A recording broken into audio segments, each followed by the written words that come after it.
Good morning and welcome from a beautiful sunny Guildford. Yes, it's Metrobank one-day fever time as Surrey take on Hampshire. Two sides who've had very contrasting fortunes in this competition.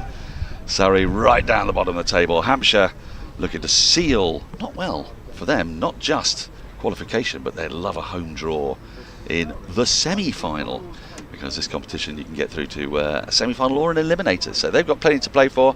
Surrey not so much. I suppose pride is at stake. Hampshire have won the toss, as you can see on the screen. They've elected to bowl, and the last time Surrey played here just 3 days ago when they were put into bat, they were bundled out for 153, lost by 10 wickets. They'll be hoping to do considerably better than that today. Alongside me is Taha. Let's get the team news, shall we? How are they lining up, old fruit? Morning, Dan. Well, the big news for Surrey is Tommy Elam's in for his debut, 19-year-old off-spinner. Tommy Elam, I'm told. Tommy, yes. Tommy Elam. It's quite a mouthful. Yes. Plays for Cranley, of course, the son of Mark Elam, who played for England and Surrey. For Hampshire, two changes. Nick Gubbins, captain, who's been there leading the run score in this competition. He's not available. Injury, we're hearing. Yes. And so Joe Weatherly comes in, having played it for Southern Brave in the 100, so this is his first game in the One Day Cup, and Keith Barker comes in for young 17-year-old Eddie Jack. Right, well, they're ready to start. Dom Sibley and Ryan Patel, as ever, who have been ever present at the top of the order for Surrey in this competition, are ready to rumble. Two slips in place, and a pretty decent crowd, given that there's a World Cup final taking place right about now. First ball, just a little bit of nip back there. We saw the pitch played, well, it's quite difficult to tell, isn't it, but the pitch played pretty interestingly during Surrey's innings, and it sort of flattened out during the day. I mean, you were watching the game on the live stream. Taha, what was your impressions of the way the pitch sort of morphed through the day? The pitch sort of morphed, but it was also the batting sort of morphed as well, yes, didn't it? Yeah. So. Ian Holland is the bowler. An all-rounder for Hampshire. They've had a great tournament, haven't they, Hampshire? Yes, there's a stark contrast here between both sides. Surrey obviously sitting bottom of the table. Hampshire 5 wins out of 6. Kind of finding that perfect blend of getting their youngsters into the team and the youngsters doing well, and then having guys like Gubbins, Ian Holland, the guys you know about, all delivering as well. And Joe Weatherly back in, recalled from the 100. First run of the day. Shy of the stumps comes in. That might be quite tight at the non-striker's end. I mean, Surrey could be released from the shackles here. They've got nothing to lose. Just their pride to play for in front of what we're told is a sell-out crowd. We're expecting the crowd to get, well, more fulsome as the day progresses. It's quite understandable that some people might leave their arrival time until maybe sort of 1:15, 1:30 to coincide with the end of the World Cup final. We'll be keeping our eye on that, we hope, somehow. There's no obvious way of doing it. There's no big screens. There was a large television in the room next door to us, but that has mysteriously been removed. Well, I imagine there are people in the crowd here as well who are probably keeping their eye on their phones. That's how we might keep an eye, if we can find their phones.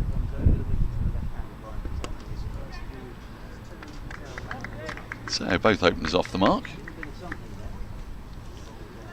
The pitch did play beautifully during Lancashire's innings the other day, and it's a very fine opening partnership that got them over the line with over 27 overs to spare. It was an early old finish, I tell you. I think we were done by about 3:30. That was about then, about 3:30, 3:40 on Thursday. We're hoping for a bit more cricket than that today.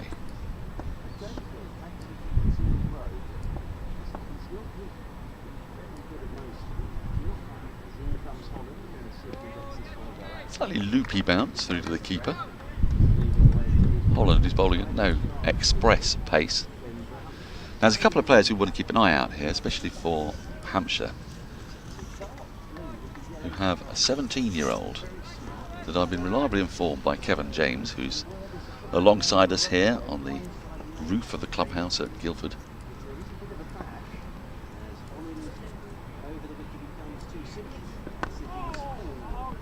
What do we know of him, Dom Kelly? Dom Kelly, yeah, 17 years old. He started off the competition quite well. They've obviously had Eddie Jack as well, who's been playing and took 3 wickets in their win over Yorkshire. He's missing today, but Kevin's very impressed with him. Yeah, and then there's also in that win as well, Joseph Eklund, 19-year-old batter, hit 72, first professional half century, and down at 8 today in the batting lineup. So they're got a long old batting lineup. Have Hampshire, Keith Barker at 9. It's not too bad. Had some stalwarts from their first team, really, you'd say. Brown, Nyron Donald, Ian Holland, Joe Weatherly. Yeah, surprising to see Ben Brown's not had the greatest competition, averaging about 18 so far. He's wearing a magnificent pair of pads, isn't he? Ben Brown's usually their keeper. And those yellow pads are really sticking out.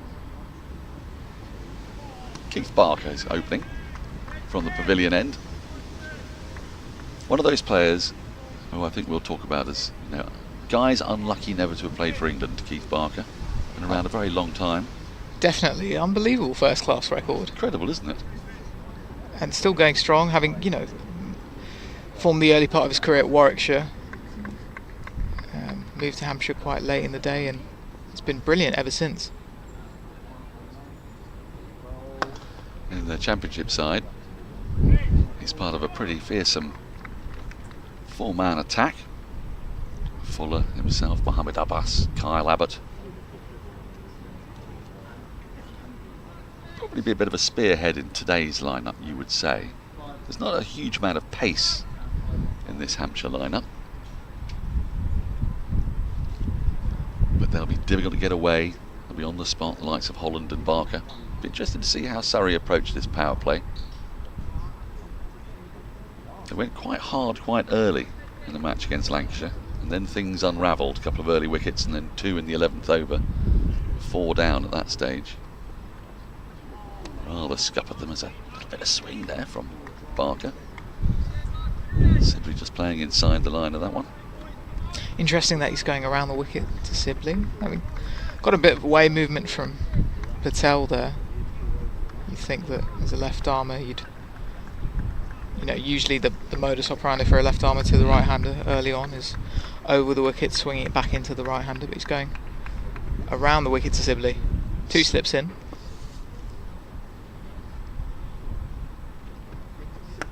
Well, he's got that away, and that's the first boundary. It'll flash down towards the ground staff. We're just by the scoreboard there. And the medics, paramedics, we hope they're not necessary today, but it is quite an intimate ground. And away to my left, where you can see all the advertising hoardings, there's a hole in one of them. You see the one that says Chambers? That hole was created, I think, by Dan Moriarty smacking a ball through it on Thursday.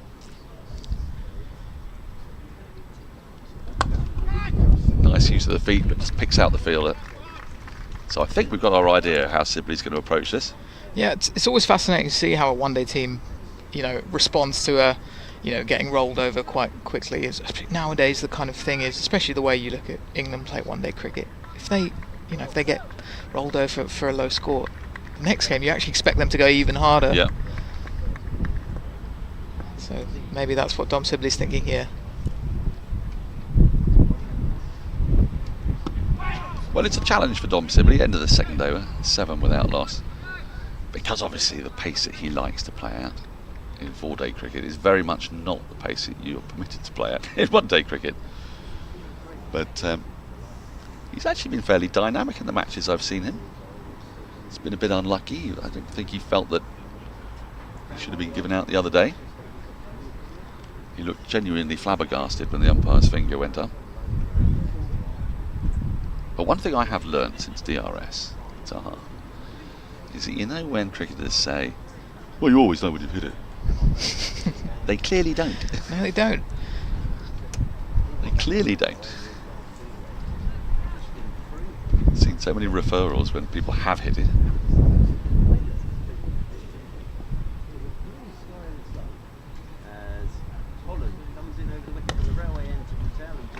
Didn't quite get hold of that, Ryan Patel, but he'll get 4 for it. There's just ever such a slight incline running from right to left from our commentary position. And you could tell as well that he wasn't too short. He was going to run away for 4 as well. He was sprinting down the wicket. Sibley was more confident. He was going all the way. Well, it's a beautiful outfield here. When you park your car in the car park at the far end, the railway end, and you get to walk across the outfield. Oh, that's a beauty. Just leaving Patel, placed slightly down the wrong line. It's as you walk across it, it's like a bowling green. It's lovely. It's flat, lush grass. You'd never know it was August, would you? I mean, apart from the fact that some of these pitches have been used, if you just looked at the outfield, you'd say May, mid-May.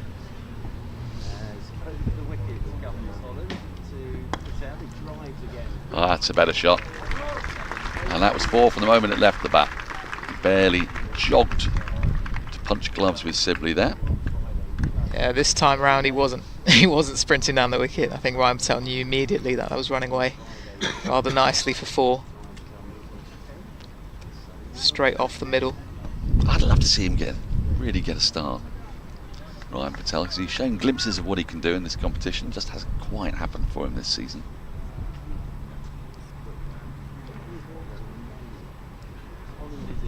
And this is the scene of his record-breaking triumph with the ball against Somerset a few years back in red ball cricket. Took a 5 in about 11 balls, I think. It's weird. It's kind of his bowling is at that stage. It was very much he was talked up as an all-rounder. It's very much the batting now that is just the focus. Don't see too much of him with the ball. Stylish, elegant batter when he gets going.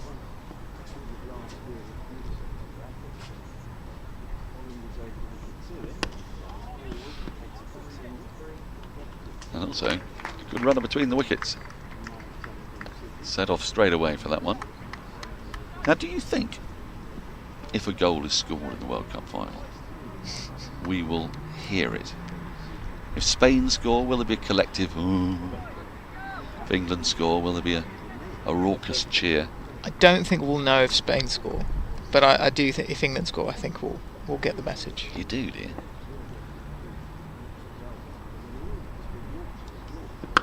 Oh, that's a marvellous shot from Sibley, advancing to the pitch of the ball and lofting that over mid-on. A fine, enterprising shot. Well, I think we've got our answer to how Surrey intend to play after the disappointment of Thursday, and that is aggressively. I'll tell you what. Obviously, we talked a bit about Dom Sibley. You know, this is not necessarily a natural thing for him. You know, trying to speed up the scoring. But when he signed for Surrey last year during the winter, I think Surrey put a video out of him just basically range hitting in the nets, and he was smoking them. Obviously, this is obviously off, you know, the dog stick or the ball machine, but you know, when he does extend the arms, you know, he can land it in the middle and send it a fair distance. Well, when he first began his career at Surrey as a youngster, 17, 18-year-old, you know, there were T20 matches in which he opened the batting and the bowling. He used to bowl his leggies for an over in the power play. He certainly got it in him. And actually there may be some freedom for him today. Surrey have one more match after this before they resume their championship campaign against Warwickshire on the 3rd of September, and that's really the prize that the club has in its sights and all its fans. Really looking forward to that game. You going to be there for that one? Not too sure. Hope so, hopefully. You've got to come along to that, come what may. Surrey have 2 more home games at the Oval, Warwickshire and Northants. And they finished their campaign against Hampshire, last game of the season.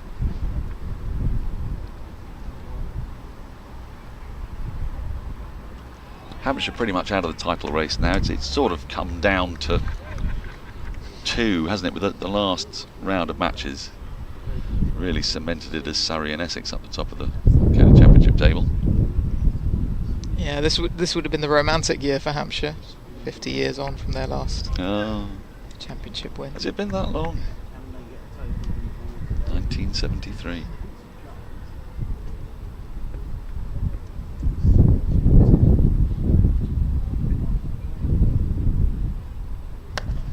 That's been flashed away, and it'll be 4 more for Patel. Just a little bit more width offered by Barker. Patel flung his hands at it, found the gap in the offside. We've seen him play some nice shots on the front foot, this time short from Barker, and he gets to go on the back foot. It's not even too wide there, No. but so far he's seeing them pretty well. It's quite close to the body, but still gets that lovely extension of the arms. It's early days, but I'm getting a feeling we might have a bit of a rum-drenched Sunday.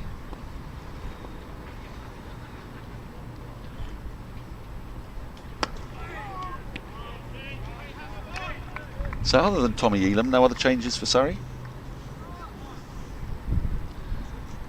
Dan Moriarty is playing what will be among his last matches for Surrey. He's signed up with Yorkshire on a 3-year deal. And I think while every Surrey fan will be sad to see Dan go, I think for his own sake, the opportunities that he can get up at Headingley will be more frequent. Surrey have a plethora of fast bowling options. They've not really used spinners a great deal. Dan just played the one game last year against Lancashire, the last game of the season, wasn't it? And the thing is, when he does get the opportunities, he really does bowl well. I mean, you look at his record across formats, averages under 30 with the ball in each format. Pretty good for a spinner in England, isn't it? And he was a kind of big part of Surrey's T20 side a few years ago. I remember when he had that breakout year in 2020 when they got to last finals day as well. He was a big part there. Really impressed in his first few first-class games as well.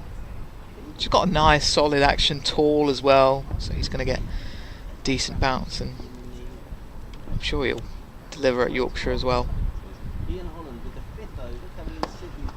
Sibley again using his feet, but drives it straight back at Holland, who's in a little bit of discomfort after taking that maybe on the ankle or the bottom of the shin. He's okay, smiling about it.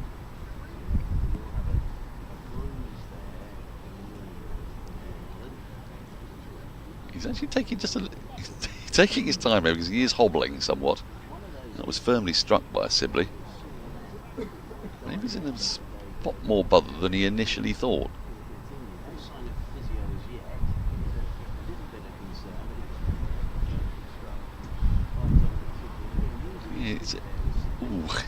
No, actually, he's just called. He's called for the physio, hasn't he? I think initially he thought, I'll just walk this one off. He's grimacing slightly, and now he's down, and it's not looking good. It's that bit just above the foot, isn't it? It can really sting you there. That bit where you flex your bone, and you can feel it. So we're going to have a little break in play while that happens. We've got an update from the World Cup final. Where are we at to now? 16 minutes in. What if I can get it up on my phone? Might be the answer. Well, it's 0-0, as I think we probably guessed, 13 minutes in. I'm looking via the BBC Sport app. Now, of course, other apps are available, but apparently there's been some rather beautiful goalkeeping from the Spanish, which is great to know, and some lovely technical passing to get out of trouble. We've just had a second screen pull up. Oh, Cameron Ponsonby's here with a second screen. How marvellous. Physio still tending to Ian Holland. And he's back down actually on his haunches, I think. It's just looking a trifle worrying. Magic spray may do the job. Well, actually, is he being bandaged here? Has that shot caused a cut in his leg, I wonder? Well, he's being bandaged up. It was one of those ones where initially you see the bowler go down and you think, that's painful, but then they usually kind of, by the time they get to their mark, they're all ready to go again. But, well, he's back up on his feet now, so it looks like he'll carry on. Yeah. Yeah, he's got the ball in his hand. Dutch courage from Holland.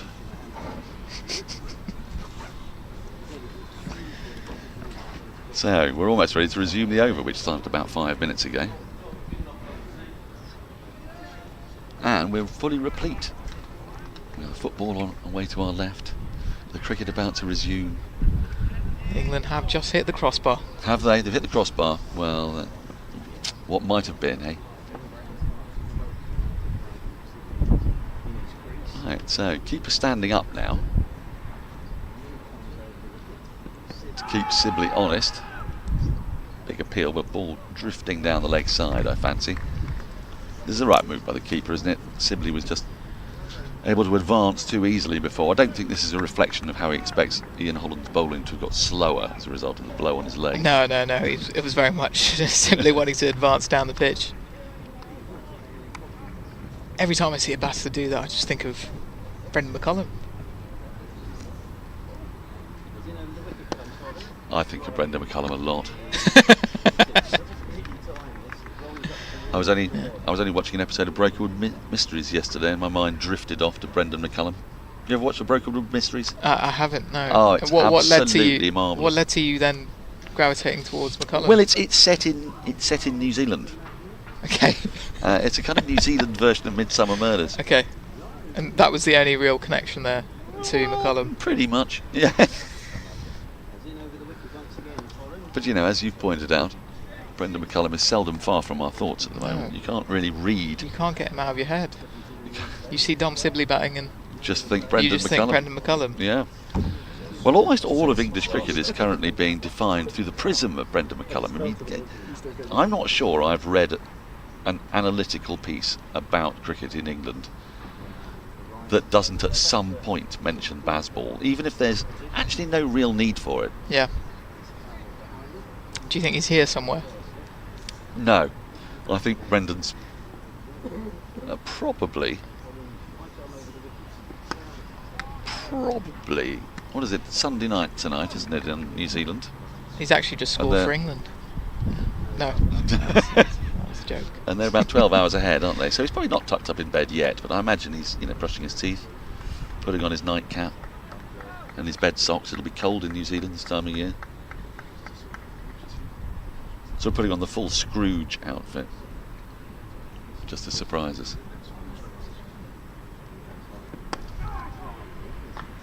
Or there's every chance he could be watching the live stream from his bed, taking notes, thinking, I didn't know Dom Sibley could do that.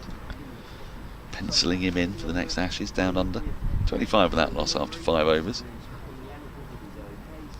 Holland's still struggling a bit there, I think. He kind of pulled out of that over. Yeah, he's slightly bowled within himself, let's say.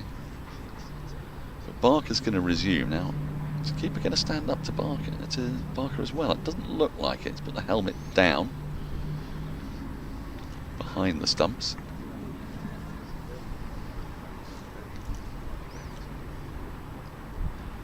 There's a number of fine concession stands here. Taha. Was again nice use of the feet, but just connected with fresh air from Sibley. And we're very privileged here at Guildford. You get given a little voucher and you can use it in any one of the concession stands you want. Today I'm thinking if the Indian food one is, I might have that. I had an extremely tasty South African burger the other day. You need to mix it up. What are the other options? Burritos. Oh, now has he got a little tickle on that? Umpire says no. Good concerted appeal. They made it sound like they were certain, even though they clearly aren't. I mean, that ball did sort of just explode out of nowhere. Cuts Dom Sibley in half. Not literally, mercifully, but let's take a look again. Oh, I think that might be just a little bit of right thigh, perhaps. You can see Barker's follow through is wonderfully long. Dom Sibley's hand was towards his eye, and then he sort of moved it up just to signal that it just maybe clipped his hip. Yeah. Well, it's helpful for the umpire sometimes, isn't it? Now then, again, he hasn't really timed that, but the intent he's shown and the commitment to the shot has brought him 4 more. I'm liking this Dom Sibley. A little shimmy down the pitch. Not as exaggerated as before. Yeah, he's done very well to get hold of that, because you're coming down the wicket and suddenly the ball gets banged in short. He managed to keep it down along the ground. Up to the cluster of fans away at long on down below us.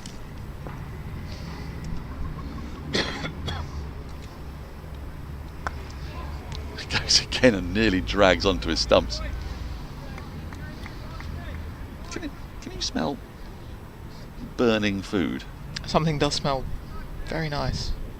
Just wanted to double check that it's not me. No. No? That's me as well. Good. There is obviously that danger that we just saw there earlier of when Sibley does go down the pitch. When you're going with that cross bat shot, the inside edge does come into play. I'm trying to see where the boundary riders are. Deep third. And deep square leg. So as he's advancing, he's hoping he can access the offside. There's nobody sweeping on the offside.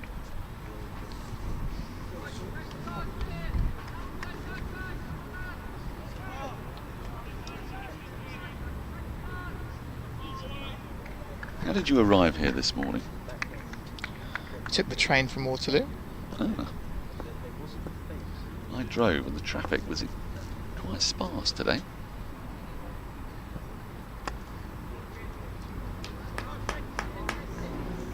End of the over, 6 gone. Surrey going at 5 and over. It's felt a little bit more aggressive than that.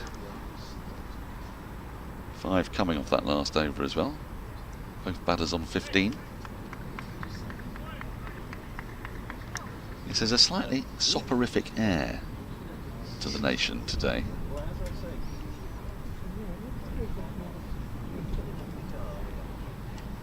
Still 0-0? Still 0-0. Have you ever tried commentating on football? I haven't, no. Have you? Yes. How did it go? Very badly. You can't really talk about the food, can you? No, you just sort of bark out someone's name really over and over again. Do you go for the sort of exaggerated goal? You know, Oh, yeah. holding the note. Yes, I mean, when I was working for a different outlet, we did it during a rain break once. We tried football and tennis. Now the thick edge, fielder Barker trying to get underneath it, takes a really good catch. That was not easy at all. The ball was not exactly swirling, but it was difficult to get into position. He had to make a fair bit of ground, did Barker, down towards deep third. It was coming over his shoulder and he's pouched a fine catch. So Sibley's aggressive effort comes to an end. Surrey lose their first wicket. They're 30 for 1.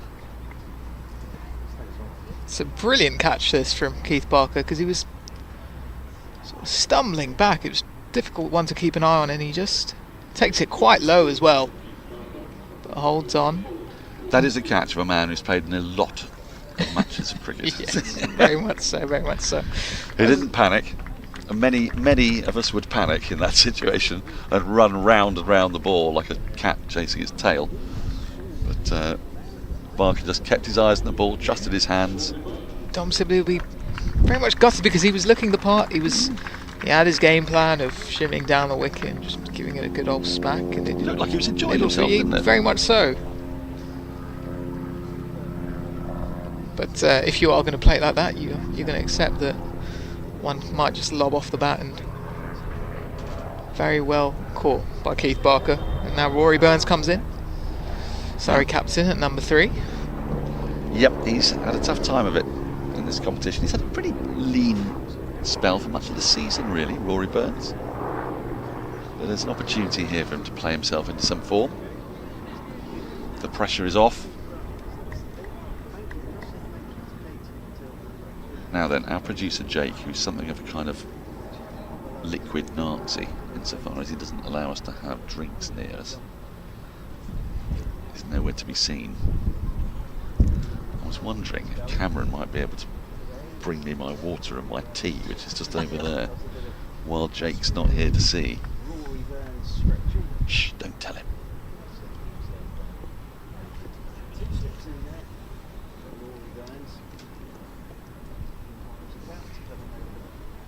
Now this was a familiar problem the other day. Some people walking behind the sight screen rather blithely. It will be a while before we can start because they've got to emerge from behind that side screen. They started their trot, their gentle amble. I think that's my actual worst nightmare, to be one of those people who walks by the side screen. Yep, it is mine. As a general rule, you're usually pretty safe in a commentary box because it's quite high up, but I believe it was at Gaul last year when Jeff Lemon, one of our colleagues, was commentating for an Australian radio station in a very, very bright shirt, and he was doing it standing up, and David Warner was getting distracted and shouted and used his name, I think. Oh God. Tell Jeff Lemon to sit down. You're basically getting told off. I mean, that's just... It's tough, isn't it? Yeah. I don't know, just school flashbacks. Oh, were you told off a lot at school? Not really, but when I did, it really... Because I didn't get told off much. When I did get told off, it really got to you. Yeah, exactly. I can actually see it in your eyes. You look haunted at the memory. And imagine that being David Warner. Oh. More terrifying. The Bull. Yes. The Bull. Is that what you think of him as, a bull, do you? Well, that's just his old nickname, isn't it? Well, I refuse to use it. I prefer Warthog. The Bull, and then he became the Reverend. The Reverend, yeah. Yeah, because he suddenly it chilled out, hadn't he? So imagine the Reverend deciding, I'm going to be the Bull again. And you've done that because you're wearing a colourful shirt. Yeah. Jeff Lemon basically turned him from a Reverend into a bull overnight. Well, during the day.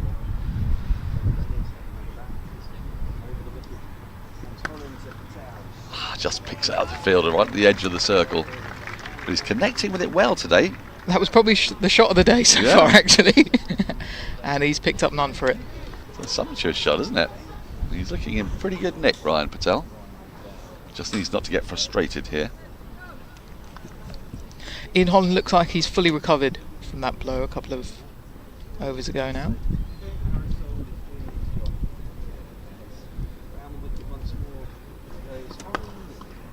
Very steady bowling from Holland, just a single off that over, just a single off his previous one as well. So he's recovered well from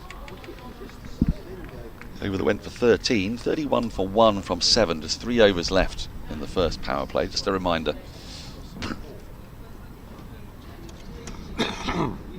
3 power plays in a 50 over match. The first 10, you're only allowed 2 fielders outside the circle. And the next 30 overs you can have 4. And in the last 10 you can have 5.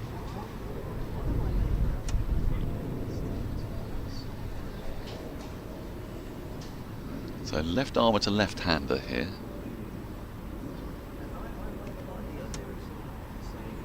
Where are our boundary riders? We've got a fine leg. Oh, and a deep third.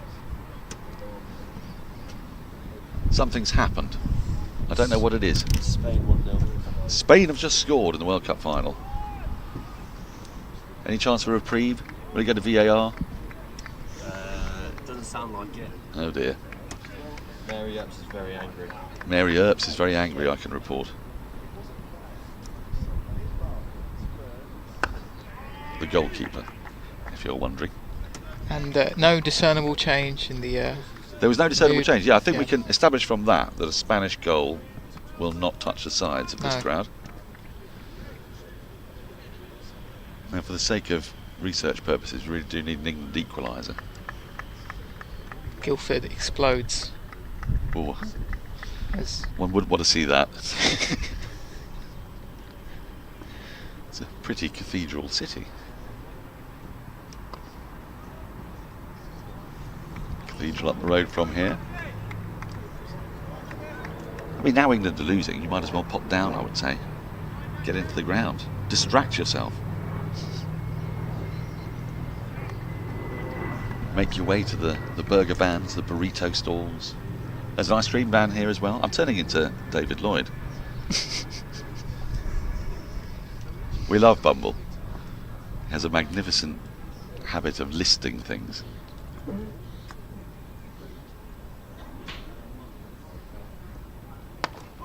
It's nicely worked away just for a single. All sorts of food you can get here. You can get your samosa, a burger, ice cream, all sorts of flavours of ice cream, raspberry, strawberry, and on it goes. A marvellous amble through the possibilities on a sunny Guildford afternoon.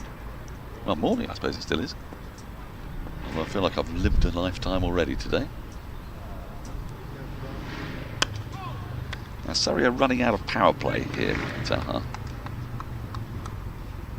Only 14 more balls before the fielding restrictions are loosened. Yeah, they've obviously slowed down a touch in the last few overs, having lost Sibley as well, but I feel like Keith Barker's sort of found his line now, before with the left-hander and the right-hander. He went a bit too wide to Dom Sibley at times, and now he's got two lefties to play with. He's sort of settling into his rhythm.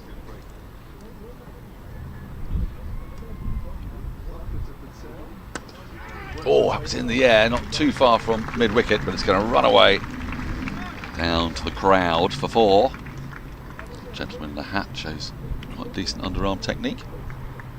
A much needed boundary for Surrey, who got a little becalmed in the last couple of overs. Picked up nicely by Patel, but yeah, he was living a bit dangerously there with the man at mid-wicket.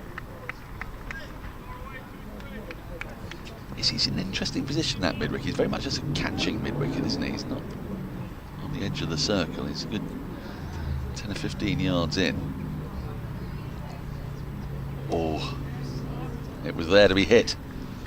Patel will be a little annoyed with himself there. 8 overs gone, 36 for 1. 5 runs coming from that over.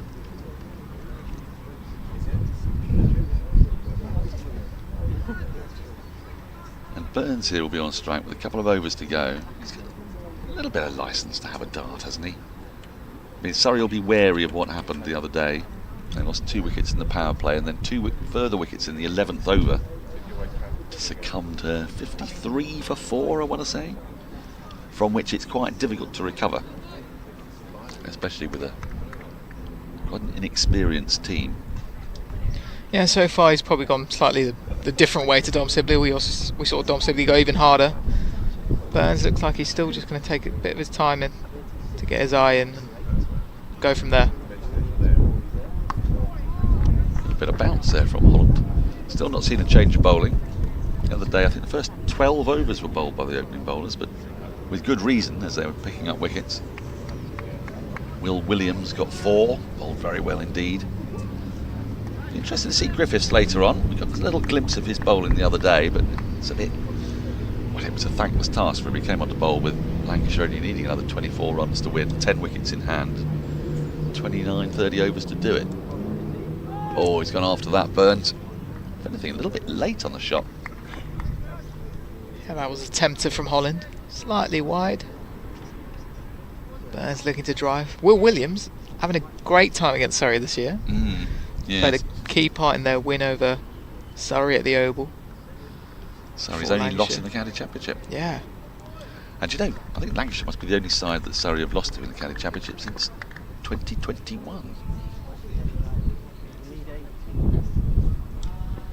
They were unbeaten in 2022 going to the last game of the season at Old Trafford, weren't they, having already won the title. Didn't exactly cover themselves in glory, but not that their fans minded, because the title was already theirs. That's happened to them a couple of times. The year they won the title and played Essex in the last match of the season, played an absolute humdinger that Essex won. Extraordinary game. Wasn't it brilliant? One of the great games of cricket, that.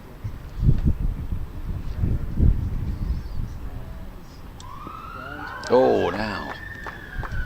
There wasn't a little edge on that. There was a faint little noise that came through my headphone there, but it can't have been bad on ball. But Fine bowling again from Holland. His last 16 balls, he's taken a wicket and conceded just 2 runs.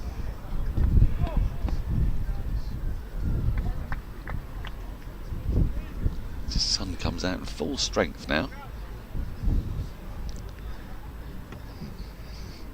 Quite a few people walking past the side screen, oblivious to That'll happen a bit here.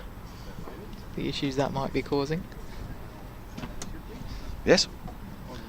This is tucked away into the onside, aren't they, for a single, as our producer Jake comes back to check that everything's fine. It's all fine. The sun is out, but we've got a dress draped on our kit.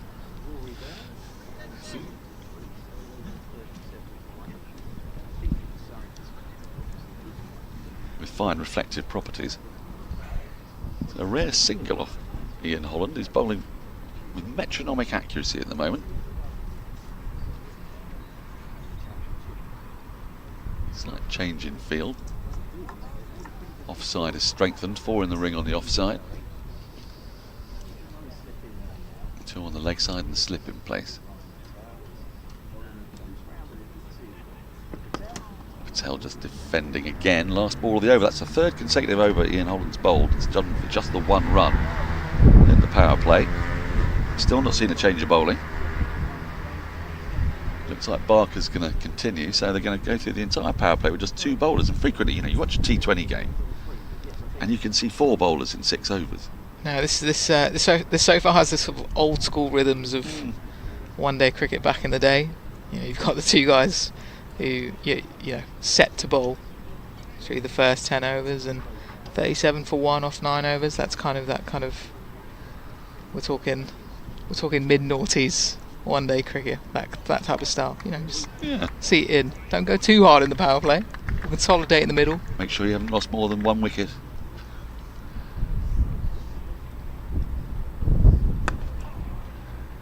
This could be a couple here for Burns, although I'll have to settle for 1 in the end.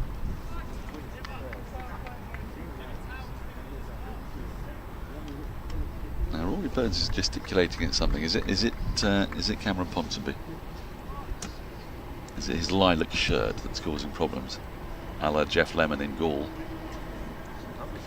It is a lovely shirt. It's a beautiful coloured shirt.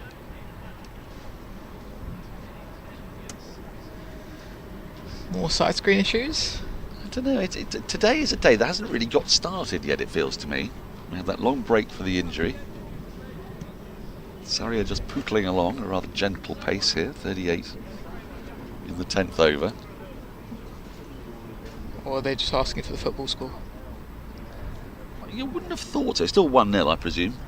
It is still 1-0. Our correspondent away to our left is keeping us up to date with all the happenings.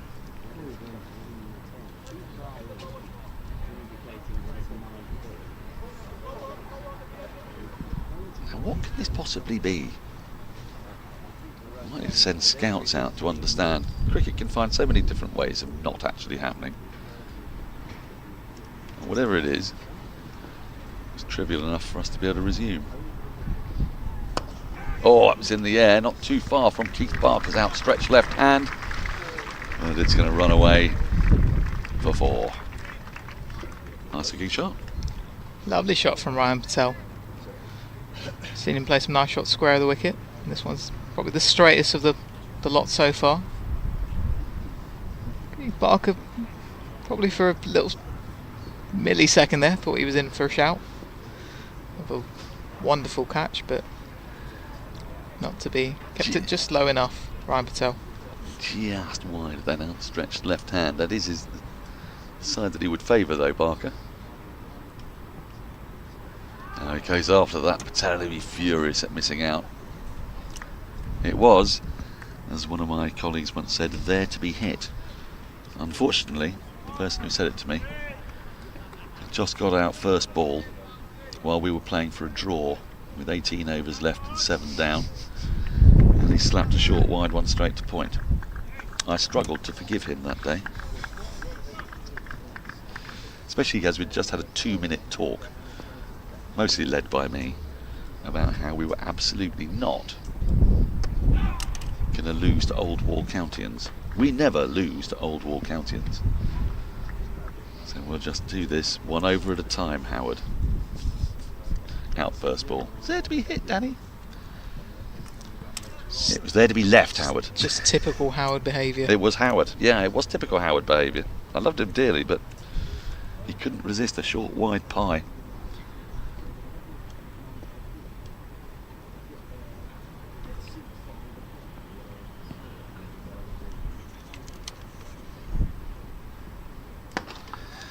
That's beautifully placed by Burns. Just to the left of mid on the right of that short mid wicket. Too short from Barker, and actually a little bit tired in this over, Barker. Yeah, slightly loose from Keith Barker. Over pitched to Ryan Patel, then went too short and wide, and Rory Burns has just been looking for a shot to release a bit of pressure, and got that with the short one there. And it wasn't a full-blooded pull, but just enough to pierce that gap in the leg side and take 4. He defends the last ball of the power play. Surrey 47 for 1. 10 coming from that last over. It's been a strange old passage of 10 overs. Well, Dom Sibley was there. You sort of thought that Surrey were going to go on the all-out blitzkrieg. But once he got out to that very fine catch from Keith Barker, ball swirling around, took it over his shoulder. After that, a slightly more sedate pace has taken hold. It's been interesting watching Ryan Patel. I don't know if you agree with this observation, but looking at his high backswing and also the way he kind of comes down on the ball, I can't help but think of Tammy Beaumont.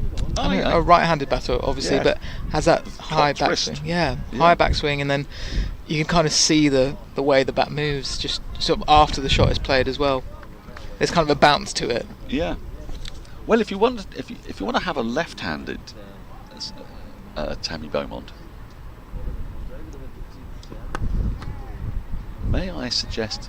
I know it's quite highfalutin this. May I suggest Brian Lara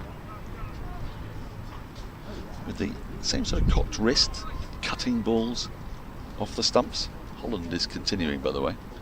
I think there's something. Yeah, so maybe Ryan Patel. We can. It's kind of an extra flourish. Extra flourish, that's right, yeah.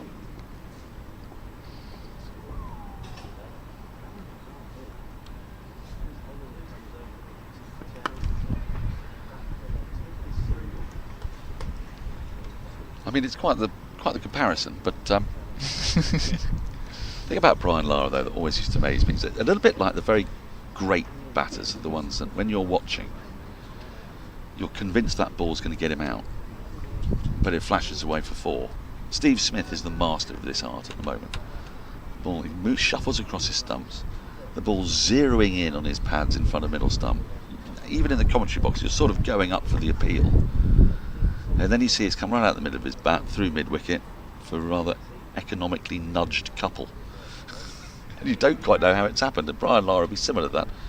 He gave a flash a cut that was going to hit the top of off stump, and it would fly through backward point for 4. Oh, now he's got an edge on that. Yes! Umpire's finger goes up, and Burns has got to go. His wretched fortune continues to elude him. 8 from 15 deliveries. He's having a pretty miserable time of it in this competition. He's had a tough old season, and it just continues there. The ball angling across him. The tiniest little tickle through to the keeper. And Surrey lose their second. The right call to keep Holland on then for his 6th over. Well, 2 right. Yeah. 2 for 19. And he really has bowled exceptionally well his last 3.5 overs. He's just been metronomically accurate. He's putting the ball there or thereabouts. Burns just going for a little push into the offside. I'd like to see that again, just see how much of an edge he got on it. But it brings to the crease Ben Geddes, who has shone sporadically in this tournament, most notably against Leicestershire when he smoked 3 sixes in the last over of Surrey's innings.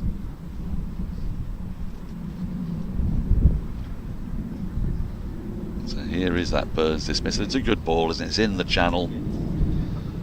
Burns playing just inside it. Little tickle through. Not liked how he still scratched his guard though after he was out.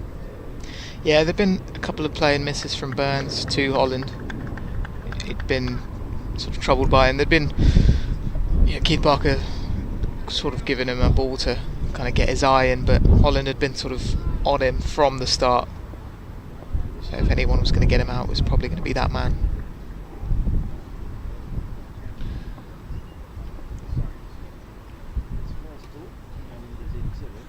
Slip in place for the new batter. It's just 3 men out. They're allowed to have 4 out at this stage, but quite rightly attacking with the new batter at the crease. 48 for 2. Deep third, a long leg and a deep square leg.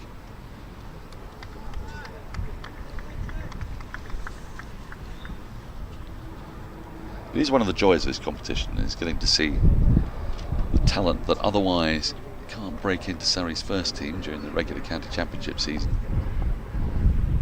And when Ben Geddes gets going, it is a beautiful sight to watch. Oh, he just needs to negotiate this spell from Holland. He can't have much longer. He's coming to the end of his 6th over. Although he has such an economical action, I suppose he could bowl him all the way through, I guess.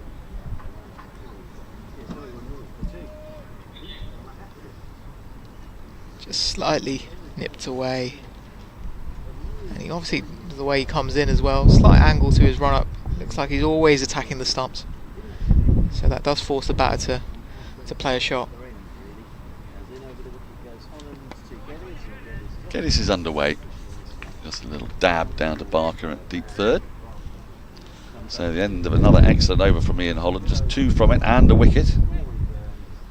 Surrey 49 for 2 after 11. And they have got the memory of Thursday fresh in their minds. But they also know that this pitch and this outfield, you're going to need at least 300, aren't you, out there today? Yeah, and Ryan Patel's, slightly different to Sibley in terms of he didn't go chasing for the balls to attack. He's so far he's sort of just waited for any mistakes in line and length. And when he has had the opportunities, the ball's raced across our outfield. And there's some decent carry as well. We sort of simply lace into a few cuts as well. So it's good, but I guess Holland sort of found his rhythm, and now Keith Barker's going to continue as well. So still no change of bowling. Well, why not? Yeah, they're tying up the dots. Barker was slightly loose in his last over, so I'm sort of surprised that he's continued here. But now they've got 2 slips in as well. Covers come in off the boundary. 6 players inside the ring.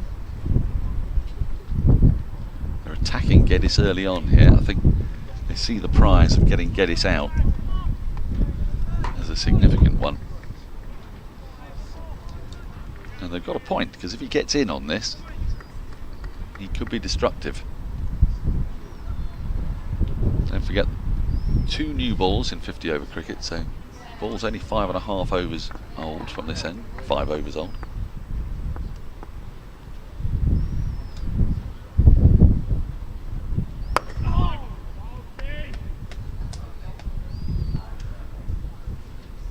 Cameron Steele's another player who's had a pretty good tournament for Surrey.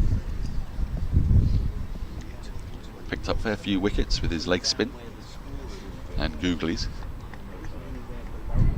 Contributed healthily down the order.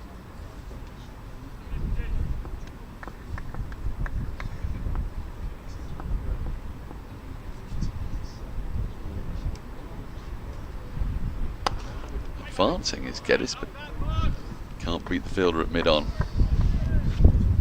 Yep, there's got a number of spin options in the side today. Moriarty. Amaverdi as well playing. Yeah. Cameron Steele. Yeah, 4 spin options for Surrey.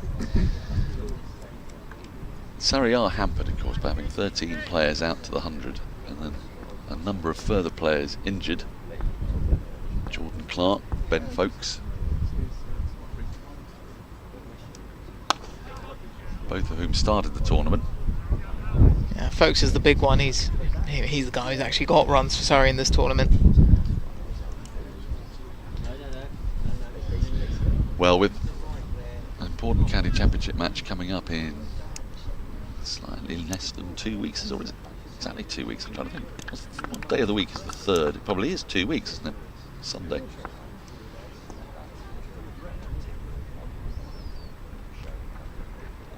Oh, now then. That wasn't far away from off stump. Geddes is just got to be careful here. These opening bowlers can't stay in the attack forever. Yeah, very similar from Barker there to a ball that he bowled to Sibley as well, that just sort of nips back in around the hip area. It was short enough to encourage the pull, wasn't it? There is no one out at deep mid-wicket.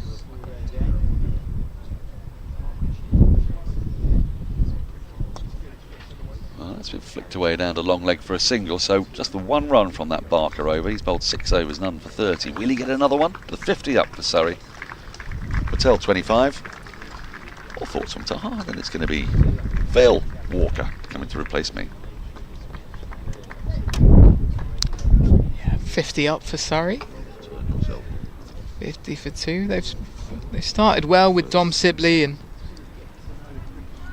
Ryan Patel hitting a few, and then Sibley fell and slowed down a touch now, and Ian Holland, he's going to continue, and you can sort of understand that he's been excellent these last few overs. Took a blow earlier to his foot. It looked like it was a bit of trouble, but he's come back in and picked up a couple of wickets. Morning, Taha. Morning, Phil. How are you? Yeah, I'm getting there. 50 for 2, 12 overs in.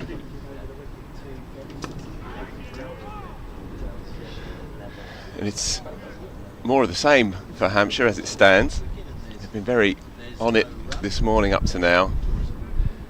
They haven't had to really think too much outside the box. It's been quite conventional cricket, hasn't it? Quite kind of old world cricket, really. The day's ambled along so far, yet to fully catch fire. You feel like Surrey's fortunes really do hinge on these two.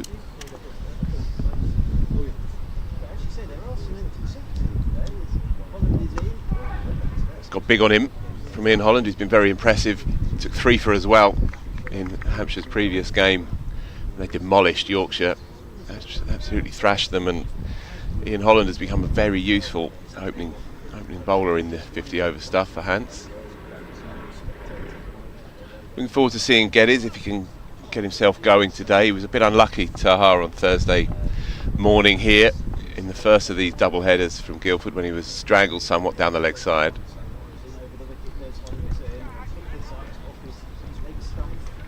Just the single. In fact, no, he's going to look to come back after scamper, but he'll be fine. Well judged second run.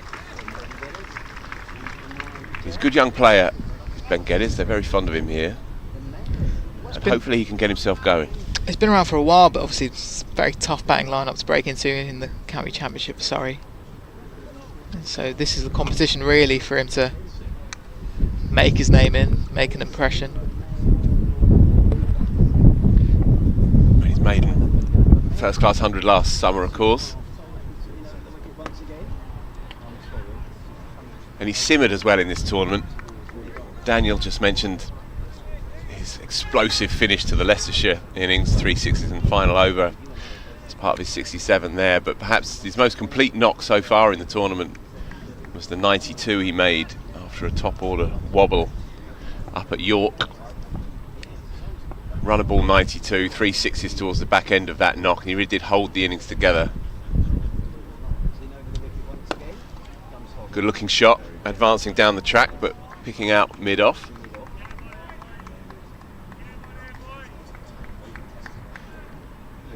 You say it's a hard lineup to break into. He does evoke something of Jamie Smith to me. They have similar setups, similar kinds of mannerisms as well. Similar, well, exactly the same bat sponsors, and they've clearly been coached by some similar people as well. That was slightly airborne off the back foot, but maybe just fell just shy of Ian Holland on his follow through. Gets through for a single. Again, just a suggestion that perhaps the pitch is not quite as true as we saw towards the afternoon on Thursday. It was a bit crabby initially. Surrey forced to bat first, of course, on Thursday morning, and same here. Hampshire thinking to have first use with the ball. Certainly flattened out as the day went on, and so the next period of play really for Surrey's rather listing batters is absolutely essential really if they're going to post a target here. And of course with a quick outfield, runs away down that slight slope as well to the left of us as we look at it.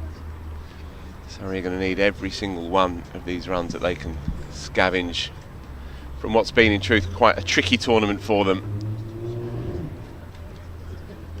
They'll be desperate to exercise the horrors of Thursday in truth. 153 all out against Lancashire, and everything that could have gone wrong did go wrong.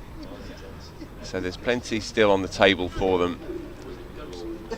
And of course for Hampshire, this is a huge game. Change of bowling then. After 13 overs. And that's Foolish straight away and driven beautifully for 4 by Ben Geddes.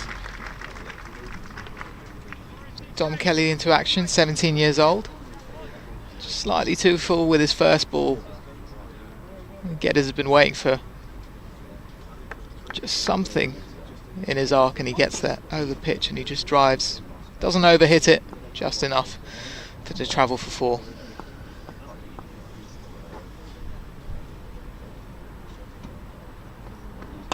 And that's Foolish as well, and Geddes will be cranky with himself because that was there to plunder really through straightish mid-wicket, rather clothed it to the man in the outer, so just a single. I imagine young Don Kelly's heart will be a flutter here. He only played 5 List A games and just the 1 first-class game. He's just making his way in the game. No shirt, name or number as well, which is always a sign that perhaps he wasn't expecting to get the nod at the start of this tournament. But it's a big game for the club and a big game for the young lad as well.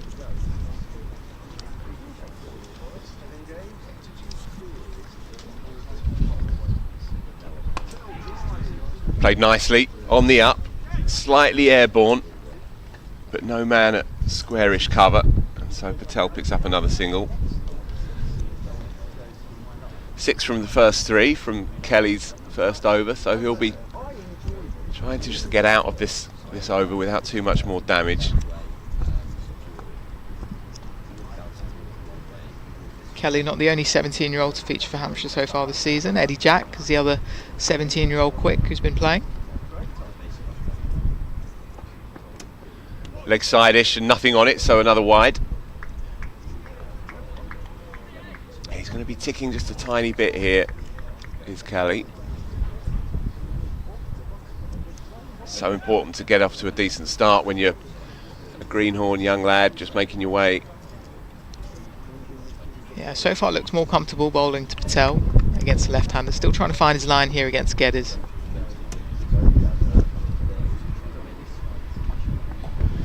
That's better. Just cramped in for room a touch. It's quite blustery as well out here, and his form of medium pace, he's going to maybe take a little bit of time to find his lines. There is that slight slope as well, which will help the away swinger. He's got to get his lines right here. He's gone up for it, but it's leg side-ish. And get through for a leg bite. Stifled appeal. But he's finding his lengths now. Slightly back off that length, and with that height as well, just skidding through into the batsman's pads. And that felt just a touch sharper as well.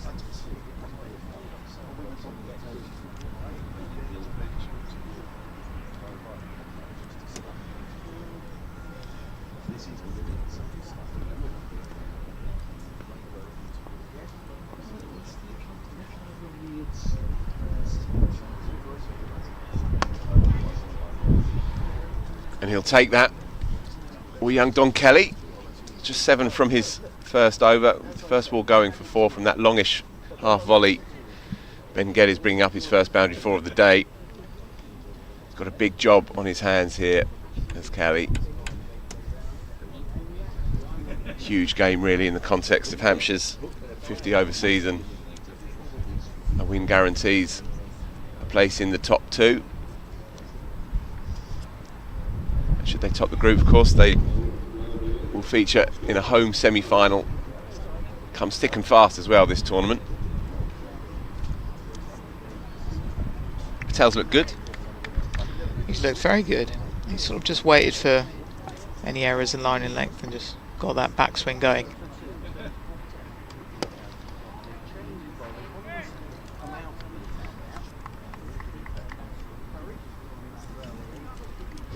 So it's Scott Curry from the far end as we look at it. Second bowling change. Tallish. Hits the pitch hard. Very promising young bowler.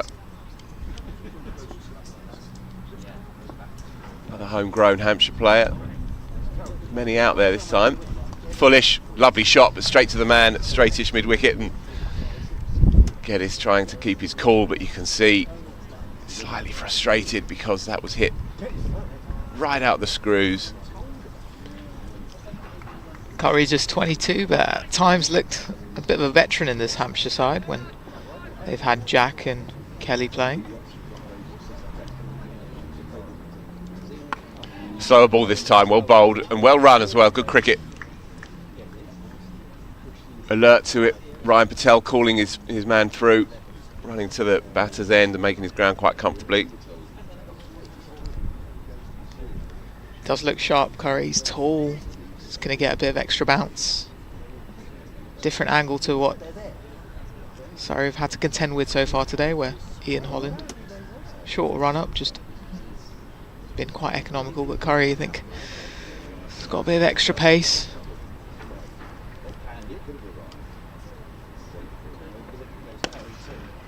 Pushed down the ground, but it doesn't beat the man at mid-off. Good fielding. So just a single. Yeah, there's a lot to like here with Scott Curry. I've seen him bowl against Surrey before at the Oval, and he has the components of a good young quick. Easy action, straight lines, strong, tall, quite willowy.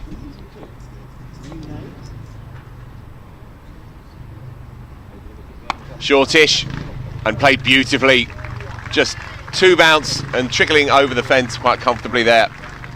Ben Geddes is into his stride. He picks up the short ball very, very quickly. We saw it earlier in the piece.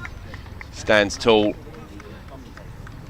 Stays on top of the bounce as well. Entirely in control of that shot. Opens up his front chest and deposits it over straight mid-wicket. One of the shots of the day. It's in over the wicket once again. But for everybody on the route. No, it's for everybody. You can see why they like him, Taha. Why he's managed to, in the last 18 months or so, break into that, as you say, incredibly tricky Surrey middle order with its embarrassment of riches. He's perhaps been the standout player in the batting lineup for Surrey through this List A campaign this year, and made his mark, of course, in first-class cricket last year too.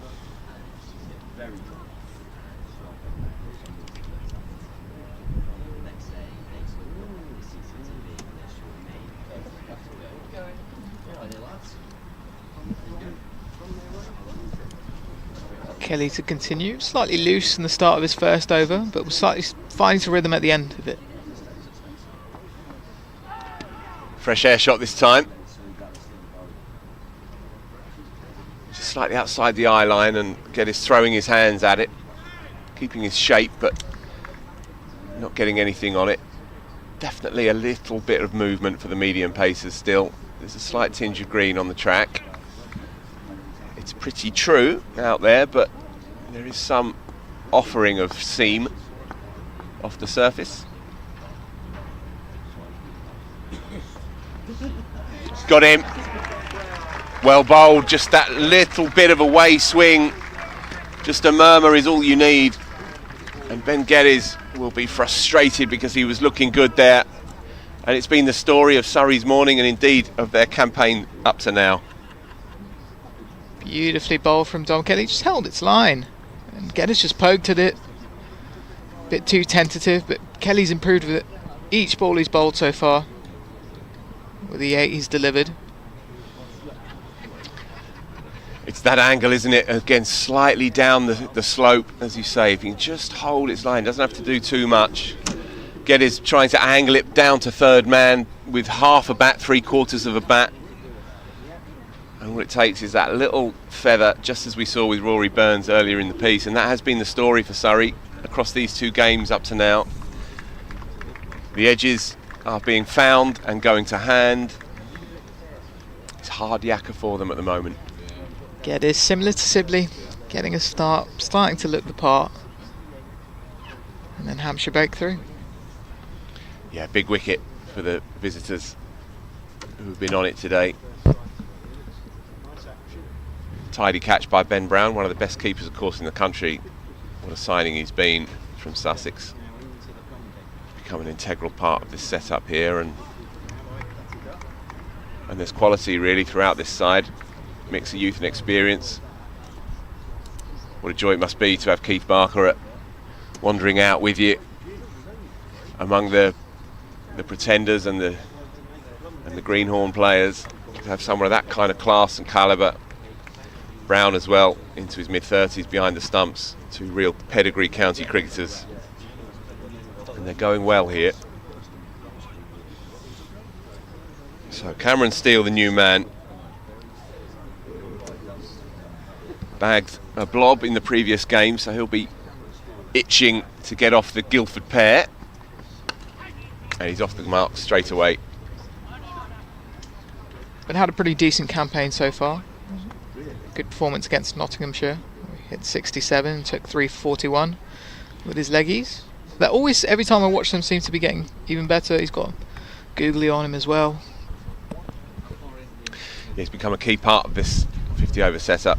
As you say, 3 for against Yorkshire, 3 for against Notts, 2 for against Leicester, as well as a half century.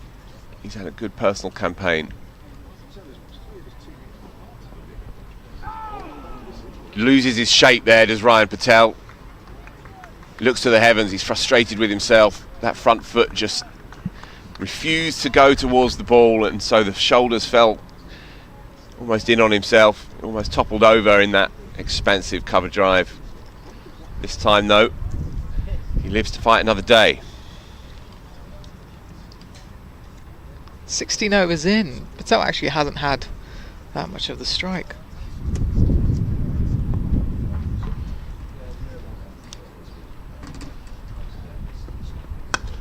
That's better.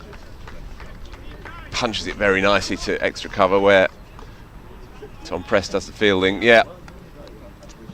He looks good when he plays inside himself, when he keeps compact. He's got a very unfussy, classy technique. He's very good on the eyes, Ryan Patel. He's had a slightly in and out summer with the bat, but he's a classical and classy player compared to Brian Lara earlier in the piece on our comms. He plays within a box, doesn't he? There's not too much foot movement. Kind of just lets his swing do the work. It's interesting talking about Patel and the way his bat comes down, and talking about batters and what they do after the ball's been hit, those kind of extra flourishes. I know we've talked a bit about Usman Khawaja this summer and how, I know you're quite a big fan of what he did sort of after he's hit the ball, right? In terms of how that feeds into the way he bats.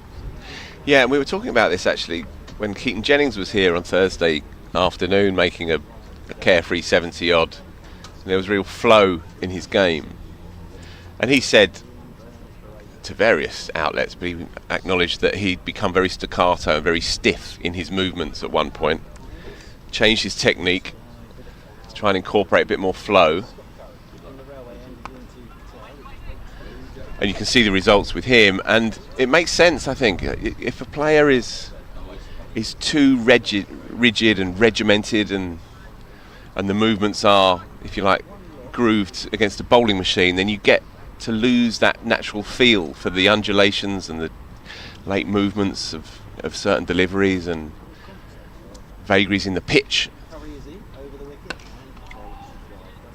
So Khawaja is a perfect example. He moves with the ball. And just because he drops it at his feet, there's still something going on afterwards, and so there's a more natural flow to the shot, even when he's playing passively. and you'll see him lift his bat over after he's played the shot and sort of bring it back, almost like he's like got a sword out and he's putting it back in. Smith, of course, Stephen Smith is another one. Short one this time, took him slightly by surprise. Ryan Patel couldn't connect with that attempted hook shot. Well bowled.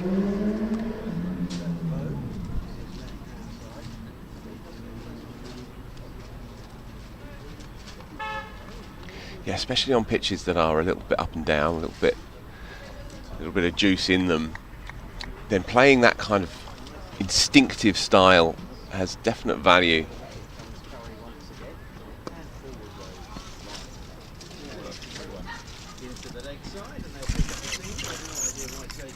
He's done this well up to now though, as Ryan Patel, just on to 29, so not yet a score of real note.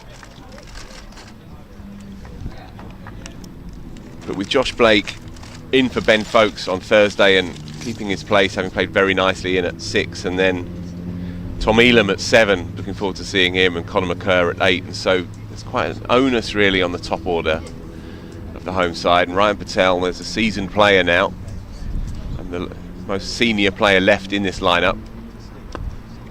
There's a lot on his shoulders today.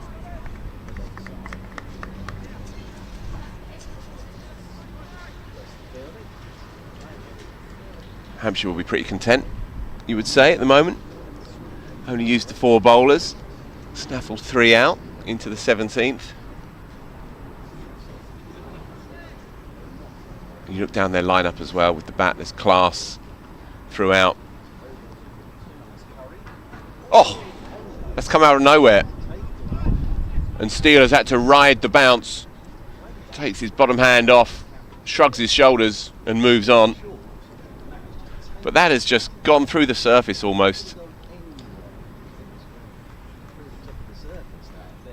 We've seen a couple of sort of explode off a fuller length from the other end. That's the first one we've seen from this end that's really, I mean, Cameron still kind of just sort of shrugged his shoulders and said, well, what can I do about that?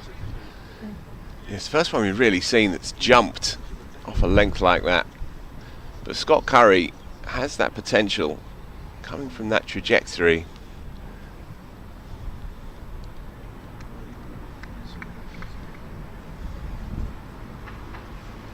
So it's going to be Dom Kelly to continue into his 3rd over. Already picked up that key wicket of Ben Geddes.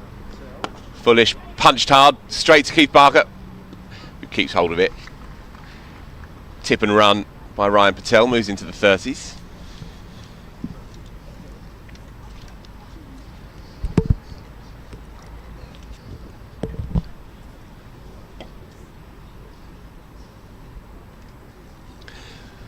It's a shame that Nick Gubbins picked up a minor injury, because he's been one of the stars really of the whole tournament for Hampshire, so we won't be seeing him later. But Joe Weatherly comes in to open up with Fletcher Middleton, who's a very fine young player, real stylist.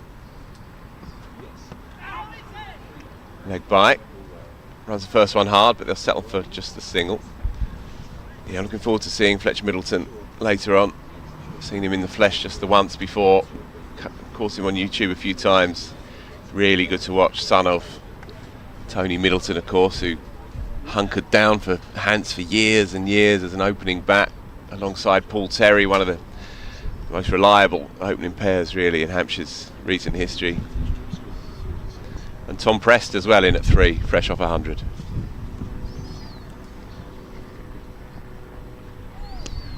Slash and a miss from Ryan Patel. Was there to hit, kept a bit low, definitely a little bit up and down here, Taha. Yeah, this one wide, so you could see why Patel was a bit excited there, but yeah, just died off the surface. So yeah, this pitch has been confusing so far. It's kind of hard to get a read of it.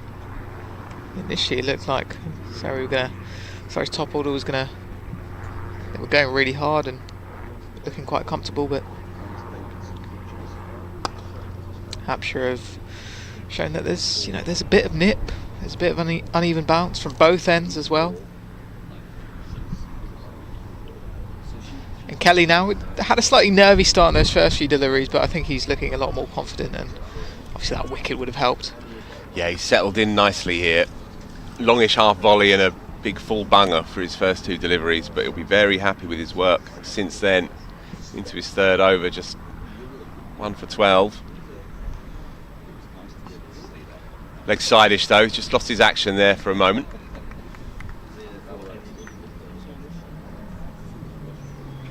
Ground slowly filling up, 1 or 2 people on their phones for obvious reasons. What is the score, folks? Yeah, what is the score, Cameron? Still 1-0. Time on our hands still.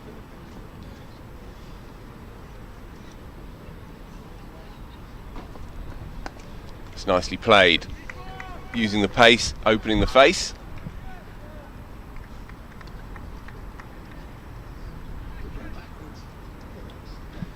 Sun beating down on us now here. It's a beautiful afternoon rolling in at Guildford.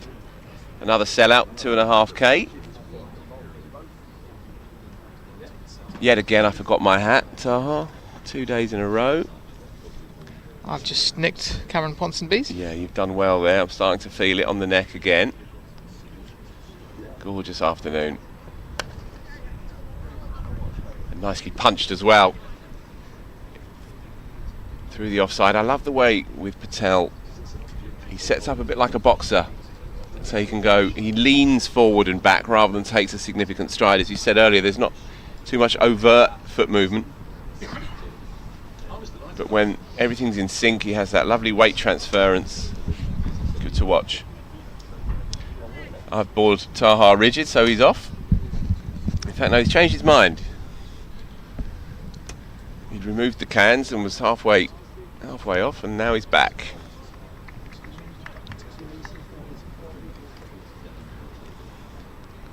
I thought I'd stick around for 1 more over of Scott Curry. Well, I do appreciate that. He's been good up to now, Scott Curry. Foolish, slower ball again. He's in real control of his game here. The bag of tricks is coming out. Nice easy action as well. Everything comes through in straight lines. Nothing funky or extraneous. Kind of action that looks like it can be not just repeatable but sustainable as well for a young quick, and there's always that concern, of course. Off the glove this time, it's run away fine, just in front of us here, and it does run away for 4. Useful runs for Ryan Patel, just off the glove. They all count.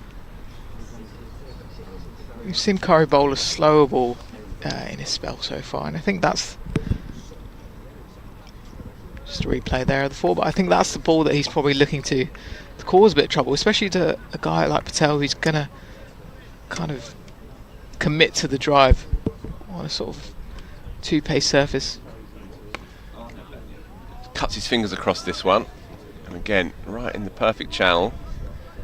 Patel can only just play it quietly into the offside, no run. It seems like that surface where he's going to bring the cutters into play and look at the man at cover, even the man at mid-wicket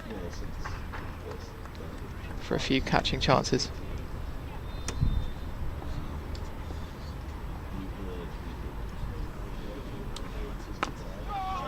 And again, very good here by Scott Curry. They needed their support bowlers to really back up the openers, and it's playing out very nicely so far for Hampshire. A good tight unit here.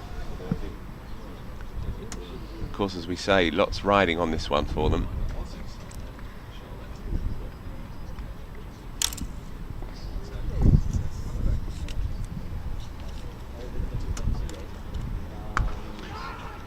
Just shy of the man at deep square. Hit clean. Maybe only 80%. If he'd got all of it, then that trajectory it would have picked out Weatherly there at deep square. I think they're due a little bit of luck though, I think it's fair to say.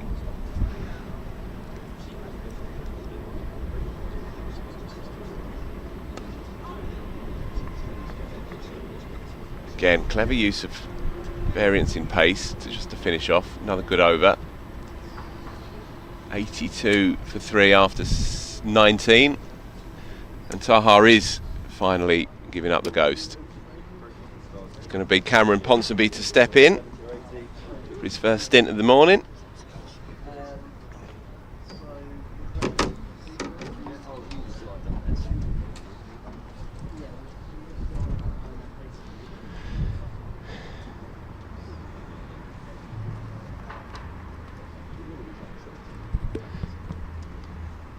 So it's going to be Kelly to continue warming up into his work.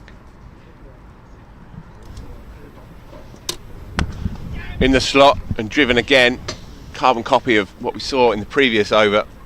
Straight up to Big Keith at mid-off. So just a single. 84 for 3, coming up to 20 overs in. And Cameron Ponsonby ambles into the chair. How are you, sir? I'm very well, Phil. Hello to you. Hello to the viewers as well. What's the score? 1-0 to Spain. How long gone? 65 minutes. Okay. We're going to do a little double commentary stint. Keep the viewers and listeners entertained with the World Cup final and the Metro Bank. Kelly in again then. He's really settled nicely into his work here. Bowling stump to stump with just a faint sense of away swing, away duck here and there. Yeah, I saw Andrew Miller from ESPN Cricinfo, one of the greats, attempting a dual ball by ball this morning to cover off the 100 tournament and England's Women's World Cup final all at once. Almost chopped on. Just squeezed past off stump, I think, this time. Head in hands from the bowler. Patel gets away with one there. Yeah, I wasn't really sure how that fell under the kind of UK editor of Cricinfo's remit to be doing some live blogging of the football, but why not? On any day to do it, exactly. This is the only day you can do it. Yeah, I think he's earned the right as well as Dusty Miller. Absolutely. To do exactly as he pleases.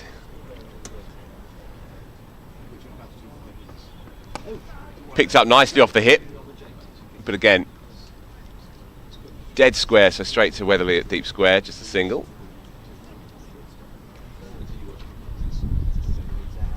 Did you play yesterday, Cameron? Mr. Surrey Championship? I actually spent my Saturday losing to Guildford Cricket Club, so it's been quite jarring to come back here today. Well, we played down the road due to a fixture being played here today, actually. The ground was otherwise preoccupied. Were you ever in the game?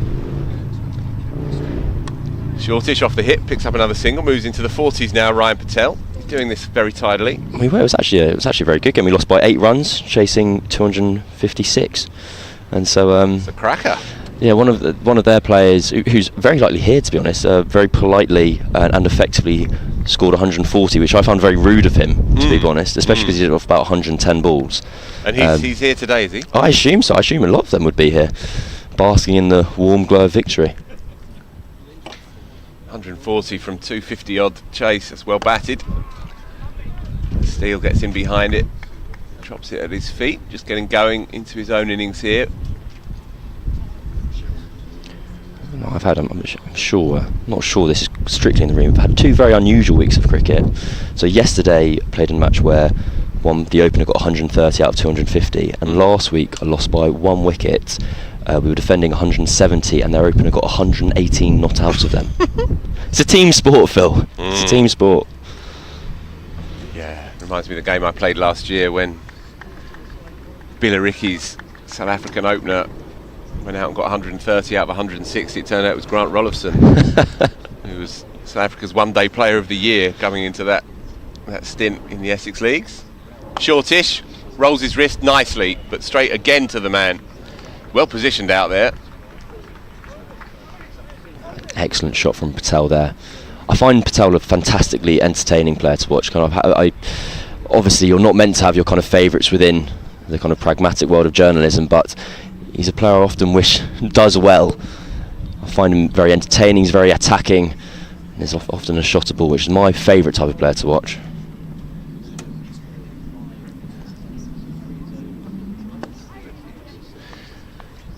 Yeah, he's had slightly in and out summer with the bat, would be fair to say. Absolutely.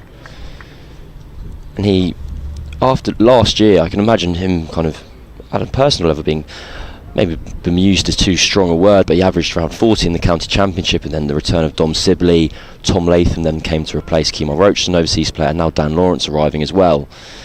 He has to do exceptionally well to really get himself a game at the moment. Curry, and again picked up off the hip beautifully. That's a fabulous shot of the day, disturbing the patrons down there at long leg, shaking them out of their slumbers or perhaps their iPad watching. Gorgeous shot, deliberately picked it up, exploited that shortish boundary down there for the first maximum of the day.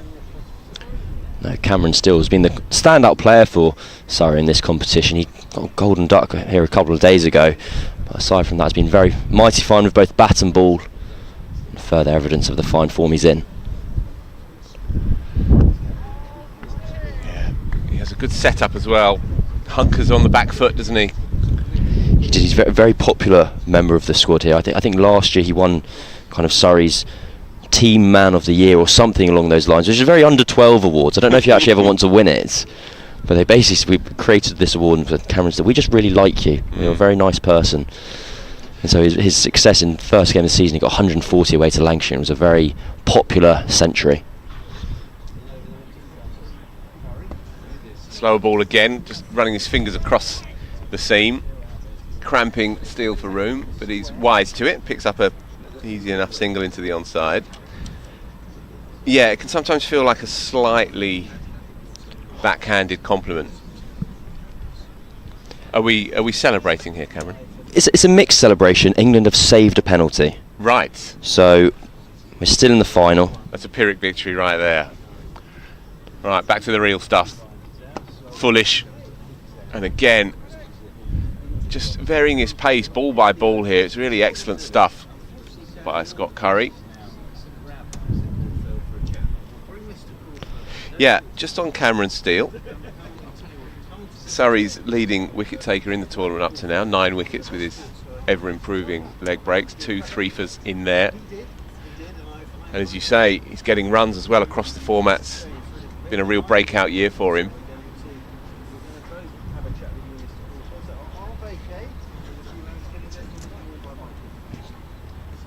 As you said, those 9 wickets paired with a couple of half centuries.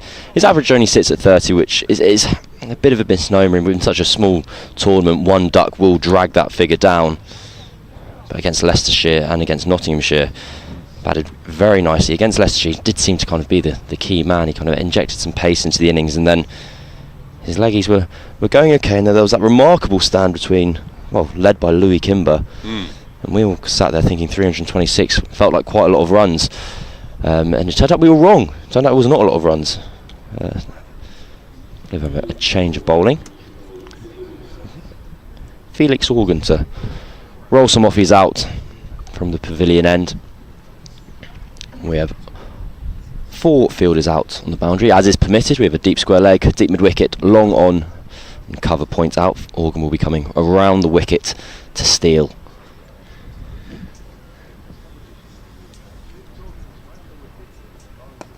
Bang on the money straight away. It's always it's a nice angle for an off-break bowler to take, I think, the right arm round against the right-hander. Speaking my language, it's Phil. It's the way to do it. Some of us going to be a tight single, but well judged in the end. It's just slightly wide. The man at straightish mid-wicket. No, I spend much of my waking hours trying to tell everyone that it's much easier for an off-spinner to get an LBW from round the wicket than it is over the wicket. Simple geometry. Pythagoras would let you know the same thing. As would Tim May.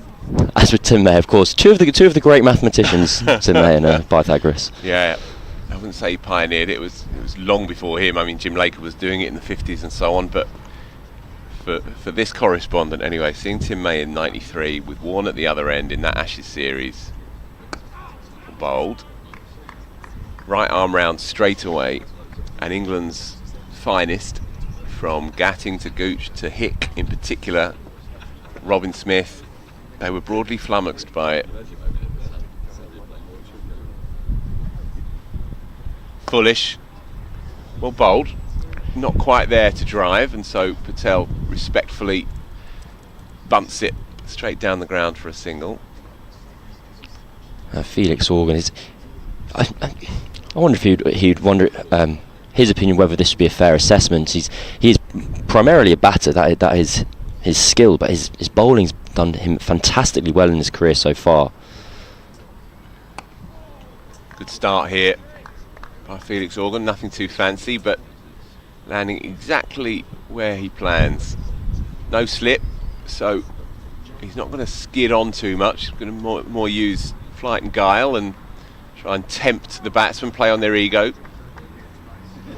It is. It's an interesting decision from Hampshire to go to the spin of Felix Organ. It's a very conventional decision. There's nothing particularly bizarre about it. But given the position that Surrey are in and how weak or how short their kind of batting lineup is, with Conor McCurr coming in at 7, who's obviously a very capable batter, but is batting 1 or 2 spaces higher than he would be doing so normally, to opt for the kind of holding role of Organ now, or whether you could have kind of twisted once more, stayed with your strike bowlers and tried to get into that tail a bit sooner. Because now I believe that we'll see Cameron Steele and Ryan Patel be pretty conservative against the spin of Organ, be happy to try and take him for around 40 to 60 runs off his 10 overs and get themselves through to the back end of the game, where the likes of Griffiths and McCurr will be able to swing the blade with slightly less time required for them to bat.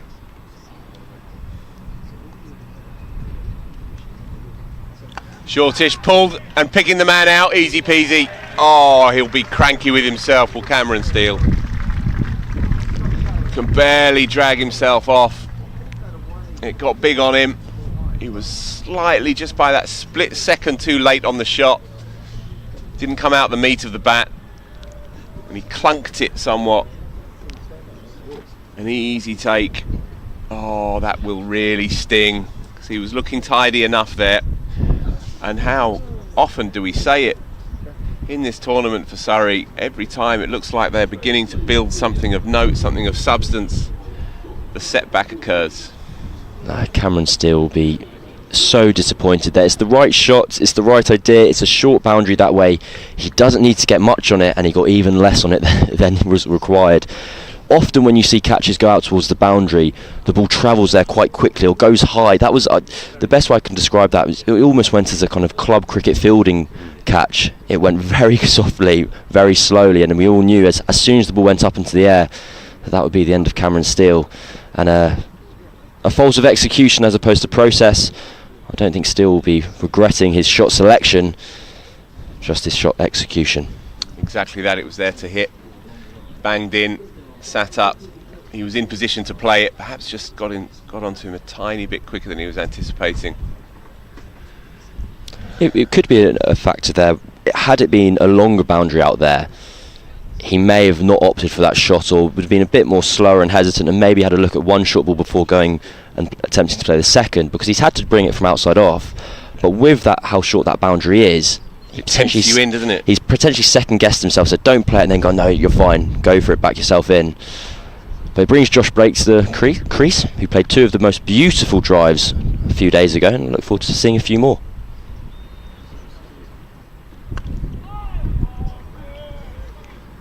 So Curry picks up his first. 2 for Ian Holland up top, continuing his excellent returns with the ball in this campaign for Hampshire. Keith Barker was relatively quiet from the pavilion end as we look at it, 6 overs for 30. And then Kelly and Curry have shared a couple of wickets, one apiece for those 2.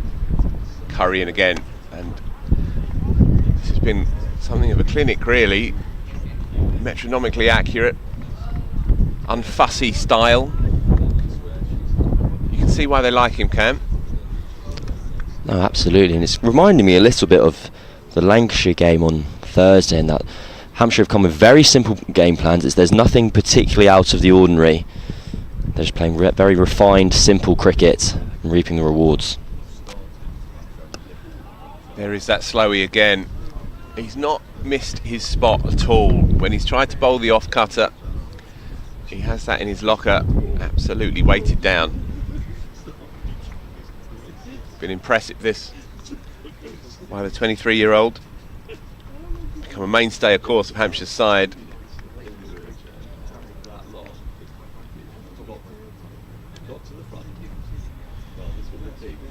In again. Well played by Josh Blake. Just rode that slightly kicking bounce again with the fingers rolled down across the side of the ball just to get that kick off the surface. Yeah, he's off the mark. I think to kind of immediately contradict myself, I say Hampshire have been playing very simple cricket. Actually, Curry's kind of putting on a bit of a clinic and different skills. He's got steel out with the short ball, and then he's bowling these cutters into the surface, which is getting a lot of purchase, a lot of bounce against Blake there, and he's ridden both those deliveries quite well, but how he's going to go about finding an attacking option against it will be a real challenge.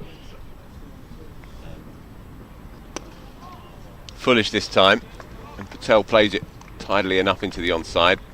Not had a massive amount of strike of late, Ryan Patel. Just simmering away 42 from 55. Feels like the innings hinges on what Patel can produce. He'll have good vibes of this place, of course. That landmark sort of statement knock of 2 or 3 years back, 130 and 70 odd balls, which really was a revelation because people maybe had pigeonholed him as a slightly stoic, absolutely limited opening bat, and we saw that in fact he's got all the shots in the book on his day. It's becoming an increasingly familiar tale when batters kind of have a kind of a sod this moment, and they say, why am I waiting? Why am I playing within myself? Let's go out, let's swing from the hip a bit more and see what happens. And so all of a sudden Patel kind of, rather than being this very technically correct, astute kind of opening batter, became this very flamboyant, aggressive player. And I'm all the happier for it, and hoping that we're about to see some of it in action here. So 2 left-handers now for Felix Organ to have a work away at. Still no slip.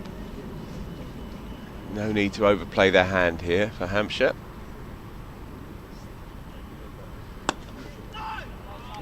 Tossed up again, nicely done. Drops on a length just as planned. It's been a tidy start here.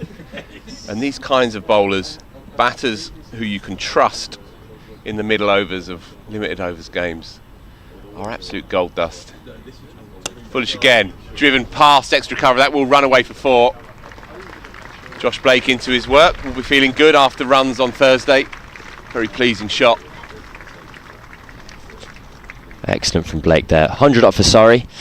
And it's just Organ's just missed his length. When he's been on the money, it's so difficult to score, especially from this angle, just drifting into that right-hander. He's now sending mid-off back out to the rope and be offering a single up to Josh Blake.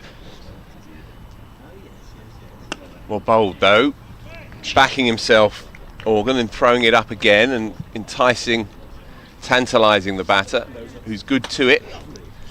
I remember interviewing Jeremy Snape about kind of the dark arts of spin bowling and white ball cricket, and how more often than not, especially in T20 cricket, you're trying your best to almost hand the batter one. Just seen a slight field change for Ryan Patel.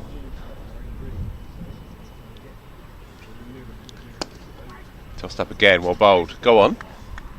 And so you'd almost set your field, you'd leave a vast expanse in the kind of leg side, and you'd bowl as fast a leg stump half volley as you possibly can to almost give them no option but to knock it for 1. And knowing that really that's a win for you, but the kind of muscle memory takes over.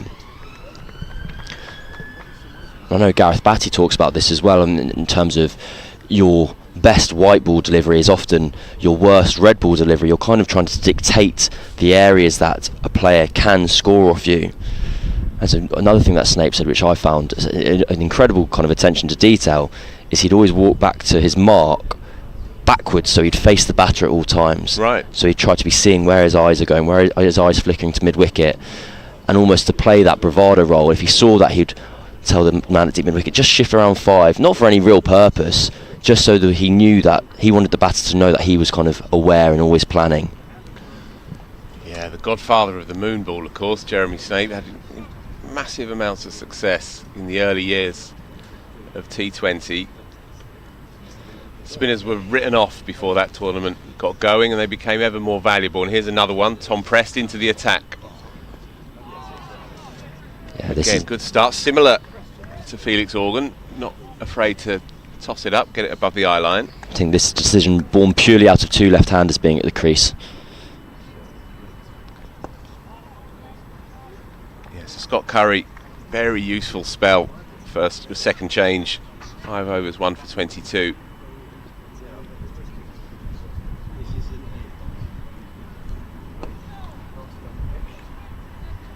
And these are the middle overs where a fielding side who are on top, they want to burgle a few out, get through a few, no harm done. Josh Blake just getting going into his innings, so he won't be taking any undue risks, and Ryan Patel knowing that Surrey's fortunes effectively hinge on him. So canny captaincy here by Ben Brown, who of course has seen it all before and then some, just directing his field, moving another player over to the onside, and so now 2 men behind square on the leg side, one on the 45, and Big Keith just ambling out to the boundary. Foolish again, and Patel rather cramps himself. Can't beat the man. It's a very deliberate ploy from Hampshire to Patel. It's the same field at both ends, shifting over a fielder to the leg side. Quicker this time. It's good stuff here. Very canny cricket by Hampshire. Nothing fancy but very effective. Halfway point of the innings, 105 for 4. I might take the liberty of stepping out if Daniel is ready and raring to go. Of course he is. When is he not?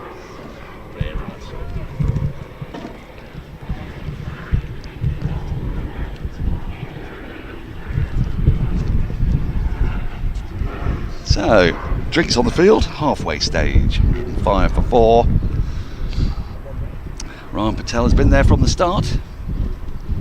He's only faced 58 balls. We've had 150 of them bowled. That's right, isn't it? My maths is correct. Your maths is correct. A statistical quirk. It is a statistical quirk, Cam, which gives us an opportunity to fill you in on what's happening in the Women's World Cup. Spain still leading by that first half goal. There are now just 4 minutes left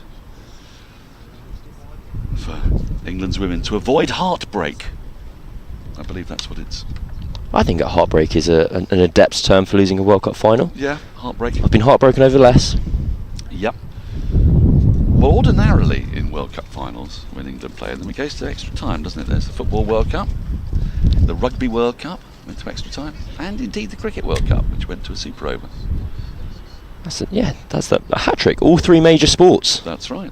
Were won by the beerest of margins, the beerest of all margins. I actually had the 1966 World Cup final full match on videotape when I was a child. I bet you did, yeah. It was a Christmas present of mine. But you watched it a few times. I did watch it a few Yeah. times. I watched that, and there was also the 100 greatest World Cup moments I'd recorded from Yeah. Channel 4. And that was in the lead up to the 2002 World Cup. A fine show. So I was very familiar with Paul Gascoigne crying from a very young age. Right, and Nobby Stiles. I don't know if he made the cut for the 100 top moments. Well, I'm that's one of afraid. the great gifts that English football gave to the world, was the great Nobby Stiles. He had quite the game. One of the top 100 terrier. One of the top 100 moments was the dog that found the Jules Rimet trophy. Yes, who was called. This is going to bug me. Oh, it wasn't Dipper. It was something like no, that. it wasn't Dipper. Pickles. Pickles. Indeed. So it's not Presto bowling, it's Tom Prest, although it may look on your screen like Presto. 0 for 1 at the moment. Actually, as we resume, the score will update. We've got Tom Prest coming out at the other end. Felix Organ's on, yeah. He's having a twirl from the pavilion end. A twirl? Absolutely. Yeah. This is a team of great names, Hampshire. Felix Organ is up there, one of my favourites. Anyone else on the podium? Any others on the podium? Podium of names? Podium of names. Well, Eddie Jack's not playing, unfortunately, but that's a good solid name, isn't it? I do like a bisyllabic first name and a monosyllabic surname. That's a kind of pleasing rhythm to it.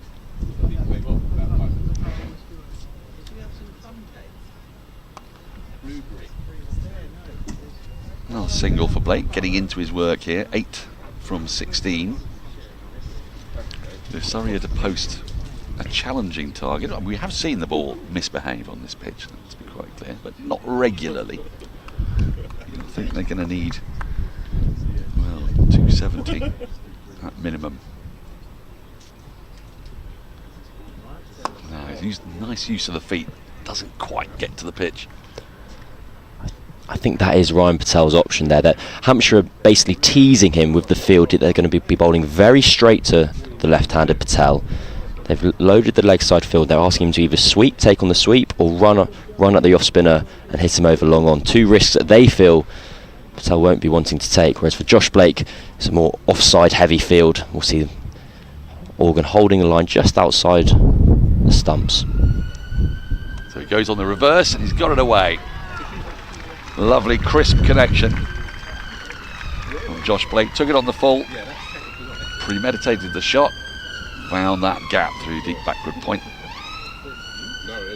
It's a fantastic. This is one of my favourite things about cricket, kind of working out how and when batters premeditate. Oh yeah. And so there, Josh Blake will know from the field roughly what the plan is that's facing him. He knows that Organ's unlikely to be targeting the stumps, and so with point and backward point in the ring, that's his best boundary option. So he's happy to flip around, take on the reverse. He got 4 runs. What wonderful batting, Daniel. Absolutely marvellous. It's taken Surrey to Nelson, 111. Are you a Nelson believer? No. Advocate? No, well, actually, I think it should be a wonky number for Australia more than for England. And why would that be? Well, because they were dismissed for 111 on a number of occasions between the wars and soon after, and then most famously perhaps at Headingley in 1981, a match that I had the last day of on video. Wonderful. And I watched that and watched it until the tape actually wore out. Now then, how's Blake going to approach Prest here? Or Presto, as I prefer to call him in this instance. Long on's coming up, deep backward squares going out. So they're actually copying, for the most part, the field to Ryan Patel here. Bless you, Cam. Thank you. I turned off my mic in time. You did very well. Thank it's you. not always easy to do. I've been caught with a sneeze on air a few times. I'm a remarkably multi-talented man. Nice use of the feet. Brings him a single. The reverse sweep's still an option for both these. Well, they changed their mind, Hampshire. They were flipping over to a 4-5 field for Josh Blake. Bless you, Daniel. It's a pleasure. And they changed their mind. And so too, they've changed their mind to Ryan Patel. Oh, that's in the air for a while, close to mid-wicket, but they'll get back for a couple of runs. Surrey just ticking along at the moment. I was talking to Phil earlier about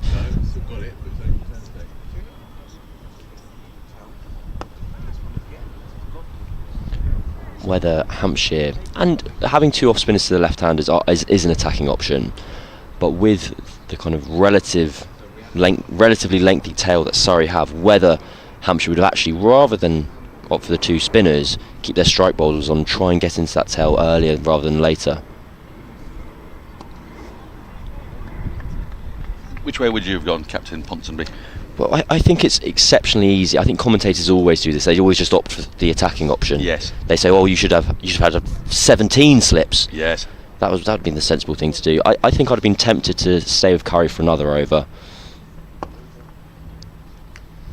By the way, are you getting a waft of cheese and onion crisps? I am. I'm getting a distinct waft of cheese and onion crisps. I'm not, I'm afraid. Did you know that in the early days of cheese and onion, this isn't me just shoehorning. I think in, you've just invented the scent, so you can tell the anecdote, which I'm not against. I'm looking forward to it. Well, I promise you, there is a strong scent of cheese and onion crisps that's wafting around our commentary position. So 27th over comes to an end. Surrey 118 for 4. Patel, you can see there, on the brink of a half century.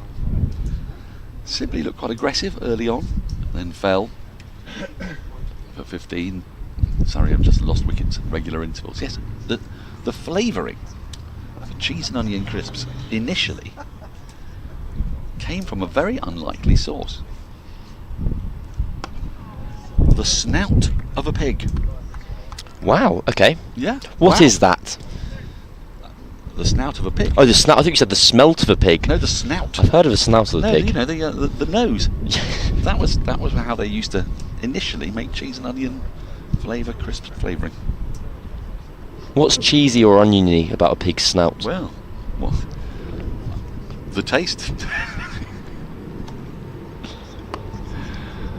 I mean, I'm sure it isn't actually comprised of cheese or onion, but You never know. not long to go in the World Cup final. So you say not long to go. There's 13 added minutes. 13? And they're 4 into them. Goodness me. I suppose that's VAR, is it? Could well be. Spain missed a penalty. Were you aware of that? I was aware of that, yes. People wondering if that was going to be the moment their fortunes changed. So Patel on strike now on 49. He's batted nicely today. There's been a couple of beautiful shots, beautiful drives. Flicks off the hip. Oh, it just gets inside edge onto boot there. I'll be annoyed with himself because it was a little shorter this time from Organ. There is a deep mid wicket out, and a long on and a deep backward square.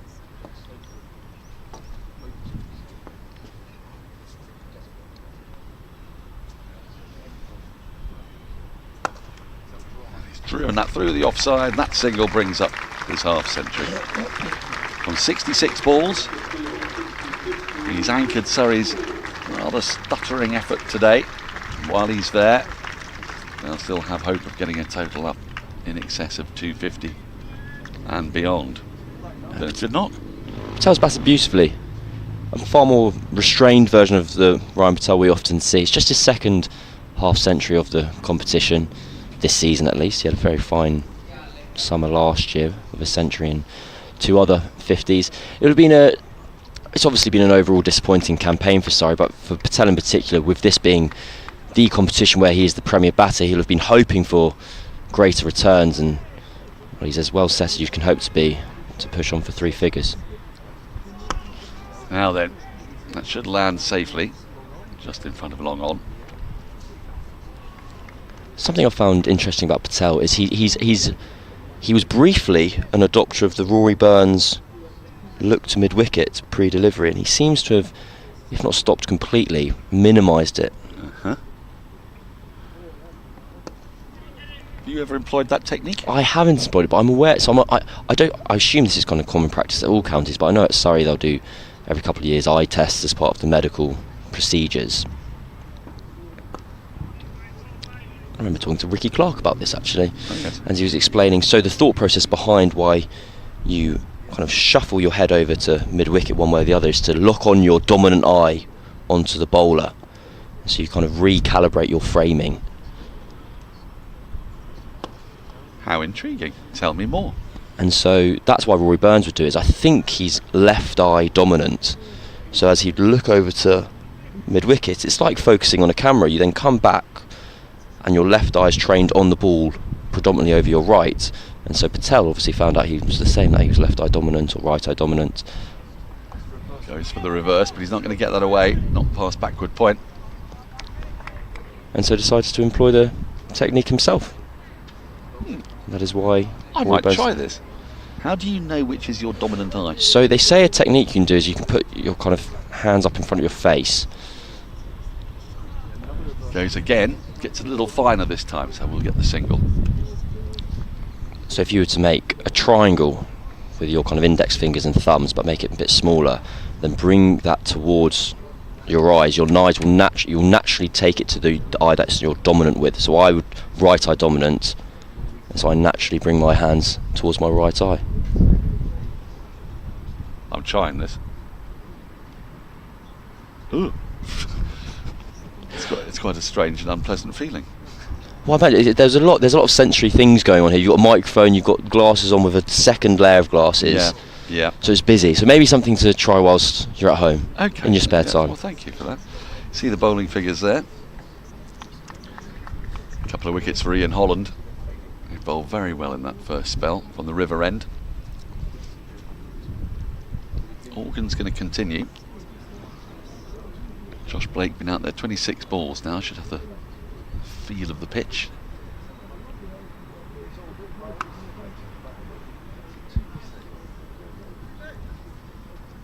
They're still relatively attacking here. They had 6 players inside the ring for Blake. An extra boundary rider will go back out for Patel. The long off comes up.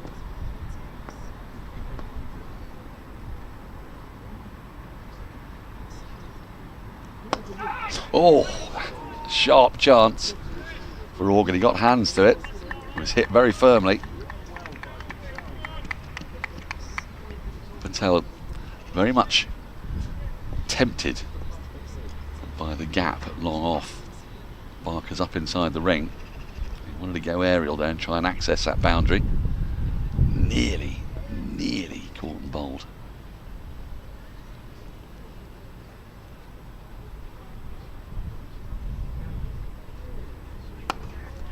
Something you like about the 100, but one of the strange peculiarities of this year's tournament has been the number of excellent return catches there have been. Not least Sophia Dunkley's. And some sharp grabs in the women's game. Now they'll think of a second. Could be tight, the throw comes in. But in the end, Blake's able to get back comfortably. One of life's toughest skills, a return catch. Yeah, it is, isn't it? Yeah. One of life's toughest skills. I think so. Yeah. I've gone for hyperbole. I'm sticking with it. Yeah.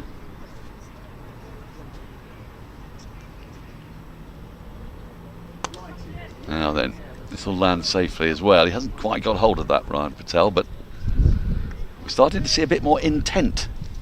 I think what's happened there is you can see Organ's really frustrated with himself at the moment. The field he's bowling to dictates that he should be bowling very tight into the stumps of Ryan Patel, and as soon as he gets outside off stump, it becomes a bit of a free hit. He's had 2 opportunities to find that vacant offside area in 2 balls in a row. That's more like it from Organ. That's the ball his field is set for. End of the over. 30 gone, 130 for 4, Surrey. Oh, the old ODI money means we double it in one more over, I think. No, 30. Is it 30? That was the old version. I think some kind of stat heads say it's 31. 31 now, is it? Yeah. Right. We're a little bit out of practice on 50 overs, aren't we? I mean, England have played so many fewer games in the lead up to the upcoming World Cup in India. We are, and it'll be interesting to know if in another couple of years whether it feels that they are kind of 2 differing skill sets, or what the prevailing belief that was building was that 2020 feeds into 50 over, and actually it's just an extension of the same game.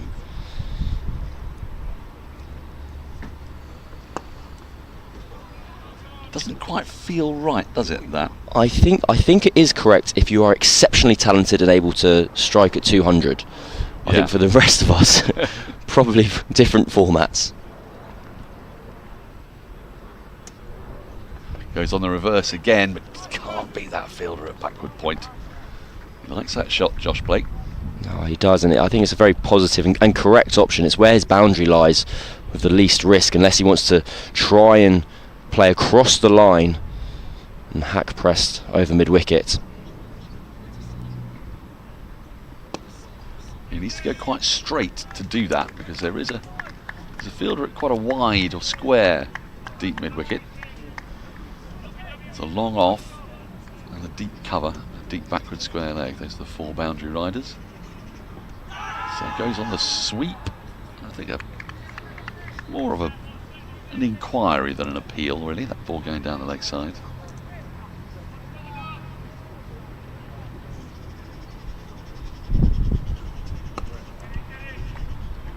gets one through for a single. How long left? Minus 13 seconds. As in with 13 seconds and 13 minutes and 13 seconds into 13 minutes of added time. Oh, I say. So we're into added time at the end of added time. Correct. Still 1-0. Still 1-0 to Spain. Heartbreak is looking on the cards. Well, Sarah Wiegman did say when asked that she didn't believe in fairy tales. Just back at Guildford quickly. Of the Mace boys. Tom Press has been bowling fantastically well. 0 for 13 off 4 overs. Playing his role as kind of second spinner, sixth bowler. He's only really been bowling 4 or 5 overs a game on average. He's playing an absolute gem at the moment. 2 left-handers to bowl at, which would make life easier for the off-spinner. Now 6 in the ring again. 6 inside the circle, I should say. Organ resumes. Just with the single, picks out long off. Keith Barker trotting in. All over. It's all over in the Women's World Cup, and Spain have won it. We send our congratulations to the La Roja, I believe they're called.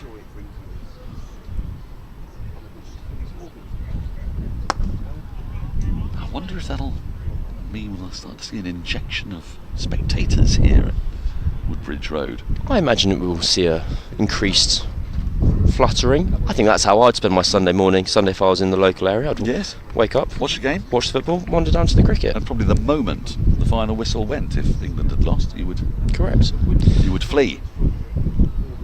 Down the wicket. Not really where he intended, but he's going to get 4 for it nonetheless. Josh Blake. He was aiming to go more aerial than that. Didn't quite get the pitch of the ball, but he got enough bat on it, got it past mid-wicket. No, Josh Blake on 24 for 35, and his strike rate's not really reflective of his level of intent, I'd argue. I think he's been very proactive and looking for the boundary options, but just hasn't been able to find the rope on too many occasions.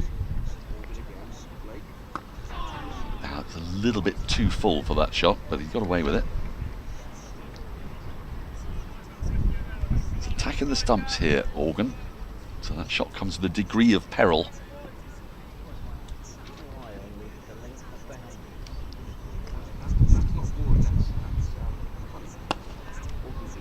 It's a much more controlled shot from Blake.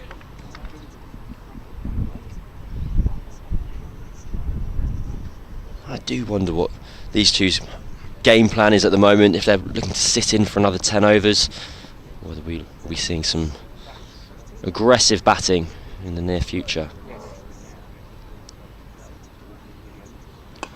Well, I'm sure they'll be slightly mindful that, with no disrespect to the players to come, the tail is not the strongest. Surrey missing out on a lot of players. 139 for 4 at the end of the over. Moriarty, Verdi down the bottom of that order. Griffiths, very inexperienced. Conor McCurr can more than hold a bat.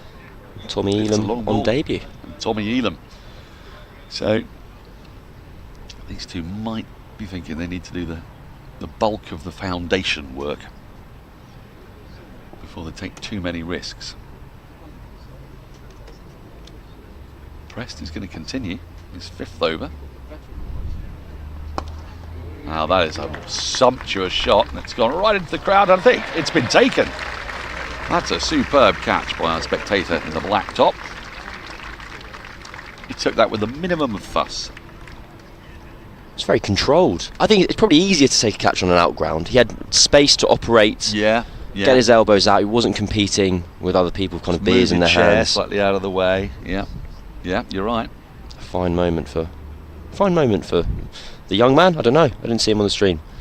He didn't look that young. But nor did he. He's going to watch that back now. Well, let's take a look. Let's see if we can see him. We might not have time, I fear. We'll come back to it shortly. Driving again is Patel, but this time closer to the fielder and extra cover, so it'll just be the one. If we can get a replay of that, zoom in on the splendid fielding long off. Here we go. Up in the air. He makes a good bit of ground to his right. Very safely taken. I put good money on him potentially Yeah. being a Guildford Cricket Club member, player. He does. He gave that impression, didn't he? He had the solid upper body of a Guildford player. Been some very fine Guildford players down the years here at Guildford. We have a roll call of honour of the players that have played first class cricket, who also played for Guildford, and also international cricket. The likes of Ollie Pope, Phil Salt, Martin Bicknell. There are many of them on that wall. Just a little bobble there in the outfield. Rare bobble on this beautiful green sward at Guildford.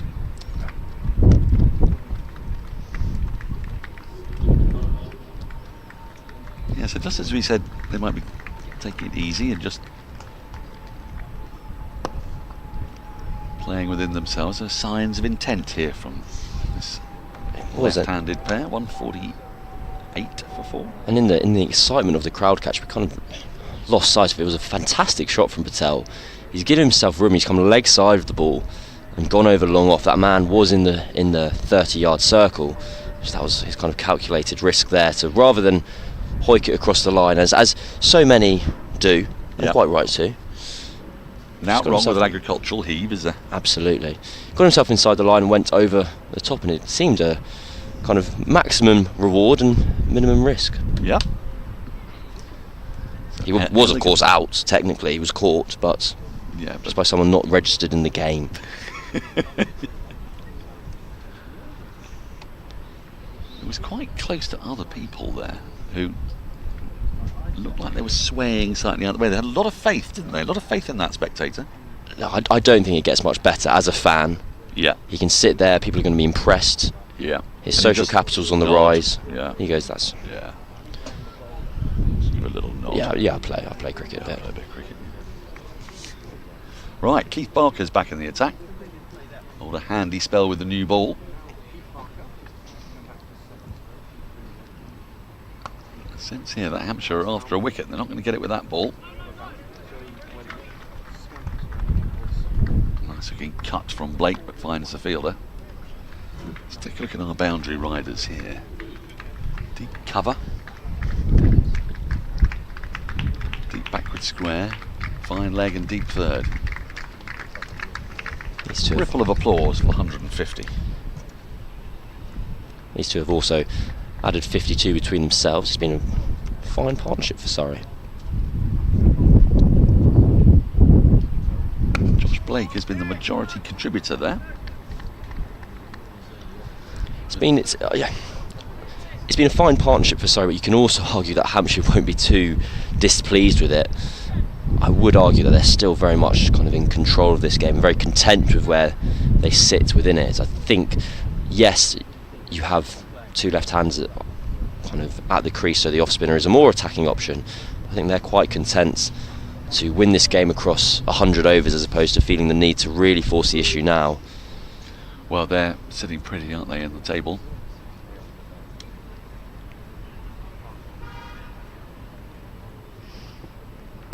They and Leicestershire have probably been the standout teams in Surrey's group. Well, I hope you've been aware that Sol Budinger is the third leading run scorer in the competition. In between being a 1960s Hollywood film director. It's a very difficult work-life balance. It is tough. But he manages it.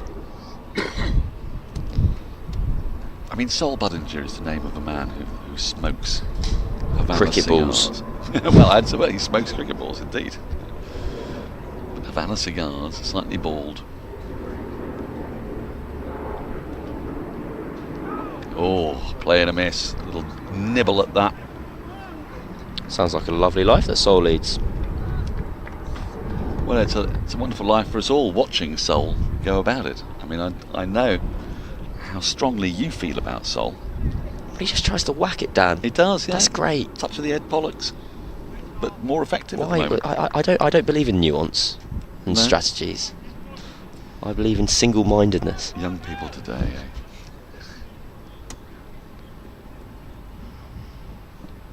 Slower ball. in the end safely negotiated by Blake.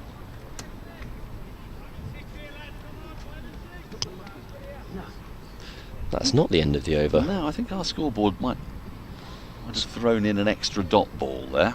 All the umpires have got it wrong. It's all very exciting. There's another waft of food. Floats on the somnolent Sunday afternoon air up into our commentary position.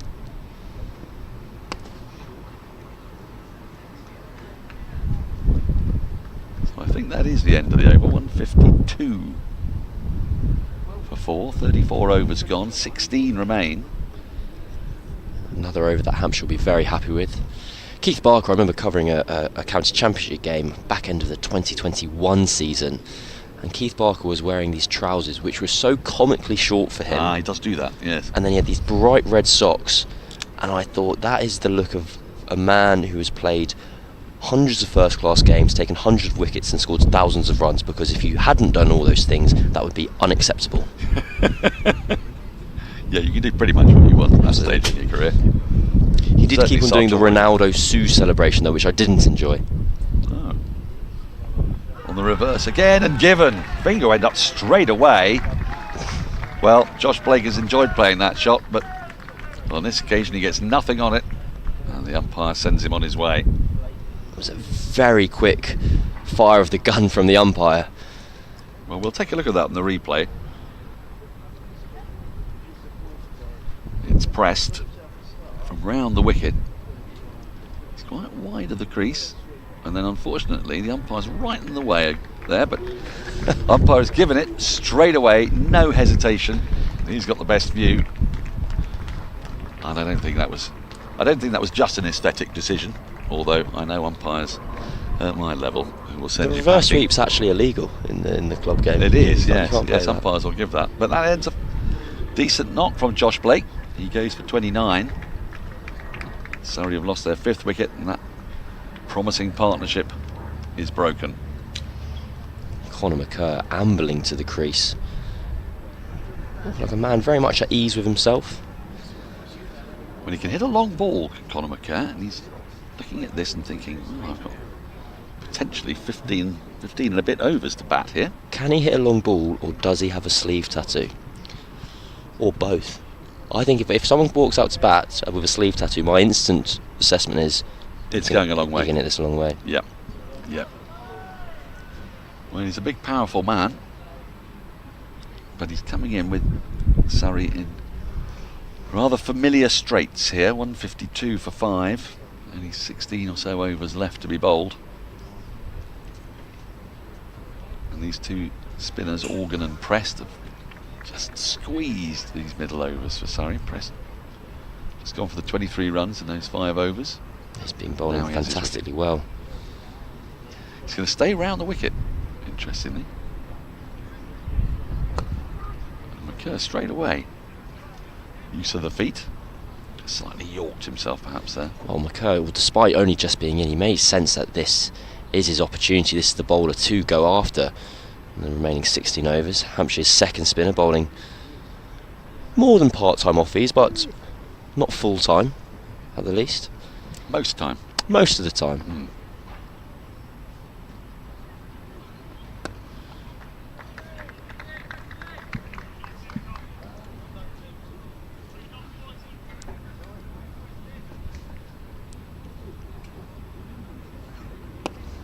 Again advances this time. Gets it past the bowler, gets off the mark. Yeah, very well played by McKerr. A lot rests on Patel here, so does that inhibit him, or? I think it probably inhibits him for the next 8 overs. 8, yes? Yes. Being very precise today, Cam. Quite right too. Patel dries up there, just to the right of where a standard mid-on would be. It rolls roughly 50 yards from the stumps and is thrown in by the fielder. It was a continuation of that gag, by the way, just so you're aware. It's handy to know. And there might be 2 on here. Patel's coming back for it. Throw comes into the keeper's end. But McCurr looks in good working order at the start of his innings. Surrey 156 for 5 after 35 overs. Patel will be eyeing up a ton here. There's plenty of time for him to get it. Surrey need that.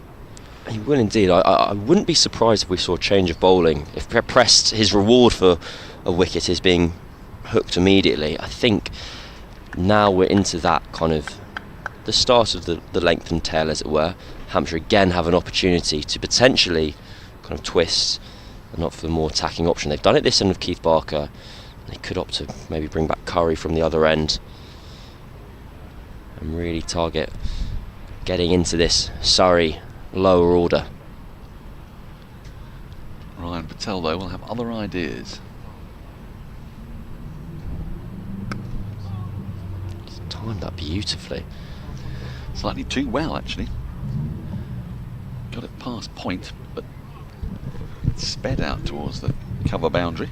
Made a lovely sound off the bat. Patel on 69 off 82. He will, as much as he will likely play within himself, knowing his role as the kind of responsible player in this situation, I'd quite enjoy him if he was irresponsible. Really started to target these shorter than normal boundaries by professional standards.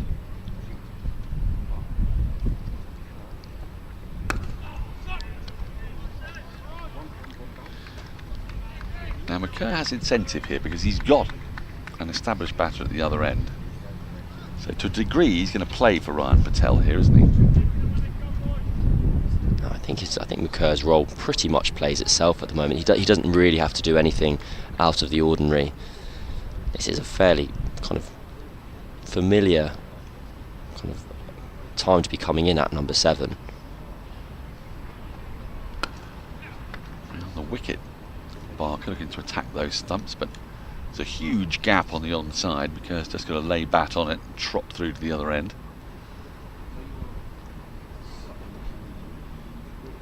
I know I've been referring to the shorter boundaries, but I've always find it quite humorous that having played club cricket here, I always think it's quite a big ground when you play club cricket. It is, isn't it? Yeah. And then the pros come along, they go, "Oh, it's tiny down at Guildford."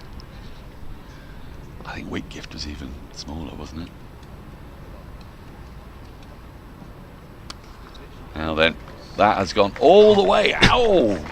Now then, I think that might have got a spectator. That went very fast and very hard. Mercifully, there are medics on hand straight away. That is the danger with these small grounds. That ball flew off Patel's bat. There's a little bit of concern here from the players. The young boy is being led away, I believe. He's on his feet and he's been given medical attention. Ryan Patel's running after the affected party. There was a young child who was struck, unfortunately, but he was on his feet and he's getting assistance immediately. Well, the ball went almost exactly where the paramedics are hanging out, which is just by the scoreboard down at Deep Backward Square. Some drinks are being brought on, and I saw that Ryan Patel's gone off to make sure that the youngster in question is okay. He's come back out now. I saw this happen at the Fairbreak tournament in Hong Kong, that I think it was Susie Bates smashed the ball into the crowd and it struck the head of Paul Burnham, the founder of the Barmy Army, his wife, who was there in a big Barmy Army shirt. She was fine in the end, but it was quite tricky for Susie Bates. You could see the upset on her face because to a degree you blame yourself and it can inhibit you, but of course you can't afford to let that happen. Of course, it's going to be bizarre for Patel right now to face up once again. I think he did but he was very quick over to the young child and ran off the pitch once he realised where the child had been taken to. And you can only assume that the child is doing okay, that Patel was able to. Well, he was up on his feet and yes, was walking away. He may have sustained a bruise or a slight cut or something. As I say, mercifully we have paramedics on hand and they were there in an instant. So we'll now resume, but let that be a lesson to anybody in the crowd that if these batters get going, anybody can be in the firing line here.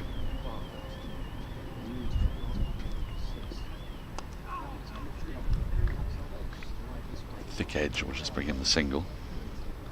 And in all that hullabaloo, we didn't really get the opportunity to marvel at the shot, which was a fabulous flat pull for 6. Absolutely, kind of lent into what we were just talking about, it being a small ground for players of this standard.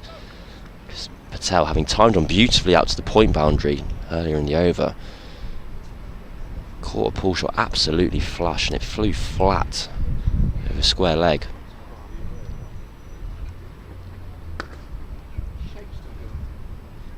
Nicely played by McCurr. Looks like he's got plenty of time out there. It's a relatively easy paced pitch, so expensive over, 10 from it. Barker only has 2 more up his sleeve. Surrey 166 for 5. 14 overs remain. So despite the loss of those wickets, Surrey will still be targeting around about 270, you think? I think they'd snap your hand off for 270 at the moment. I think I wasn't going to undercut you by much. I imagine 250, 260 would be about par, where potentially each team would be happy to shake hands on it and kind of sim game till the end of the event. I think you've got your wish. It's very pleasing when that happens. Yes. Tom Prest is out of the attack. I didn't wish that he would go. You wanted to see Curry come in and maybe attack this Surrey lower order. And I shall be heading in 2 overs time. I'm going to the in food 1 overtime, tent, where I might even access a curry. Oh, that's a magnificent shot from McCurr. Width, too short. That's been put away with some ferocity by McCurr. McCurr has absolutely belted that. It's split, it's gone to backward point's right hand side, and the sweeper had absolutely no chance of cutting it off. Again though, that hits that rope and it flies up off it. An unpredictable angle. Got to be careful there in the crowd.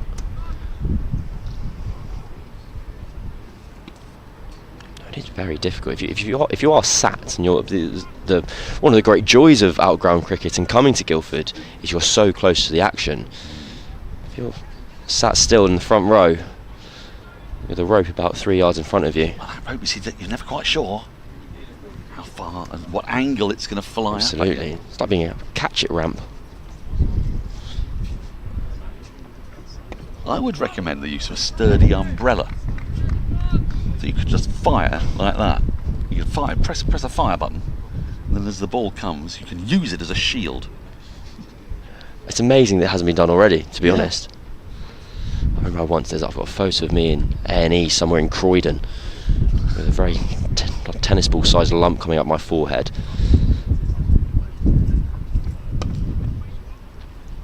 Nice piece of fielding, extra cover there. I was playing a match at Addiscombe, and I was at mid-off, and someone struck a really powerful drive in my direction. It's bounced about 5 yards in front of me, but there was the outfield was on a slight ramp almost. Yeah. It caught the surface, and my hands didn't get anywhere near. I kind of Rio Ferdinand headed it back where it came from. Ow. Nicely driven. Will be cut off just inside that boundary, but he's able to amble back for a couple of runs here. Patel has had various phases in this innings, but he's now into the particularly fluent and in control phase. 78. No, he has. Just in the last 2 minutes, that timed drive out to point, and then that pull shot. He's all of a sudden found a kind of a new gear, a fluent gear. Oh, and as we say that, he spoons the simplest of catches. The ball may just have stopped on him in a touch, but he'll be infuriated by that. He was striking the ball so well, and then just goes to drive, stops his shot, and offers the easiest of chances to short extra cover. Patel goes for 78. Surrey lose their 6th wicket at the worst time, 173 for 6. Curry's been fantastic and been, as you said, it's just held in the wicket, but it wasn't a natural holding. It wasn't something that Patel couldn't predict. Curry's been so effective at rolling his fingers over the ball, using his cutters, and that's why he's come back into the attack to really be that wicket-taking option. You can just see on the replay there the ball stopping, and even though Patel had been so fluent in the 20 minutes leading up to that, he's been outfoxed by Curry there. But we have a new batter coming to the crease, and a fine moment for Tommy Elam on debut. Yes, Tommy Elam, son of Mark, who buys his shirts in a shop in these parts, you know. It's my wife discovered when she went to buy me a shirt. Yep. Lovely. Yeah, she got chatting away. The fella established that she was down here for the cricket, and he said, "Oh, one of those cricketers buys shirts in my shop." "Which one?" She said. "Mark Elam." Wonderful. Mark he Elam. has to buy a shirt somewhere. He has, and why not an outlet in Guildford? I shall be departing, but I shall depart and letting you know Tommy Elam was playing for Cranley yesterday, playing club cricket the day before his professional debut. Quite right, fantastic. And he'd have known he was playing, yeah, presumably. Right, so a lot now rests on Surrey's tail to get up to anything like a competitive total as Taha's about to rejoin. 13 overs remain. Oh, block hole delivery straight away. It's a great bit of bowling to the new batter. Kelly, who's picked up a wicket already, 1 for 20 from his 4 overs. So Taha, that couldn't really happen at a worse time, could it? Ryan Patel was just starting to look really fluent. He'd played well throughout his innings, but he just seemed to have accessed 5th gear.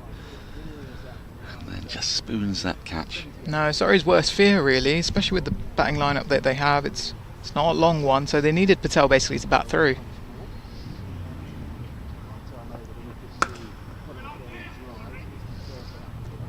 Nice drive by McCurl, only get him the single. You can see there from Dom Kelly's first ball of the over. Full straight, going for the toes.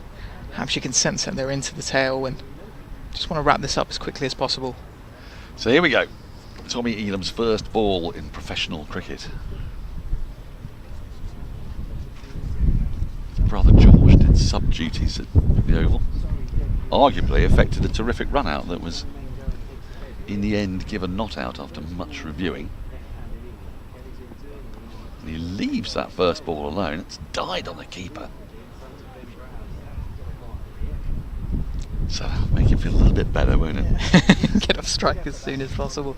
And also just not get out to your first ball in professional cricket. Yeah, George Elam, that bit of work in the field during the Ashes Test at the Oval. I mean, I remember just him being there, just watching him scurry in from the boundary. He was sprinting, he was so quick off the turf.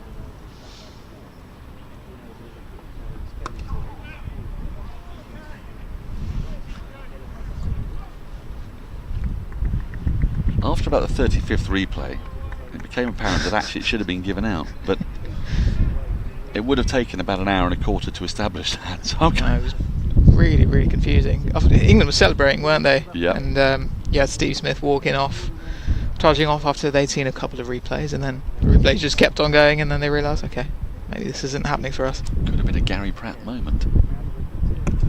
But actually, I read a piece about Gary Pratt saying that it was actually one of the banes of his life, that moment. Was it in Wisden Cricket Podcast, wasn't it? Yeah. Well, Phil's going to come on in a minute, so he can explain better than I. But I remember reading that, thinking, yeah, double-edged sword. So maybe George Elam has dodged a bullet there. I think I remember him saying that he got more known for his fielding then, and so it took away from his actual batting. Elam plays and misses at 1 in the channel. End of the over. A good one from Kelly. 176 for 6. 38 overs gone. More from Taha. And then to take you through to the end of the innings, it'll be Phil Walker.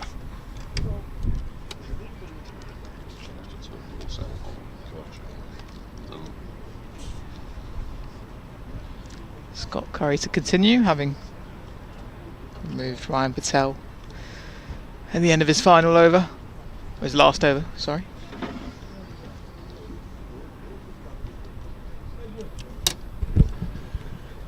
Afternoon, Taha. Feels like it's got a lot hotter since we were last in this, Phil. Yeah, well, the big news is that I located some sun cream. Kevin James has saved the day.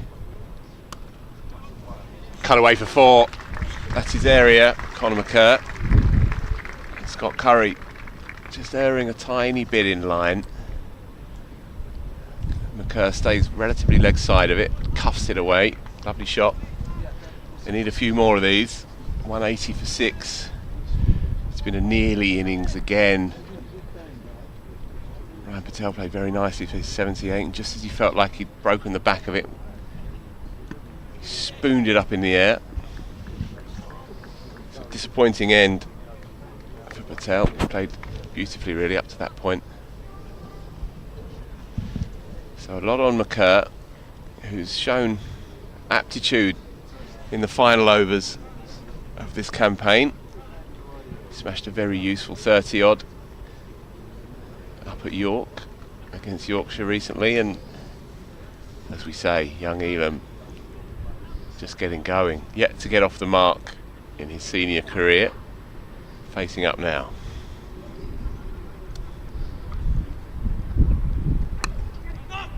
Not going to happen just yet. Well bowled. Just on Tommy Elam, yeah, his brother George obviously, got the headlines for the near run out in the Ashes, but Tommy as well was a 12th man in that test. That's right. And initially came through the Kent pathway and then into the Surrey age groups in the under-17s level. Now making his professional debut at 19. And he's away. Crowd recognise that as well. Just angles it behind square. Runs down for his first run. Nice looking late dab there for one. Not a bad shot to get off the mark in your professional career. Yeah, it's one of those, he'll remember it all his life.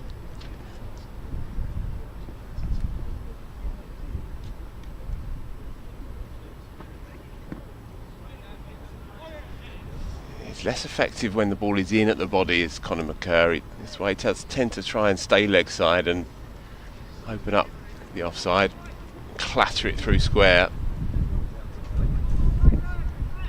So what can they get here, Taha, do you think realistically? What would they be satisfied with now with 11 and a bit overs to go? 183 for 6.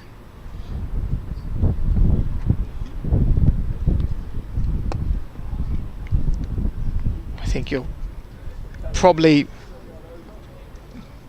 if they're being ambitious, you're hoping for 270, 280. Oh.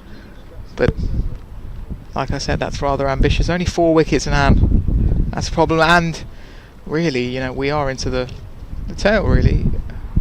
Sorry, don't have a long batting lineup right now in this tournament. They're obviously struggling with injuries. Usually you'd have sort of lower down the order someone like Jordan Clark, who's obviously out right now. Well, one person they do have in next is Luke Griffiths, who is just 17 years old, in his last year at Charterhouse, where he's also in line to become head boy. Seems a tiny bit greedy, considering he's already a first-class cricketer.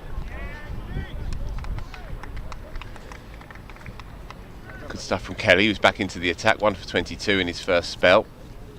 Good, useful, bustling medium pace. Got rid of Ben Geddes with a lovely late away ducking seamer, and he's coming in now with 11 to go, so he's got a big role to play in the latter overs here. Griffiths in next, played excellently and inventively on Thursday afternoon here. Looked entirely at home, and there's a lot of pressure on his shoulders if he were to come in with say 10 or 8 overs to go in this innings. Nonetheless, he can replicate what he did against Lancs when he made an enterprising 25, pretty much a rudder ball. Then that might just get Surrey up to something around 250.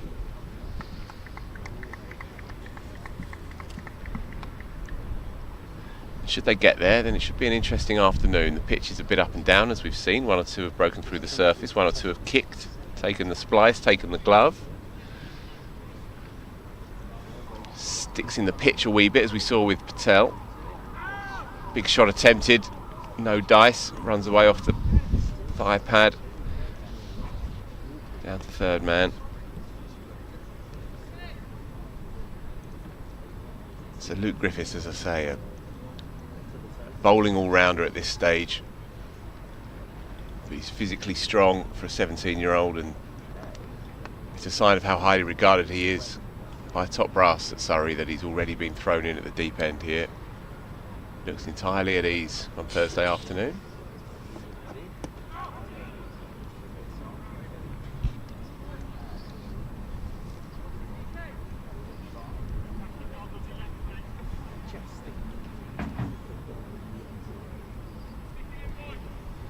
Who have you been impressed with today from Hampshire's side?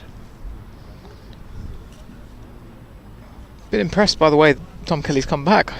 You could sense that it was quite a nervy start from him. A half volley first up that Ben Geddes drove for 4, then there was a full toss.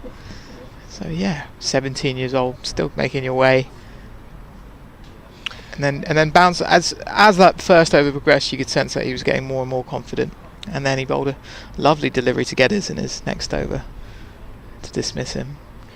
6 from his first 3 deliveries, but he's now just 2 balls away from completing 6 overs, and just 1 for 22. It's driven hard, but no run. Almost too well by McCurr. Picks out mid-off. The thing with watching someone for the first time really is you're always kind of looking at who they remind you of that you've seen previously. I'm still trying to figure out who Kelly might have modelled his action on, where he might have taken bits from.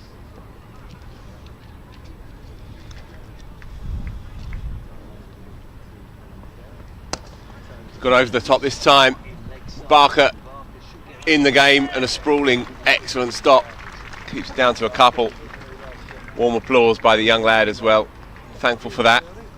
1 for 24 from his 6, going well. And for all that we know that Surrey are hamstrung by the loss of 13 players due to other 100 commitments and injuries as well to 1 or 2, Ben Folkes notably, and Hampshire as well, seriously depleted. Nonetheless, it does show that one of the joys of this competition is that you get to see these young players that you may have heard of, players that you may not have heard of, players whose names you might recognise from scorecards or from yearbooks, may have just heard the name on the grapevine, and then you get to see them develop. And there's no better experience than being thrown in at the deep end. Some have argued possibly that it's a bit premature for some of them, but one can't help feeling that any exposure to a game such as this in front of a spirited crowd has to be good for a player's development, however young they may be. And as we saw with Griffiths on Thursday, and as we saw with, say, Josh Blake, who's a different story, but still you saw them growing into their roles on Thursday afternoon. And so we come to Tommy Elam, 19 years old, on his senior debut.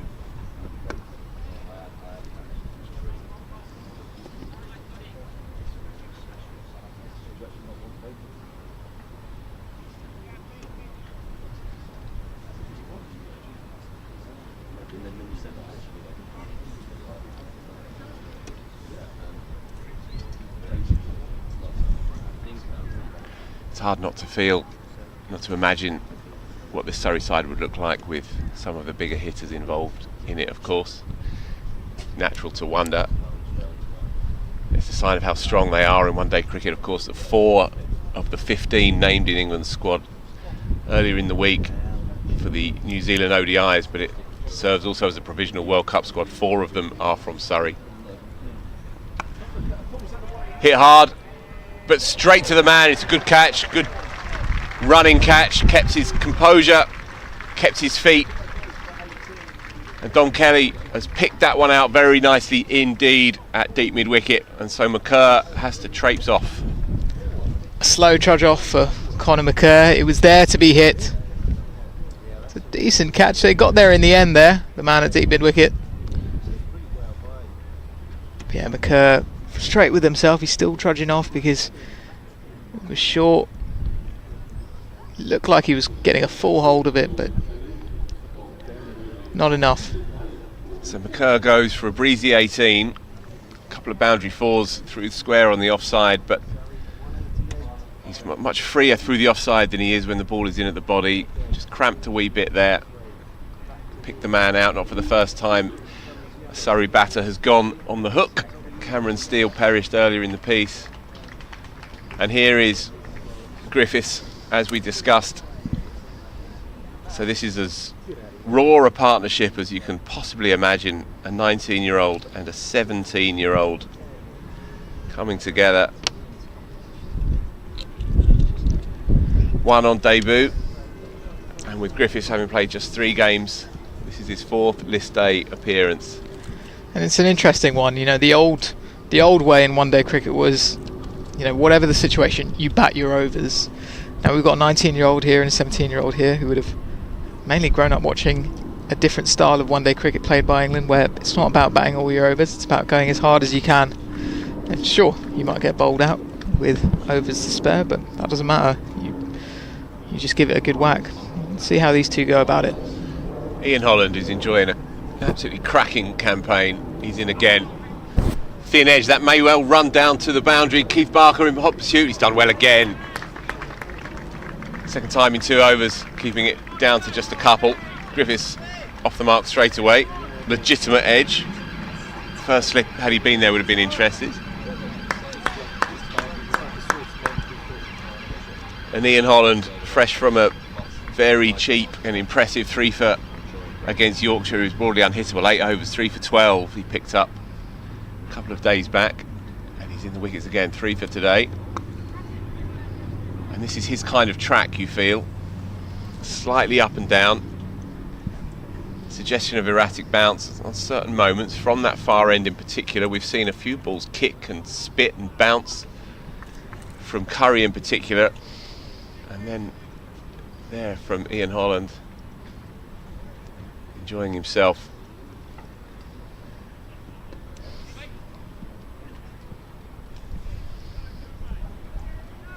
Ian Holland took a nasty blow at the start of the day, and Dobb simply sort of shimmied down the wicket for a straight hit. Hit him on the ankle. He looked like he needed a bit of patching up from the dock. Struggling for a bit, but then was back into rhythm very quickly. Picked up a couple of wickets. Now got 3 for 27. Nearing the end of his 8th over, so those are some nice looking figures for him.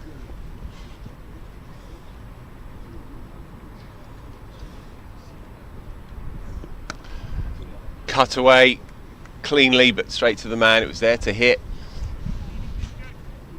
Runs are runs for young Elam, but he might have fancied he could have climbed into that a tiny bit more effectively. Nonetheless, he'll keep the strike. Inches on to 3. 192 for 7. What can Surrey scavenge from here is the question. You feel, sorry Taha, 210, 220 is not enough on this track, but 230, 240 might give them a puncher's chance. Well, it just seems like Hampshire are cruising along. They're not necessarily even sort of actively hunting for wickets. It's just staying disciplined and waiting for Surrey to make a mistake. But Surrey look quite far off from a challenging total at the moment. Kelly in again, or bowled. Bit of nip to that. As you say, Taha, he started tentatively, but he's really grown into it over the course of the day. Done a really invaluable job here for his skipper, Ben Brown. Both change bowlers, both seamers, Curry and Kelly, have been really impressive today. Given Hampshire the control they need. As you say, they've played slow heartbeat cricket really across the day, and it's not required anything else. You haven't had to think outside the box or get too funky. Cut away. Again, straight to the man. Nicely played though. And there will be a completely different feel to watching Surrey bowl on this track, because their bowling lineup is mainly populated by spinners. Hampshire have been running through with their quicks, and Surrey have 4 spinners to play with. Elam, who's batting at the moment, the off spinner Amaverdi, Dan Moriarty, Cameron Steele, the leg spinner as well.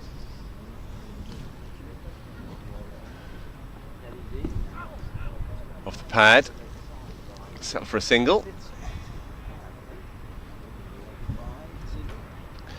Yeah, Dan Moriarty due in next for what will be, at least in this stint, his final home game for Surrey.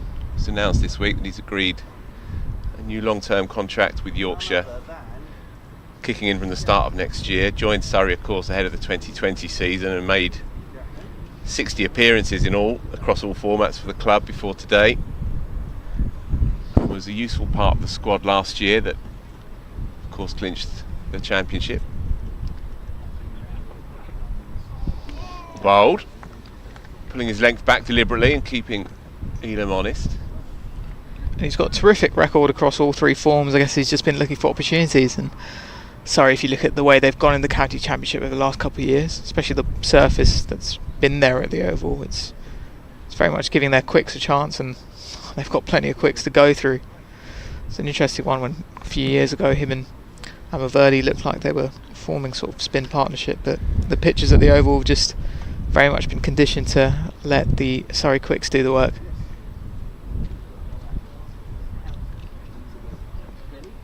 Playing a miss outside off, but Elam survives. Good contest here between the two kids. This is what this tournament throws up for you, of course. Can I tell you who Kelly slightly reminds me of? It's a slightly ridiculous one. Go on, have a punt. Just keep an eye out for his front arm and the way it sort of collapses. There's a bit of James Faulkner in there. James Faulkner. Just keep an eye out for it. With the jabbing arm coming down. The sort of slightly, kind of, the arm gets slightly loose as it comes forward. And again, 3 times now in a row. Excellent finish to his 7th over. It's been a fine spell across 2 stints here by young Kelly. 1 for 25 from 7. He's doing an excellent job for his team. Anything on that from me, or was that slightly ridiculous? Considering James Faulkner was also a left arm fast bowler, but you know what I mean in terms of the front arm. And twice the height. But I hear what you're saying. Yeah, Kelly's an interesting one at 17. Obviously, what sort of seems to be to his advantage right now is that he's got a skiddiness to him. But 17, you kind of expect him to grow a bit taller as well, and you see if that changes the way his bowling works, changes what makes him effective. It's an interesting time for a fast bowler at that age, of course. It's going to be old golden arm, Ian Holland to continue. 3 for already in his back pocket. Thanks very much. He's in again. Bang on the money as ever. Keeper standing up as he was last over as well. Ben Brown, brilliant glovesman.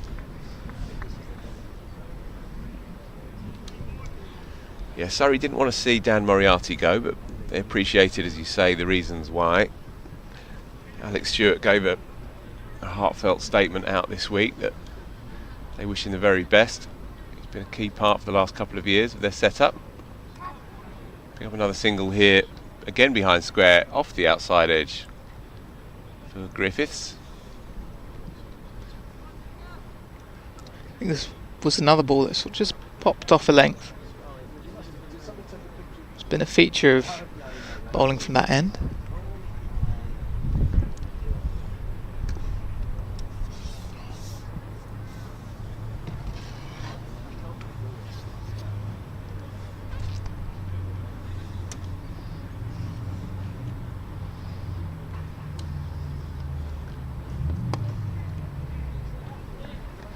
Metronomic stuff from Ian Holland, as we've come to expect.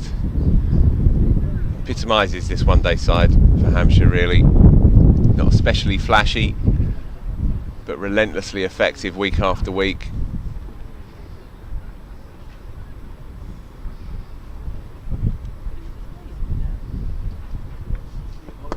In the slot this time, and he's he's taken it off the knee. Oh, there's more than a few oodles of luck there, but he will take it. Thank you very much. He got in position, did Donald tidily enough. The ball popped out. He kneed up and took it on the 3rd attempt. It should have been a straightforward grab at cover. Instead, he's going to go viral. Popped off. Off the leg and then one-hander. And then, not sure about the celebration, but do what you want after you've taken one like that. Yeah.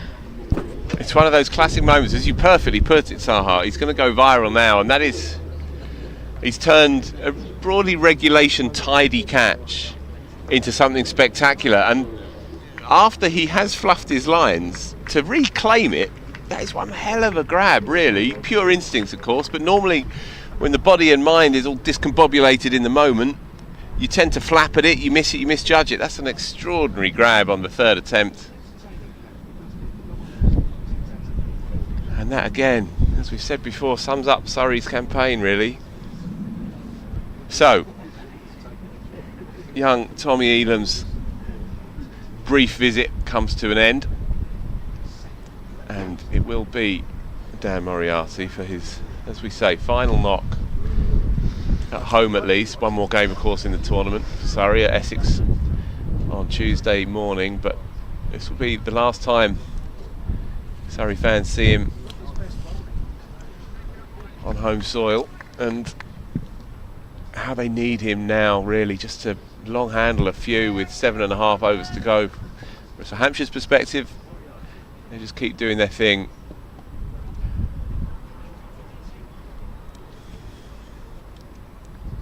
Yeah, suddenly for Surrey, even 196 for 8 at the moment. 200 would be something to tick off, but you know, even 220 looks potentially ambitious from here.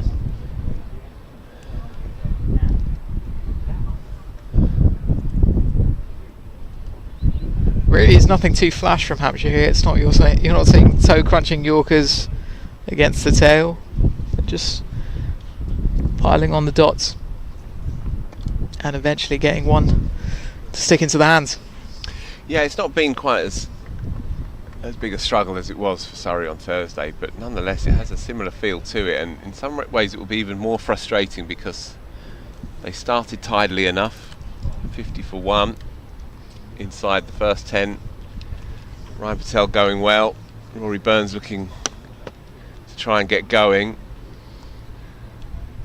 and it's just been one step forward and 2 steps back yet again. 197 for 8 is not quite 153 all out, but it has a similar feel to it.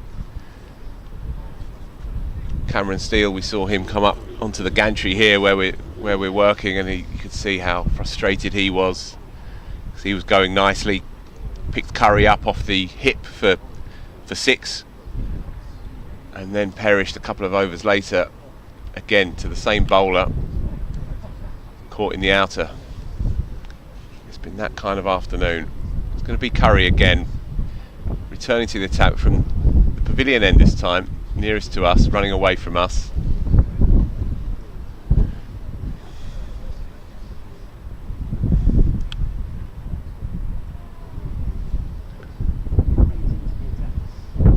Oh! How about that? That is as good a Yorker as you can get, effortless as well. First ball back, and Griffiths has played all around it, beaten for pace, neck and crop. Just as I was saying that Hampshire hadn't done anything too flash, there comes a lovely toe-crushing Yorker from Scott Curry. Yeah, he's had a good day out here as Scott Curry. It's not necessarily reflected in wildly impressive figures, but he's passed the eye test here. He's inventive, he's got versatility, he can bowl slower balls at will, he can bowl cutters, and now you see that he's got the natural block hole ball. That was absolutely deliberate as well. First ball back to a lower order player. When you have a bit of pace from that height, come down hard. Brilliant stuff. Hampshire looked like a really good, solid, well-disciplined unit here. And now suddenly the goal for Surrey becomes just to get to that 200 mark, the 197 for 9. Verdi on strike, and Curry. Either two things here really. He goes for the repeat, a full inducking Yorker, or he goes potentially for the short ball. There is a man back deep on the leg side. Or down the leg side. On the leg. Standard stuff. He turns on his heel, puts his head down and gets back to his mark. Put that one away. Yeah, he's just 22, but he's already building a tidy record for himself for Hans. He's only played a couple of red ball first class games. Picked up 7 wickets though, a decent average for a very small sample size, but it's in list day in T20 cricket where you can really see as Amir Verdi is off the mark with a nudge behind square down to third man. Yeah, he averages 20, a tick over 25 in list day cricket, an economy rate as well under 6. So these days in 50 over cricket, anything under 6 is very useful indeed. 32 wickets and then another couple to add to that, so 34 wickets from 21 games including this one and counting, of course. One more still up for grabs here, and a very useful T20 record as well. And in another county, probably would have played a bit more first class cricket by now. It's just the kind of depth Hampshire do have with Keith Barker, Mohammed Abbas, Kyle Abbott, Ian Holland. And John Turner as well, of course. John Turner as well, now been called up for England, but also just hasn't played Yep. first class cricket for Hampshire because of that depth. Yeah, they're in good hands. And again, another showcase, slower delivery.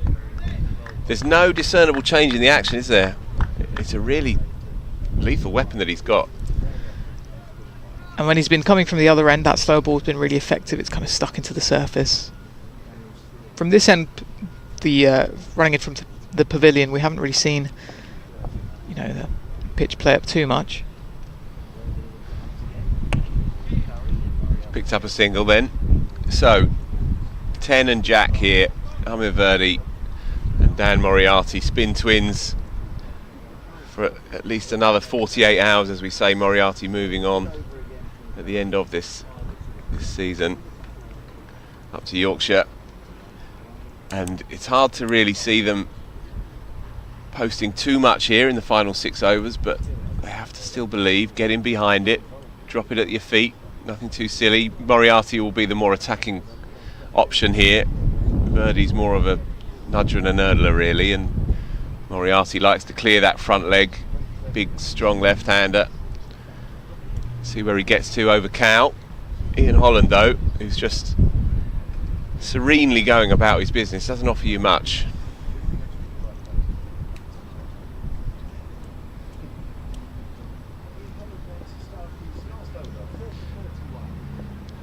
Final over for Ian Holland. He's in, and as we've come to expect, right on the money. 200 up belatedly, 9 down in the 45th. It's been hard yakka for Surrey over these 2 games at Guildford, in truth, with the bat.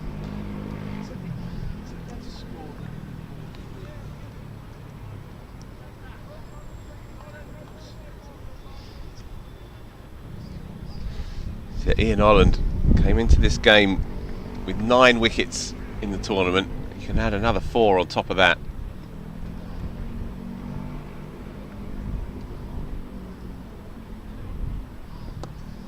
On the pads this time, chipped away tidily enough, just for a single.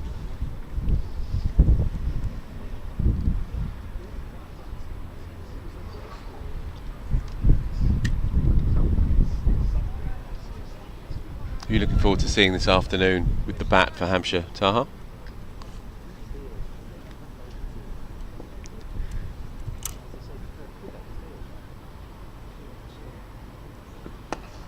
He's not had a great tournament, but I do like to keep an eye out for Ben Brown. He's carded, I think, at 4 today. He'll be the glue in that middle order. But Nye Donald as well, having taken that spectacular one-handed catch. So he's a lovely batter to watch when he's in full flow. He's an interesting cricketer. Short, pulled hard. That man at deep square has been in the game all day long. Joe Weatherly out there. Yeah, had a terrible injury, didn't he? Well, a terrible couple of injuries, really. Kept him out for, I think, more than 2 years. Came back last year into Hampshire's first team. And I guess he's probably still finding his way back, having spent so much time out of the game. Going to be tight. Out if he hits. Just a bit too high. And so Verdi is able to scamper through and survive.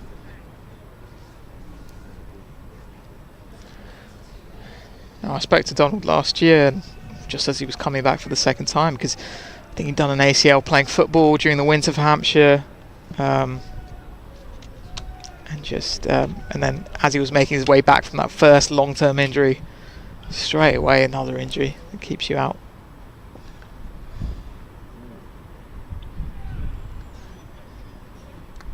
Oh, it's up in the air. This should be taken. Be a good catch.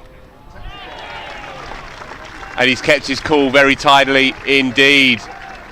Eklund with the catch, and so Surrey's innings is done.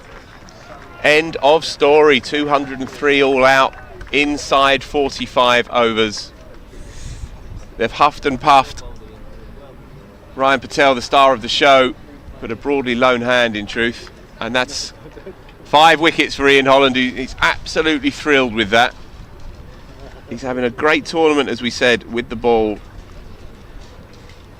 and that's as good a return as he's delivered in this day cricket.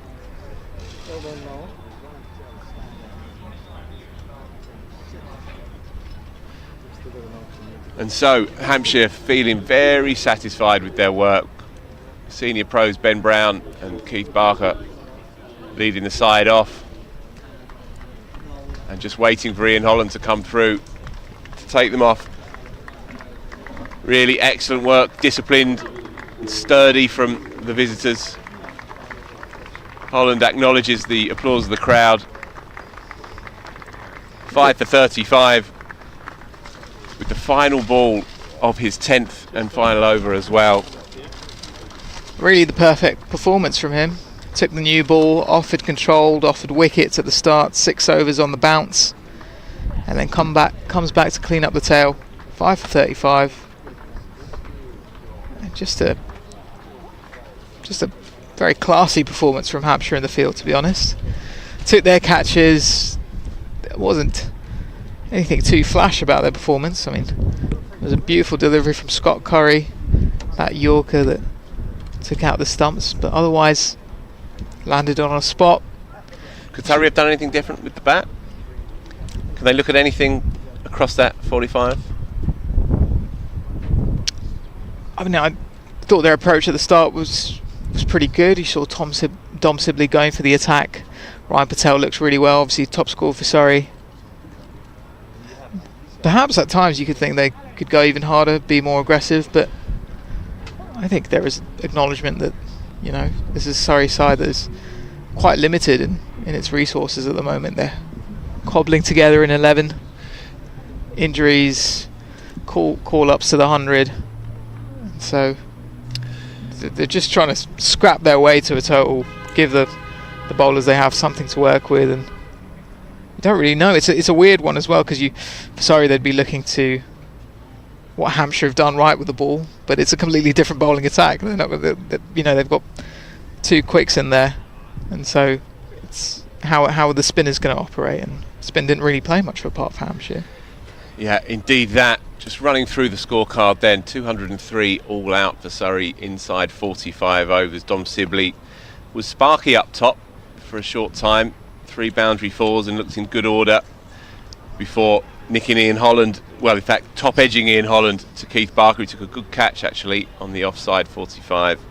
He went for 15, it was 30 for 1. Rory Burns went for just 8 to compound what's been a tough campaign with the bat for the Surrey skipper. He went for 8 from 15. Ryan Patel was then joined by Ben Geddes, who looked very tidy indeed for 16 before he became Dom Kelly's first wicket, caught behind by Ben Brown for his second catch of the innings for just 16.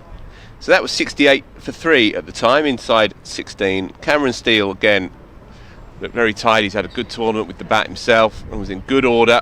Flicked a 6 off his hip to get going. off Curry, and then cranky with himself, picked out Nye Donald on the square leg boundary, so he went for 14. It was 4 for 98 at that point. Josh Blake came and went. Tidy, sparky partnership of 54 for the 5th wicket. Blake went for 29 in the end, reverse sweeping to Tom Press, the off-spinner, who alongside Felix Organ did a very tidy job actually in those middle overs, both very useful containing off-break bowlers. Josh Blake went for 29. Ryan Patel was the next one to go, and he played really nicely for 78 from 88 balls, 6 fours, 2 sixes, and he would have been so frustrated to have given it away. Rather chipped a slowish cutter from Curry to Donald, who juggled it. In fact, took that one cleanly and then juggled the next catch off Tommy Elam, who went in the same way, driving to extra cover. But while Patel's wicket was straightforward, Tom Elam went to an outstanding piece of improvisation by Nye Donald. You really have to catch that on the highlights. Dropped it, kneed it, caught it one-handed, inches from the turf. Luke Griffiths 5, Dan Moriarty 4, Surrey 203 all out inside 45 overs. The star of the show with the ball, Ian Holland, 5 for 35. 3 wickets as well for Curry, who was perhaps the most eye-catching of the bowlers. The Yorker to get rid of Luke Griffiths was a beauty, a real perler. First delivery of his latter spell, exactly deliberate as well, arrowed in, further showcase of his class. He's building a very, very tidy reputation for himself on the circuit. 203 all out. We'll be back in due course for Hampshire's reply. A big chase, of course, for Hampshire. They have a lot riding on this one, and for Surrey, in front of 2,500 here at Guildford, they'll be desperate to take something from this one. You can join us again in about half an hour or so's time, just when the teams roll out after lunch.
Welcome back to a scorching sunny Guildford for the last eighth, I suppose we would say, of Surrey's home Metro Bank One Day Cup season. Having batted first, scored 203, they've set Hampshire, high-flying Hampshire, who are up near the top of the table, vying with Leicestershire for that automatic slot straight through to the semi-final. Setting them 204, it's going to be Fletcher, Middleton and Joe Weatherly. Joe Weatherly who's been released from his 100 duties. And Fletcher, almost impossible to say his name without invoking Mr. Mackay from Porridge. He's out there with him. I've got Cameron Ponsonby alongside me, who looks baffled by that reference. Well, I was trying to work out how. Porridge, didn't you, as a child? I know what the show is. Yes. But I can't say I have the same difficulty saying Fletcher Middleton without invoking. No. One Well, of the there are a great few. British sitcoms. There's a lot of players out there who, I may have mentioned this before in the live stream. I find it very difficult to say their names without putting on a stupid accent. Mercifully, Ryan Patel is not one of those players, and he's going to open the bowling, which is an interesting move here at the scene of his devastating spell against Somerset in 4-day cricket a few years back. Yes, I can't say Marcus Stoinis without putting on a bad New York accent. I can't say Ricardo Vasconcelos without putting on a bad Sean Connery accent.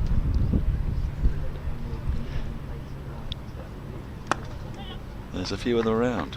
Hampshire are underway. Fletcher Middleton is off the mark. God, the things you learn about yourself through a long and illustrious broadcasting career, the names that you can and can't say without Putting on a ridiculous voice. Yeah. How true. Yeah. Tilan Walalawita is another one.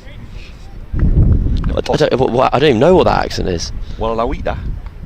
It's It's clearly a kind of bad Brendan Foster. Oh, sorry. No. Why didn't you say that to begin with?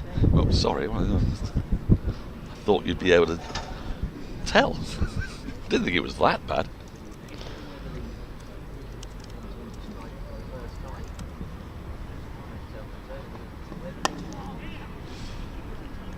So both players now underway. Little singles into the onside.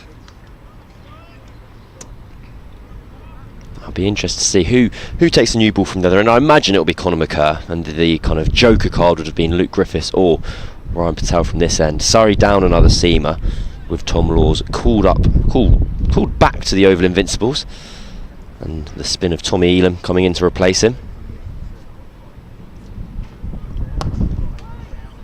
Nicely struck, but can't beat the fielder Griffiths, who's rolling around on the ground there. They've done a full 360. Hampshire. A win for Hampshire books them a place in the quarterfinals. It does. It doesn't necessarily guarantee them victory. Well, what they would really like is to finish top of the group. And then go to the semi-finals. And then go straight to the semi-finals, yes. There are two matches erroneously called quarterfinals. Oh, the inside edge could so nearly have dragged that back on. I like this move from Surrey. It's what was not expected, I guess. I mean, I guess it's innovation in the face of necessity, as it were. They wanted to have a seamer opening the bowling, and the choice was Ryan Patel, who has a 6 for on this ground, or Luke Griffiths.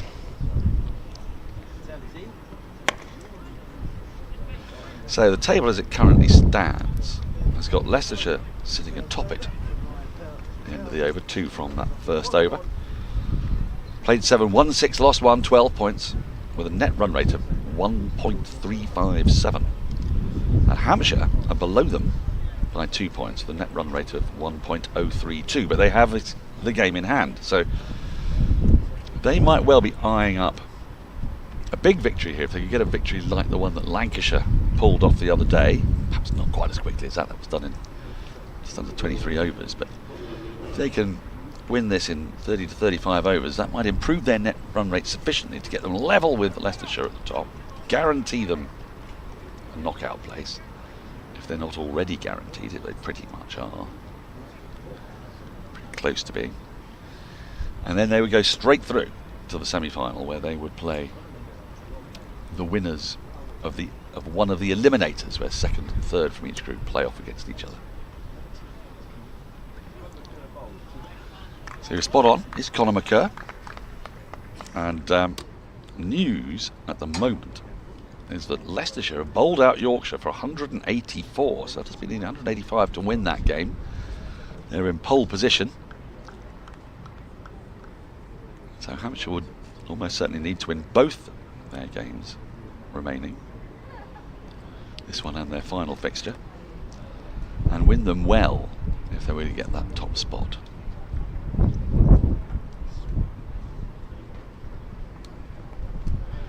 Thick edge is running down towards deep third. Just be a single.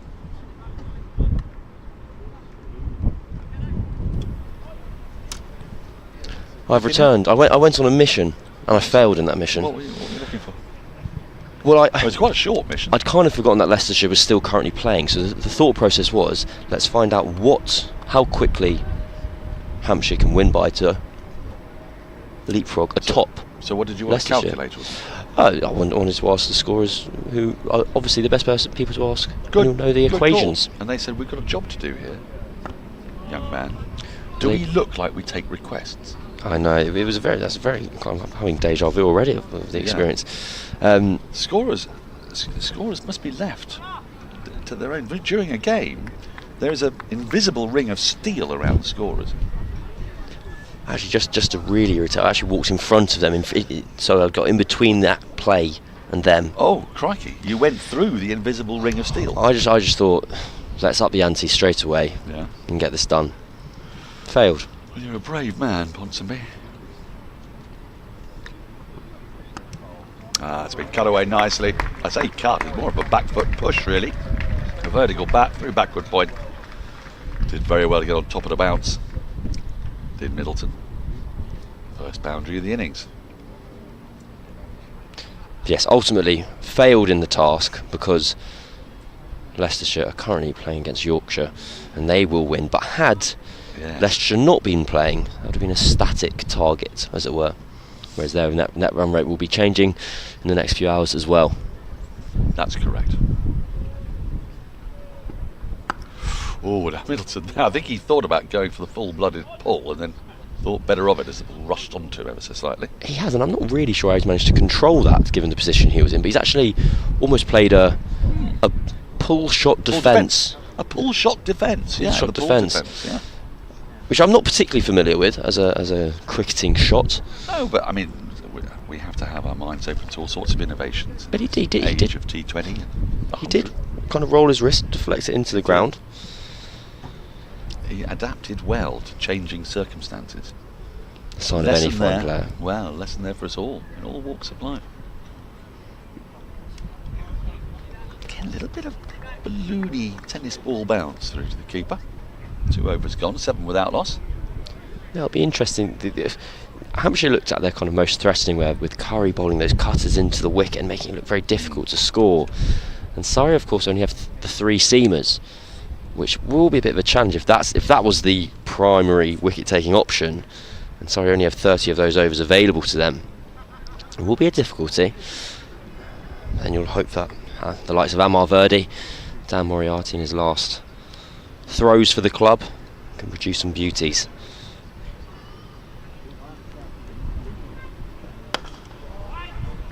Fine shot, but again, well fielded. Busy boy Luke Griffiths at. Yeah, he's mid-on. nimble, isn't he, for a tall lad? Great feat for a big lad. Yeah. Very impressive.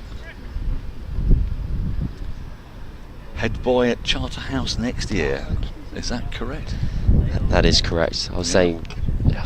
Everyone's very excited about this. I wonder if he gets his own office. His own inkwell. You say excited. I think we touched on this during the Lancashire game. I think it's kind of fundamentally unfair to both be a professional sportsman and head boy at school at the same time. There's too much going on. Too much social capital. You're too impressive a figure. Yes. It can only be downhill, can't it? Mm.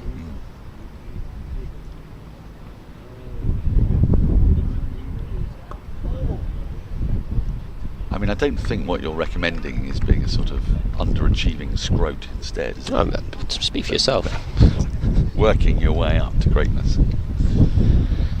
I think there's a certain type of confidence, nay, arrogance that attaches to someone who is the best at a sport in a school. Yes. If you're the best footballer at the school, Yeah. king of the castle. Yeah.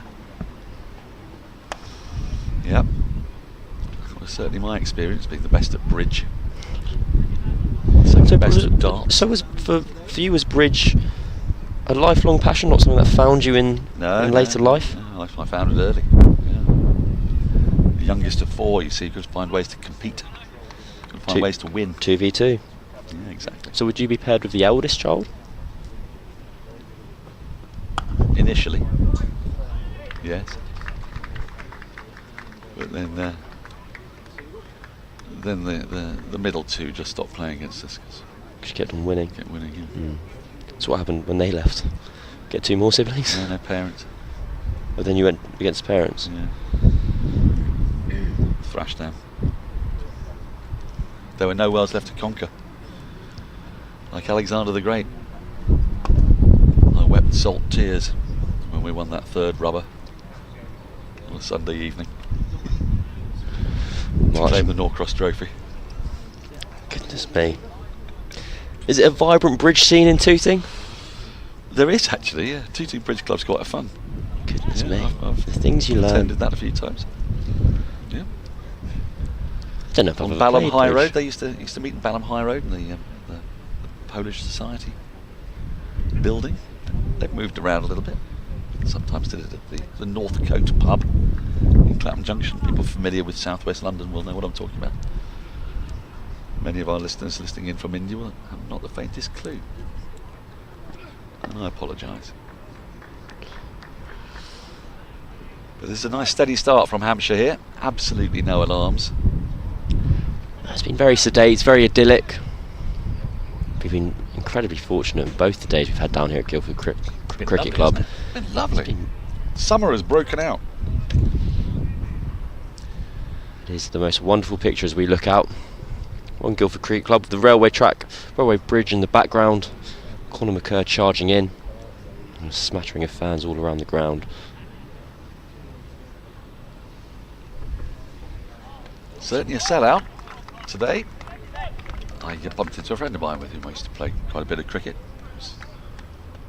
Former first 11 captain. Left arm spinner Ian Tredgett tore up the Surrey Championship for many years. Who did you play for, Dan? Old Alanians and then the Allane Cricket Club when we were merged. I was involved in one of the most, I think, difficult things any human being has ever had to do, which was to merge the old boys of Allane School and the old boys of Dulwich College into one team. It's like basically merging Celtic and Rangers. The bitter feuds and enmities that had happened for years. The Posh Friday Agreement. Yeah, the Posh Friday Agreement. That's exactly what it was. I felt at the end of it I could give Middle East negotiators a run for their money. What a turbulent time of your life. It was a turbulent time. Anyway, Tredge is here, and he told me how hard it was to get a ticket. Sold out, then some got put back on, became available, but then he stacked them up before they were sold out again.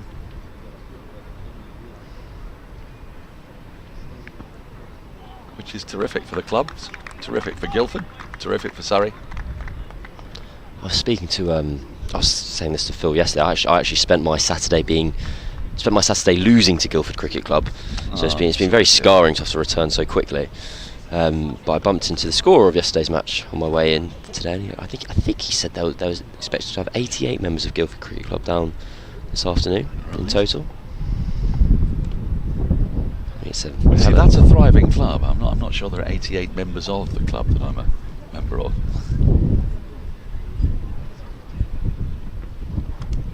Oh, now then, it's gone fine. And flying through where second slip might have been, and runs down to the boundary for four. Ben Geddes can't stop it, running round from his left. I think Conor McCurr started he looks so much kind of sprightlier bowling, much more lively bowler than he perhaps did on Thursday. And you referred to a bit of tennis ball bounce, which I felt was potentially cruel. I've seen he's getting some good carry through to Josh Blake. Well, when it sometimes sticks in the pitch just a little bit. That one has leapt a touch. We've had one leap quite frighteningly today. Very nice shape away from the right-hander. But without any joy so far. 3 overs gone, 16 without loss. That target just 204. Surrey's batting hasn't really fired throughout this Metro Bank One Day Cup. But there are extenuating circumstances. We've mentioned them many times, but it is the case. Missing 13 players to the 100.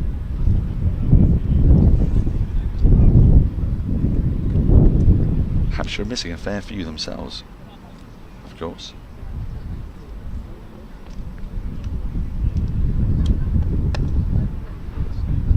Now, have I had the opportunity to talk to you about the omissions from England's one-day squad? You have not? Harry Brook. Yes. How? Well, I mean, it's not often I find myself on exactly the same page as Kevin Peterson. I've always thought you two to be very similar. We're similar, we often be adjacent, but to be on exactly the same page is quite rare. So that beats the field, it's just going to run away into the crowd before a nicely controlled cover drive from Weatherly. Getting a good stride in. It's a packed offside field, so he had to place that perfectly, and he did. Nice little use of the bottom hand just to guide the ball where he wanted it to go. I guess my immediate question I'd pose to you is who are you leaving out? Well, personally, I'm leaving out Ben Stokes. Okay. Is this a kind of on the notion of you can't pick and choose when you want to play, or No. just a general Stokes would be the one to miss out for you in that squad 15? I think I need Liam Livingston in that squad because he bowls spin. I need Joe Root in that squad because he anchors the innings and bowls spin. And those are the sorts of all-rounders I want at the top of my order.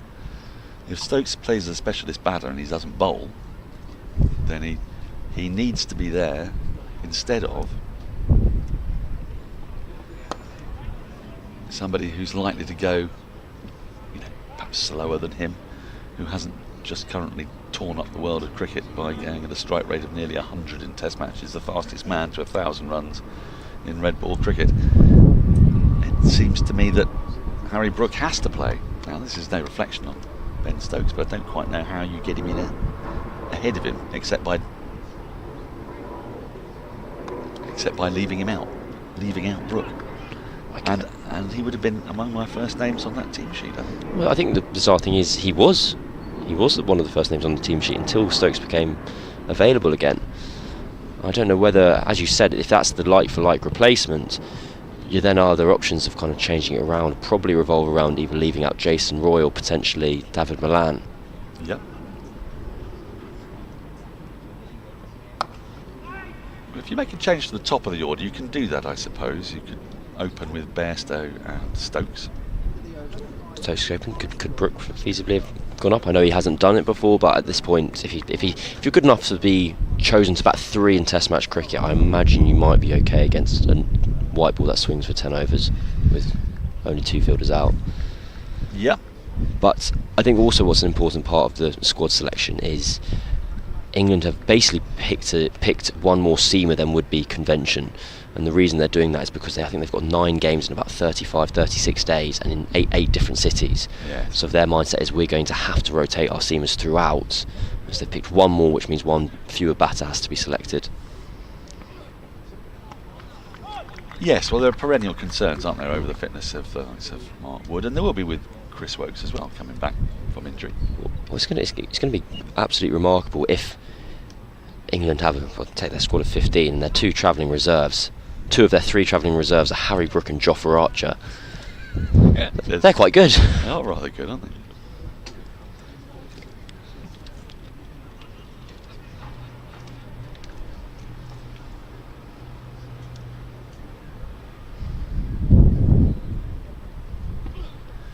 And again, this is no disrespect to Ben Stokes, who is obviously an absolutely remarkable cricketer, but in one-day cricket, running between the wickets is quite important. I think he'll be able to run between the wickets, won't he? Got a rather wonky knee. Well, I've heard about that. Stopping him bowling. I know it's a slightly different thing, and in the field it does look like his straight line speed's pretty decent. But you've got to turn. You've got to turn if you're going to get twos.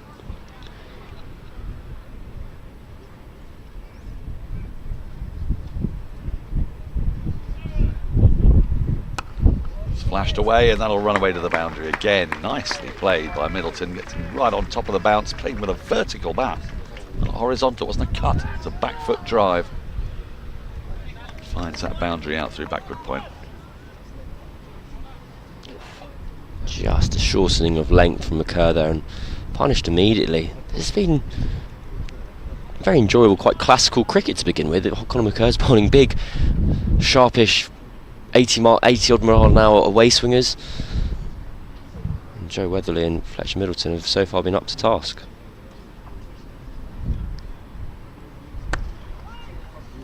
Can't beat the fielder on this occasion. Yes, you see, perhaps it's because of the way my brain works, but my mind is drawn to another World Cup in India in 2015-16, in which England's captain had a troublesome knee, and she was unable to run her twos, and the result was she played no more and joined us in the commentary box that very summer. Tammy Beaumont's career flourished. Heather Knight was made captain. The rest is history. So you're saying your fear is that Ben Stokes will injure his knee and then you'll have to spend next summer with him? Is that there is that concern. Goodness me, I can't believe what I'm hearing. Well, I want to preserve that knee. I fear for that knee, and I want that knee in as tip-top condition as possible for the 5 Test series that's going to take place in February, end of January, February. I think I would love and want Harry Brook walking out at number 5 or wherever it may be for almost every match in the world.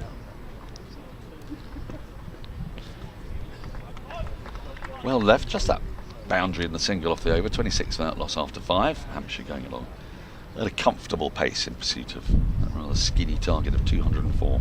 But if my choice it's 110 for 3 in pursuit of 280. Yes. Do I want Harry Brook or Ben Stokes walking out? Not to say you can necessarily have both. I think that's where the kind of line is drawn. I know there may be kind of sacrilege to say this on the Surrey live stream, but you can see a world where Jason Roy's not had the best of times for the last 18 months, and when you think about the meteoric rise of Brook in that same time period. Nice bit of shape there from Patel. It's got Middleton into a bit of a tangle. Yeah, I see where you're coming from. Whether there's a world where it is sacrilege. It is, yeah. But, yeah. But I see where you're coming from. I think I just don't quite understand how there can't be a Harry Brook in that squad. And that is my starting point, from which all other decisions do flow.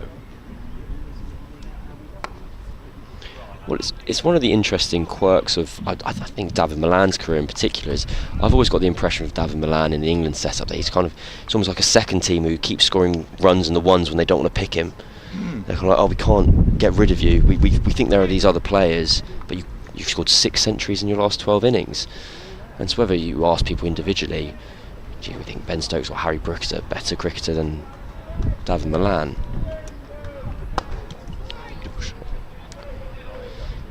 Nice shot, but again picks out the fielder.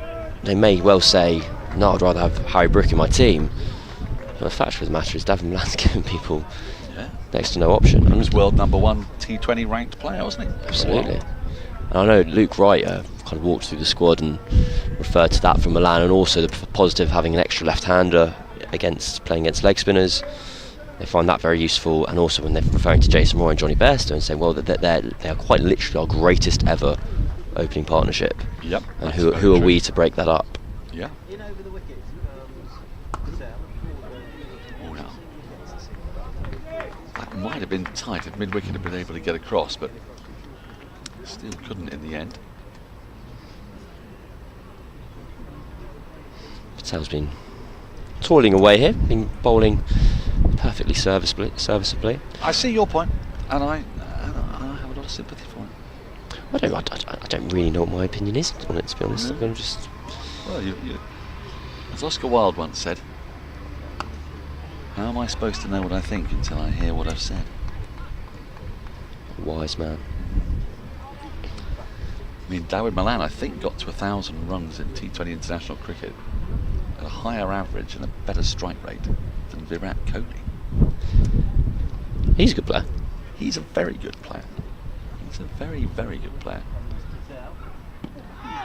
Oh, no ball.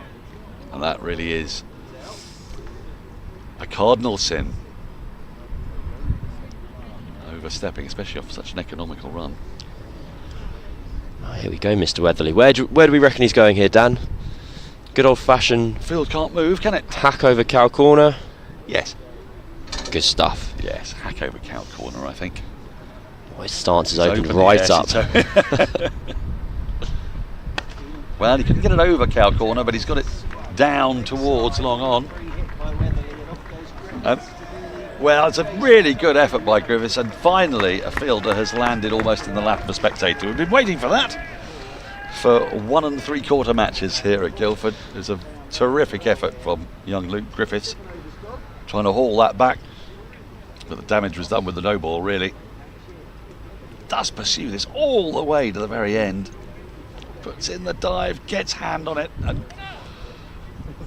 nearly lands in the lap of a gentleman with a red shirt on. I think that's the dive of a player early on in their professional career. I think Keith Barker, with about 7 million matches to his name, might have just waved that one on. Do you know? Yeah. It's fine. You can have 4. 33 without loss, 7 overs gone. Steady start continues. McCurr has caused a few problems from that railway end, but as yet no actual chances have gone to hand. No, it's Hampshire are killing Surrey slowly here at the moment. With such a kind of meagre total on the board, you need those early wickets to kind of get a foot in the game. And if Conor McCurr is your strike bowler and the most threatening one you potentially possess on this surface, so I've already got yourself 3 and a bit overs into his workload without any loss. Hampshire will be very pleased with their current sitting. Edged, and that'll fly away down to the I'm pleased to say tenanted third boundary. So just a single.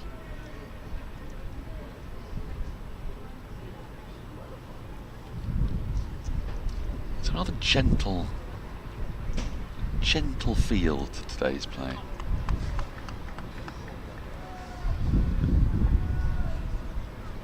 A certain somnolence, one might say.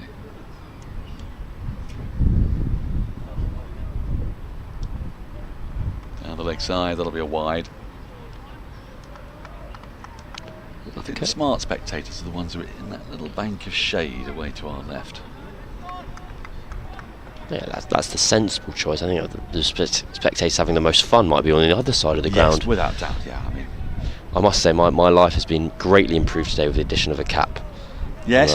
Yep, Well, feeling very fresher. good. Thank you very much. I learned from my mistakes of Thursday, and that's all you can ask for, really. See, I To get better with every day. Well, I did bring a cap and then forgot to put it on, so I think I've got worse. Rather foolishly.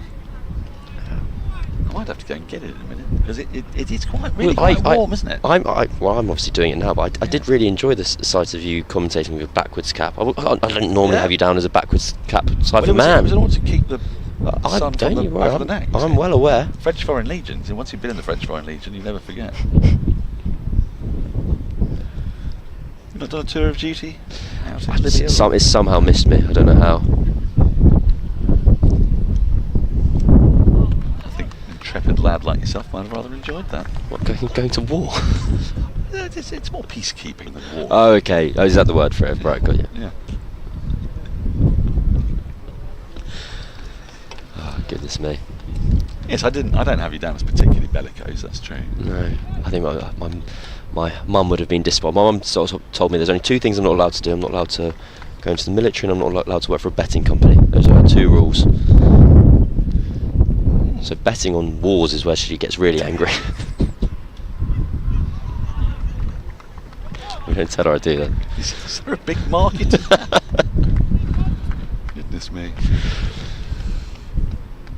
She seems quite rule-based, your mother.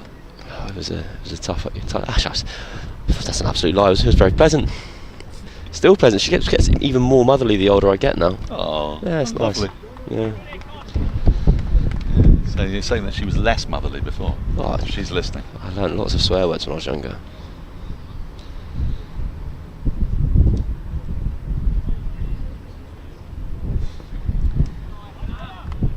End of the over. A good tight one from McCurd, just a 2 from it. One of those are wide, 35 without loss. I remember we had a French exchange student come stay with us once, and called Xavier. And I could only have been about 6 or 7 years old. My brothers were 15, 16. And all he wanted to learn, as you see the card there, Middleton and Weatherly both going nicely on 16 runs, but virtually identical pace as well. All he wanted to know was swear words. So we convinced him that Frank Boff was the rudest thing you could say in the English language. Nicely driven, should get a run for this. Oh, might be even more than that. Thinking of a second. And they get back comfortably in the end, 37 without loss, yes. And so the way you would use the words Frank Boff would be, if you're particularly angry, would be to shout Frank Boff off. I think the off isn't strictly necessary at the end there, but I know it did make for rather excellent exclamations from Xavier, who went out and about if he was getting jostled or didn't like the look of someone, he'd simply point to them, saying in a thick French accent, Frank Boff off. I think it's everyone's kind of human right when learning a new language to learn the rudest words first. Yeah. Or the pretend rudest ones. Well, I hope he's still using that phrase. He might not have known about that for 20 more years. No, or that indeed ever. Because at the time we were saying this, Frank Boff was a national treasure of high regard. Probably too young to remember Frank Boff, aren't you? If you ignore me for 10 seconds, I'll be able to do a Google and come back to you. Yeah. Oh, wasn't how I was expecting it to be spelt. I went for B-O-F-F. No. It's spelt bow, isn't it? But pronounced Boff. Bit of width on this occasion. But Middleton quite clearly still playing very much within himself.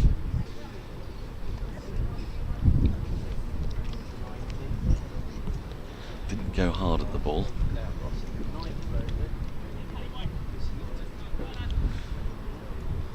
.38 without loss.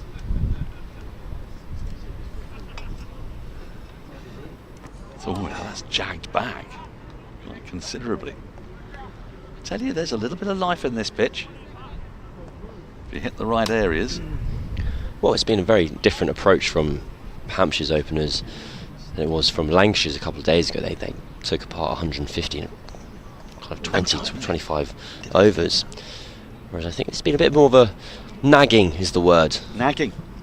That'd be the cricketing cliche of choice at the moment.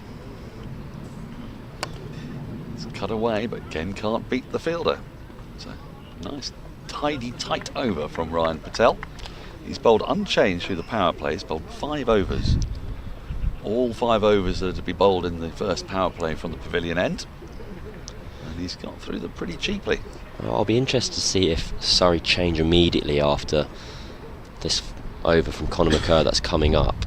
The difficulty they'll have is with only 200 on the board, it's not as if they can turn to their spinners, shove a load of men on the boundary and say we'll contain you to 250, because that's 50 more runs than they've already scored. That is the problem. So that's not how the sport works. Is it not?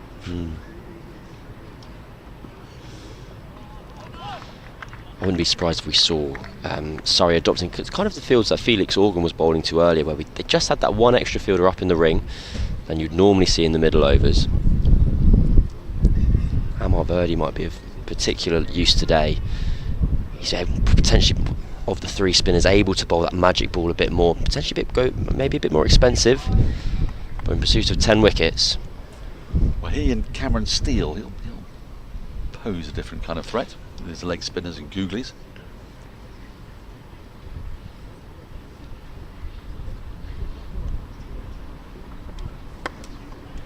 There's width. And that's been driven clinically through point for 4. A wide, rather floaty half volley from Conor McCurr gets the treatment. This partnership moves into the 40s, 42 without loss now, Hampshire. They're just making sure that they've got the platform. This makes sense really, if they get off to a steady start, even if there's 80 off 17, that then allows them to accelerate towards their target, boost their net run rate, threaten Leicestershire at the top of the table. Oh, it's a fine ball from McCurr. He's responded well to just being driven for 4.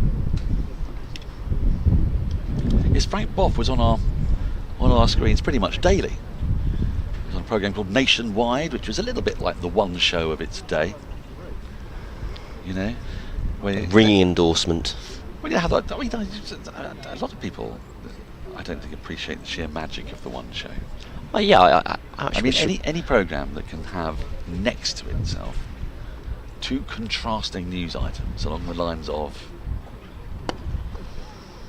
we speak to Irina, who's lost her entire family in a drone strike, but first, a talking cat. It's a programme of some bravery, but it had its forerunner in Nationwide, which was hosted by Frank Boff, and he went on to host Grandstand, which was the sports show of choice on a Saturday on BBC One, as well as one of the first men ever to sit on breakfast television in the United Kingdom. Good Morning Britain. Oh, flashing at that, nearly gets an edge through to the keeper. For the first person to ever sit, that piqued my interest. Was that an event? Well, there wasn't breakfast TV until about 1980. You can check it out, 82, 83. He and a woman called Selena Scott. I'm going to have to ask you what I'm googling here, Daniel. Frank Boff, breakfast television. He was a cuddly fellow with knitted jumpers.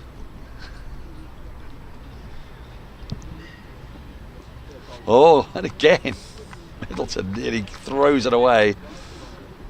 Tempted by a couple of wide deliveries from Conor McCurr.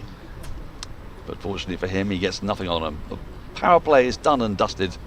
10 overs have been bowled, 42 without loss. I feel you're sending me down a bit of a minefield here, to be honest, Daniel. You've given me Arena on the One show's families all died, and you've asked me to Google Frank Boff, and it's just scandals all down the page. Well, that's unfortunately, life took a strange turn for Frank Boff. Goodness in me. the 80s, having been a national treasure. But if you ignore the scandals, they come to all of us eventually. I need a bit of time to filter through the Google results, to be honest. He was a pioneer of breakfast television. He was a pioneer of a few things by the looks of it. Yes, he was, yeah. Right. So, change of bowler at last. First change bowler in this innings. It's interesting that both Surrey and Hampshire have bowled a pair of bowlers through the power play. I guess it's just you're able to think of one plan. That's the plan. That's the one we'll use. It was working up to a point.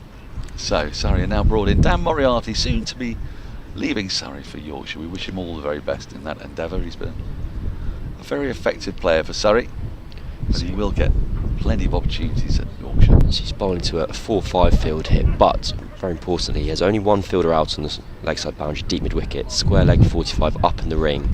So expect him to bowl straight, and expect him to try and tease him into a sweep. Surrey can put 2 further players out the boundary if they want to, but they've decided against that. Starts with a full toss, which is not punished. He's got an intriguing approach to the wicket as Dan Moriarty. He sidles up to it and then looks as if he's about to stop and think better of it. Oh, I'm not sure. Yes, and on I go. I started with a full toss yesterday, and he got hit for 6, and it made me really sad. I'm sorry, Cam. Yeah. Did you bounce back? No, No. just kind of crumbled in a heap. Well, Guildford can do that to you. lesser men than you, or indeed greater men than you, have been reduced to a heap. I did have a very strange. Guildford. I did have a very strange moment though, where I took a catch out on the boundary, and the first thing my teammate said to me was, "That wasn't actually a very good catch." And I was like, What's not a very good catch? I'm sorry. It was very unusual. Grossly offended by that. because I actually thought it was quite a good catch, running round to my left, and I was quite relieved to have held on to it. Well, He comes up to me, 2 high fives, so that wasn't that good a catch, to be honest, mate. What do you want me to do? Do you have some beef with you, do you think, Cameron? I mean, we do now. Oh, now. That was quite a full-throated appeal, but Josh Blake behind the stumps had started to move away down the leg side, so... They have dropped that square leg fielder out to the boundary, whether it's just the back end of the over that while they're doing that.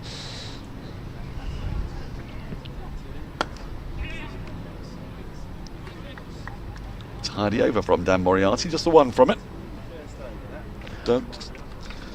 Last 7 or 8 minutes or so, Hampshire just got a little bit stuck here. I guess that was just kind of, with Surrey's plan there as spinners, kind of, as we mentioned earlier, Hampshire had a lot of joy kind of bowling cutters into the surface, and if you kind of extend that thought process to a spinner, if you're Daniel Moriarty and Surrey, you're trying to encourage those cross-batted shots where the pitch is a bit, not necessarily too paced, but they might be able to get a bit more grip off the surface. So that might be the riskiest option that they think Hampshire can take. So they will have that risk reward of playing around with that square leg, bringing him up into circle or dropping him out, kind of encouraging them to play across the line, giving out LBW. Because as we know, sweep shots are illegal. They are.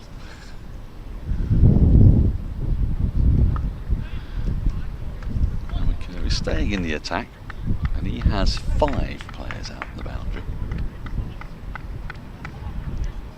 4? 4, sorry, 5 players inside. I thought you'd very cannily spotted a no ball for a second. No, you're right, yeah. 5 inside, 4 out.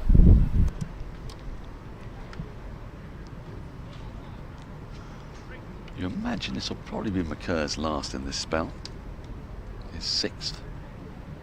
Skipper's going to want to keep a few up his sleeve. Wide and driven through extra cover. Fielder in pursuit. Should cut it off. And does. Very well. It's fantastic fielding by Ben Geddes out on the rope. Might be fortunate we don't get any replays of it in case his trousers were brushing the rope. But for now, he's saved 2 runs. Well, I'm sure the spectators would have pointed that out. I don't think they would have.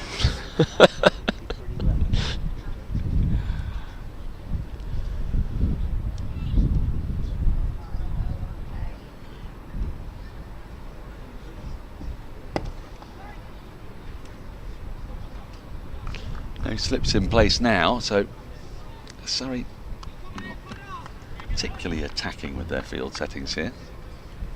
Would you like to know an exceptionally boring piece of fielding regulation trivia? Yes, please. So the reason the rules would say that it's not actually, you don't actually have to have a minimum of 5 fielders in the ring. You are allowed a maximum of 4 out. And the reason for that is if you're down to 10, you can still have your 4 fielders outside the circle, as opposed to having to have a minimum of 5 in. Thank you. That really was quite boring. Brilliant stop. Well, Ryan Patel at extra cover saved a very likely 4 runs because that came off the bat very hard, diving away to his right.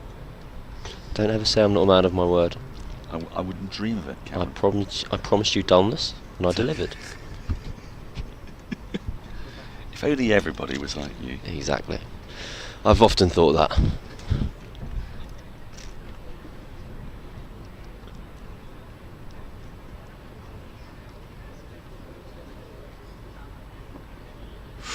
Again, another swing and a miss from Fletcher Middleton. McCur is having no luck here at all. He's induced a number of false shots. Every time they've played at it, they've either missed it or it's come out the middle of the bat.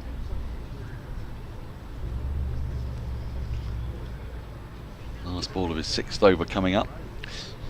He's bowling to Middleton, who's had a very fine tournament, 2 half centuries and a first ever professional ton against Middlesex when he scored a round 100. He's looking in good order here as well. Oh wow, that was in the air for a little while. He nearly spoons this up to mid-on, but again, the luckless McCurr can't break through. 12 overs gone. Weatherly has 18. Fletcher Middleton 25. 46 without loss. More from Cameron Ponsonby. And then, to replace me, it'll be editor of Wisden Cricket Monthly, Phil Walker. I just wonder, as Phil takes his seat, whether there was a bit of a recipe for success there in that last delivery from Conor McCurr. He's just gone a little bit straighter, rather than trying to target the outside edge and nick off Hampshire's opening batters. Just got a bit straighter, probably as much by accident rather than design. Just stopping a tiny bit in the wicket. Middleton chipping towards mid-on. It's Dan Moriarty's to continue from the pavilion end. Scorchio suddenly this afternoon camp. So this is Dan Moriarty's last bowl in front of his home crowd, in a Surrey shirt. Off to Yorkshire at the end of this season, in time for the start of the next. Signed a 3-year contract up there. He goes, of course, with Surrey's best wishes, but it's a bit of a loss for them. Very fine young left arm spinner.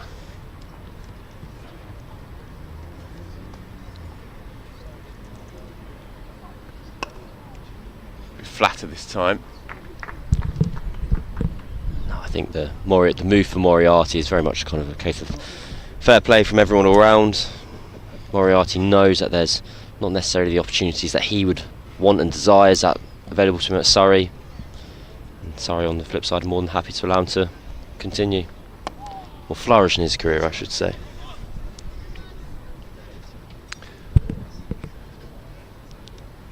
Just having a quick look around the grounds, and interesting game between Leicester and Yorks up at Hove, Grace Road, of course, and Leicester needing to win to confirm their spot in the top 2. And they bundled Yorkshire out for 184, but they're 19 for 2 here, just inside 5. So going not entirely smooth just yet. But of course, them and Hampshire are battling it out for this top spot, really, and run rate will come into play. There's not too much between them at the moment, and so interesting to see how this one plays out in the latter stages. Hampshire sitting pretty here, just a single shy of 50 and chasing just 204 to win.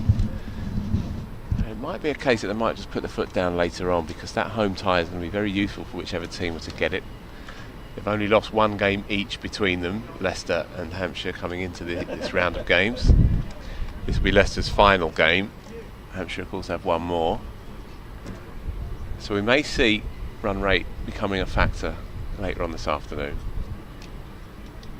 I think Hampshire at the moment, they can almost be quite old-fashioned in the way they go about it, and they can keep wickets in hand and keep working their way through Surrey's total of 200, and then once they get within about around 100, if they still have 9-10 wickets in hand, they can have a real swing.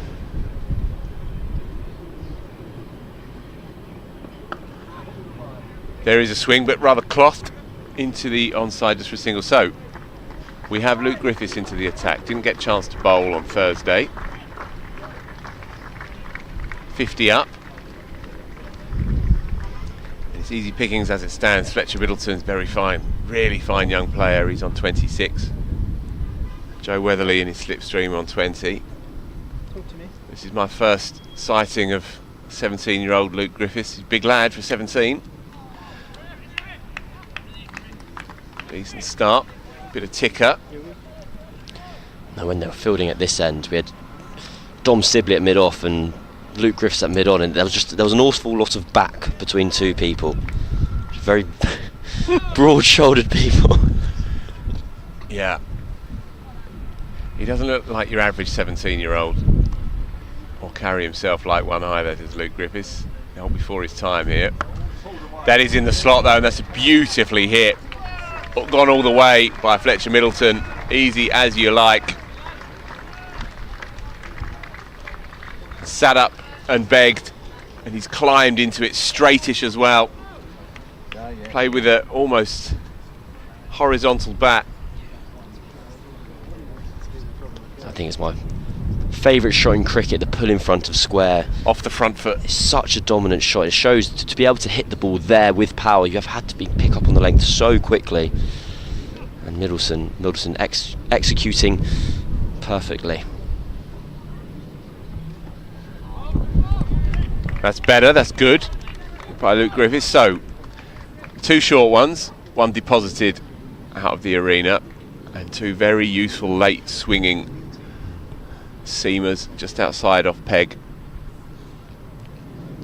To be expected, of course, just 17 years old. It's going to be a mixture of good, bad and indifferent initially, but even just in these early moments you can see why they like him. Block hole as well. I think those are 2 very obvious kind of corrections from those 2 short balls he bowled before. He was very much, I don't think that pulled 6 from Middleton was a reflection of a change in attitude or tempo at all. I think it was just punishing a loose delivery, as is the way of the sport. It kind of buys Middleton even more time to settle in.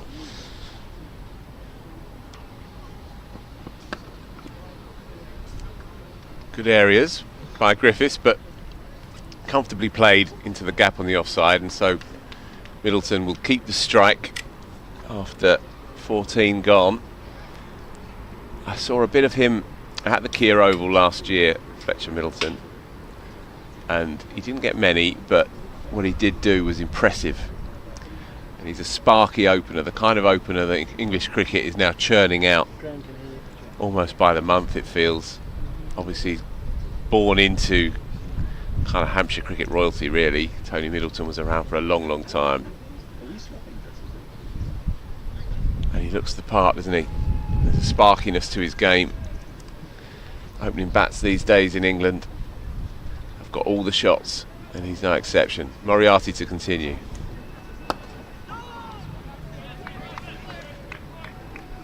I'm sorry to say, for the sake of Fletcher Middleton, my main memory of watching him play so far is him receiving an absolute beauty from down Moral at the Oval. We were on commentary. There's absolutely nothing Middleton could have done about it. It was a very aesthetic dismissal. Down the track, hits his own man.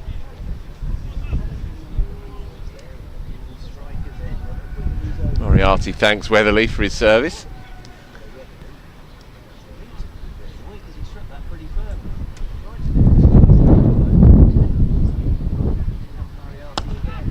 Gorgeously played. It was uppish and airborne, but Ryan Patel in there on the drive can only watch it go past.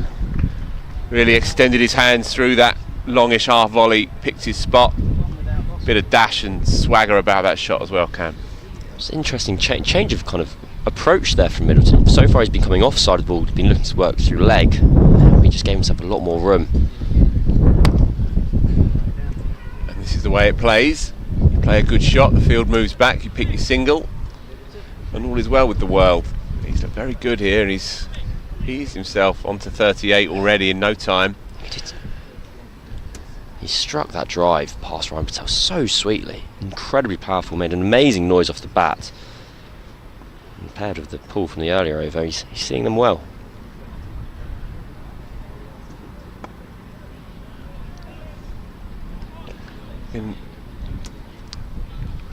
It's been a tough watch if you are a partisan home supporter.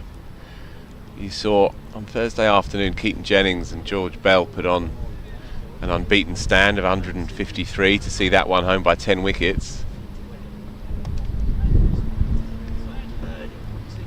Quick single, tight in the end, but errant throw, and so no concerns for the Hants batters, who move on collectively to 63 for no loss now after 15. It's hard to remember what a Surrey wicket looks like, Cameron. I was just trying to do the maths in my head. I think if we...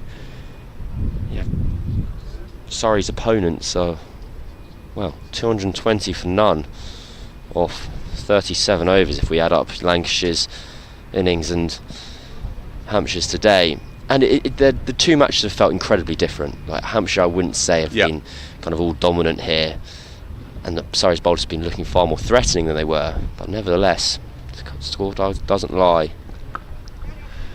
Easy single again into the offside. These two have got a good understanding with each other now. It must be hard to keep your spirits up, though. It's been a campaign that's not gone their way, as we've said numerous times now, but it does bear repeating. This is almost a B-C team, really, when you think they have 13 players out. And that's a conservative estimate as well. Burst through the hands on bounce. Crowd catch, but nothing doing there. Ryan Patel able to recover. Yeah, I completely understand that as an assessment. I think on the flip side, although it may seem strange to walk out and say like this is the Surrey team, knowing that there's 13 players at the 100 and however many injured, but on an individual level, there's every chance that for the Josh Blakes, Amar Verdis, Luke Griffiths, these are the premier opportunities presented to them in the summer.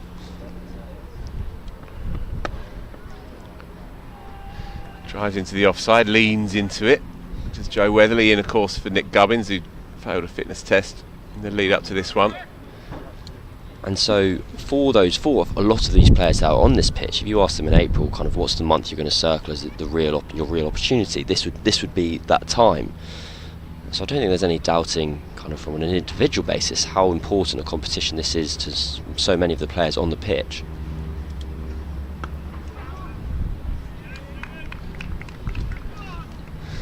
He's showing us what he's got here is Luke Griffiths. Gets through the crease nicely, barrels in. Clearly he's got the physique to be a very useful seam bowler. As you say, sort of wardrobe shaped across the shoulders. I imagine he talks like a seasoned diplomat already as well. Charterhouse's finest.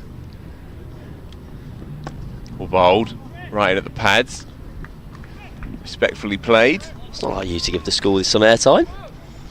But it seems to be the story. As I came in here Thursday morning, Churchy was telling me, oh, he's Charterhouse's finest. All of that. But it's just a lot on the boy's plate, is all I'm saying. 17 years old. Head boy, finishing his A-levels. And bowling first change for Surrey in the list A.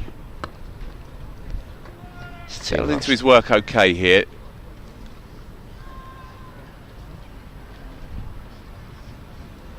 It'll be interesting to see how Surrey rotate their bowling attack. And they've obviously got Moriarty twirling away from this end. The spin of Amar Verdi potentially to come. Also Tommy Elam on debut. But, I've just been doing some kind of play cricket badgering. So Tommy Elam picked up the wicket of Will Pukowski earlier this year in the Surrey Championship. Who was Pukowski? Pukowski playing for? Pukowski is playing for Weybridge. Ah. And I had a fantastic interaction with a friend of mine who plays for Ashtead, and Pukowski scored 100 against Ashtead. And I asked him, mate, come on, what was it like watching Pukowski score a ton up close? And he went, mate, let me tell you, he is a good player. Searing insights. I was like, perfect, thank you, mate.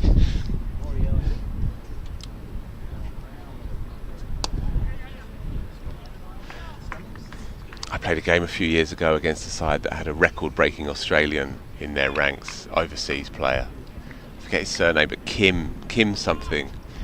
And he was making so many runs that when we came to play against him, he came in at 3 with a huge smile on his face and said hello to every fielder. Booked in where they're going to go drinking that night. Asked after his girlfriend and his wife. He was already 70 not out before he took guard. Didn't play a shot and was 95 not out at the end of the day.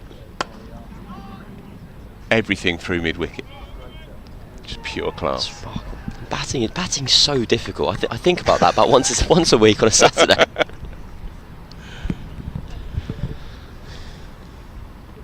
It's gone long this time. Got plenty of it. And it's gone all the way. We can't actually see from this vantage point, just behind the edge of the pavilion. But yeah, that was clean. clear sign of intent. We were wondering about whether the net run rate element will come into play. As we say, a home tie for Hampshire would be very useful indeed, not just for the team but for the treasurer as well. It's punched hard as well. That will run away for 4 more. So 10 from 2. Fletcher Middleton, an element of arrogance has just crept into his batting in the last 2 overs. He's looking so in control out there. He's also striking the ball wonderfully well. There he's cut the ball out in front of square, and because he was so early on the ball, he was able to hit the ball far enough in front of square to beat that sweeper on the offside. Yeah, he anticipated what was coming, knew that it would be a little bit shorter, more dragged into the pitch, which is the natural response for the slow man when he's been pumped over his head. Wise to it, stays back again this time, but it's tighter in at the body, so just a dot. And Moriarty will be trying to get out of this over without too much more damage. It's already gone from 11 from 5.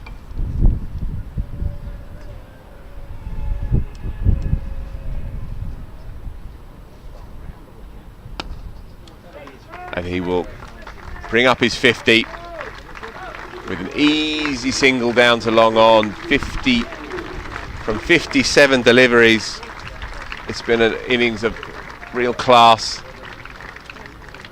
and ingenuity as well. He's a very watchable young opener. Fletcher Middleton is going places, no doubt about it. Been talked about for a while. Homegrown talent, of course.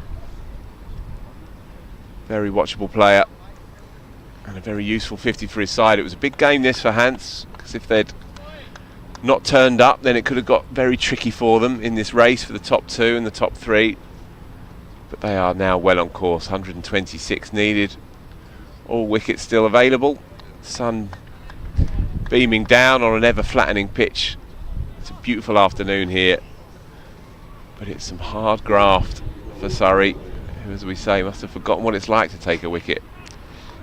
I think both parties are playing their role in the game here. Surrey have turned to the leg spin of Cameron Steele and attempt to. He is that leading wicket taking the competition, but I think they'll be looking to buy a wicket, and I think Hampshire will be more than happy to play a few shots as well.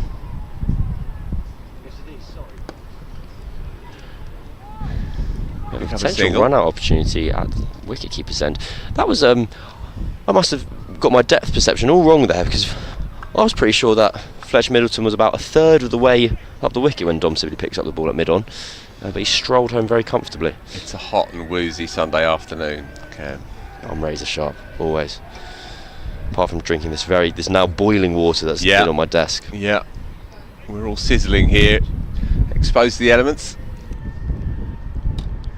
Our radio counterparts down the way, they've got a huge brolly, haven't they? They are at complete ease with themselves. Churchy there, standing tall.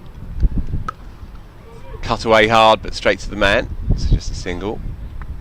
Brings Middleton back on strike. He's been the dominant partner here. Joe Weatherly has been more than happy just to tick over in his shadow. Middleton double Weatherly's score. And you feel he's just ready to go here.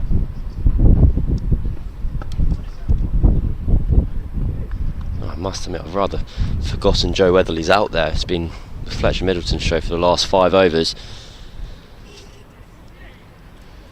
He's been picking up length incredibly well. That's it, isn't it? Especially against the spinners. He stays back.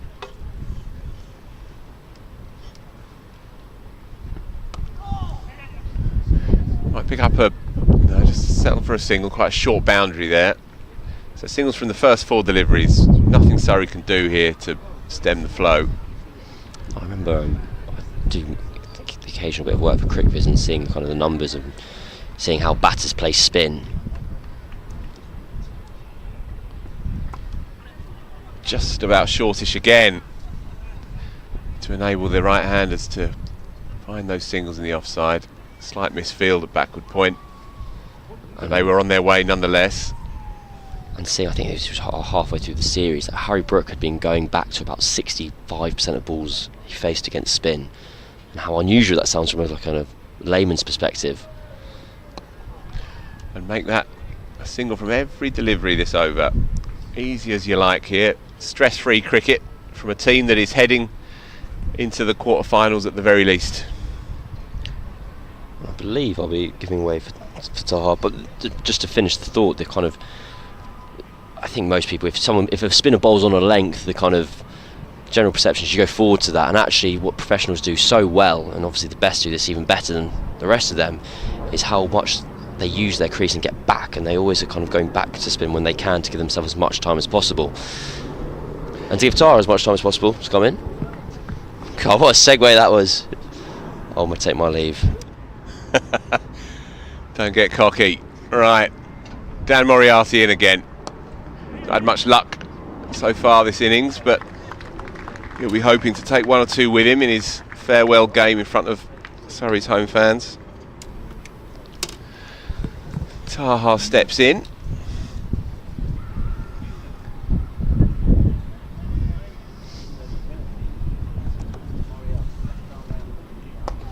Short-ish again, but regardless, these two do stay back.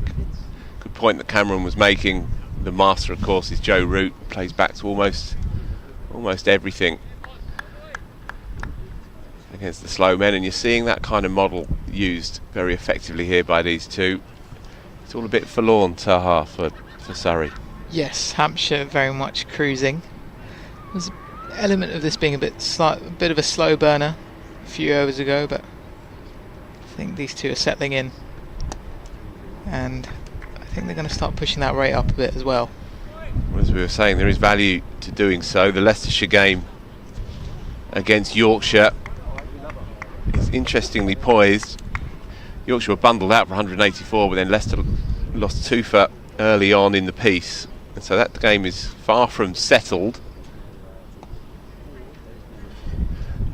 I imagine Hampshire fans will be checking pretty regularly what's going on at Grace Road. 37 for 2 now, so there's been a mini consolidation between Lewis Hill and Peter Hanscom. They've been really a breath of fresh air in this tournament this year. Hundreds for Sol Bedinger and runs for Hanscom as well. Runs for Ackerman also.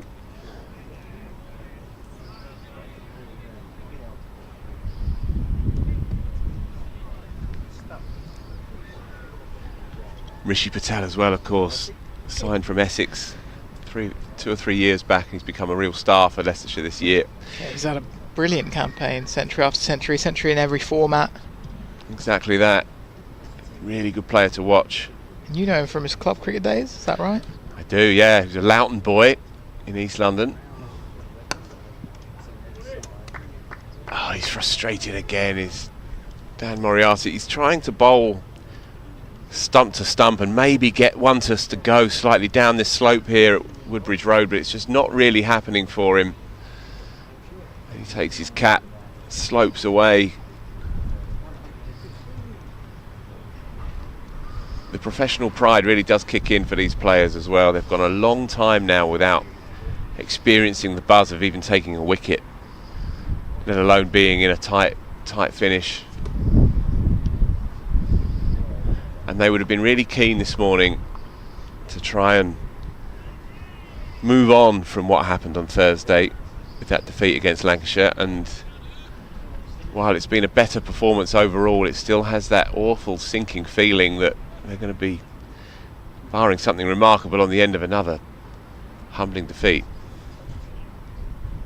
Can Cameron Steele change the direction of this one? He's been perhaps Surrey's bowler of the tournament. What's particularly jarring for quite a few of these players is, you know, they're part of Surrey teams in other formats of the game, and so used to being part of a winning machine. If you look at how Surrey are doing the County Championship this year, they've gone into the T20 Blast.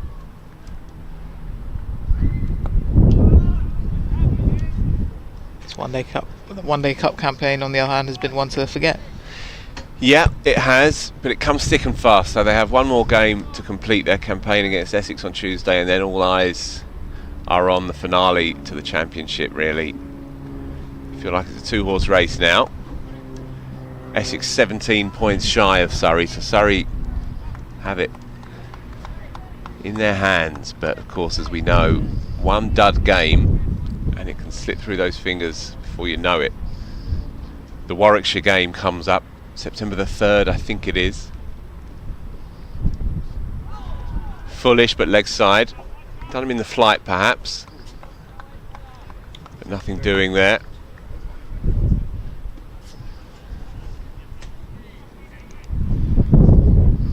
Yeah, Warwickshire up in the first week of September. I feel that's a huge game in the context of Surrey's season. Defending, of course, the championship, having dominated last year, really. The only game they lost was after they'd already taken the title. And they've been pretty much as dominant this time round. It's credit to Essex, really, that they've been able to keep on the coattails, because I don't think many people saw it, right? Back in May, June, looked like a procession for Surrey. As it is, we do have a championship run in. Could be absolutely thrilling stuff. And while there's still a game to get through here, it would be natural for Surrey fans to be looking forward to this. And to go back to back in one of the toughest leagues around would be really quite an achievement. How do you see it playing? Feels like the Warwickshire game is the big one. Yeah, very much so. And I guess just look at Surrey in the championship so far this summer. Yeah, there was that loss to Lancashire, but I mean, they've just been so dominant, and the thing with them is it always goes back to their depth and the players that, you know, inevitably they have England call-ups, and then they manage to deal with them so effectively.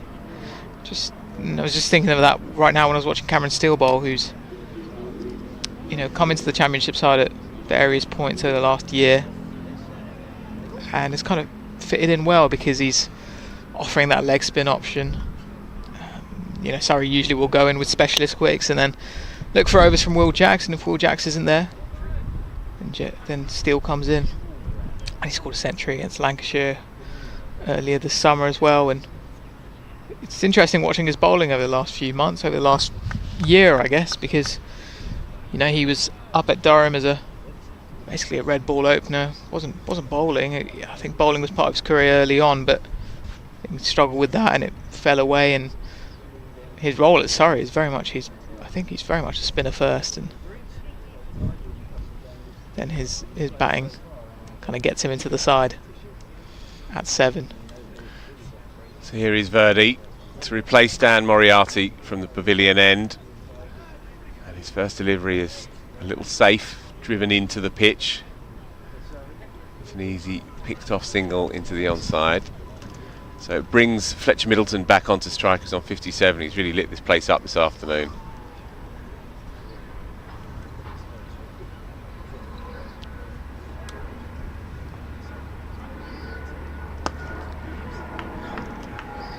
Another clean, clear-minded shot.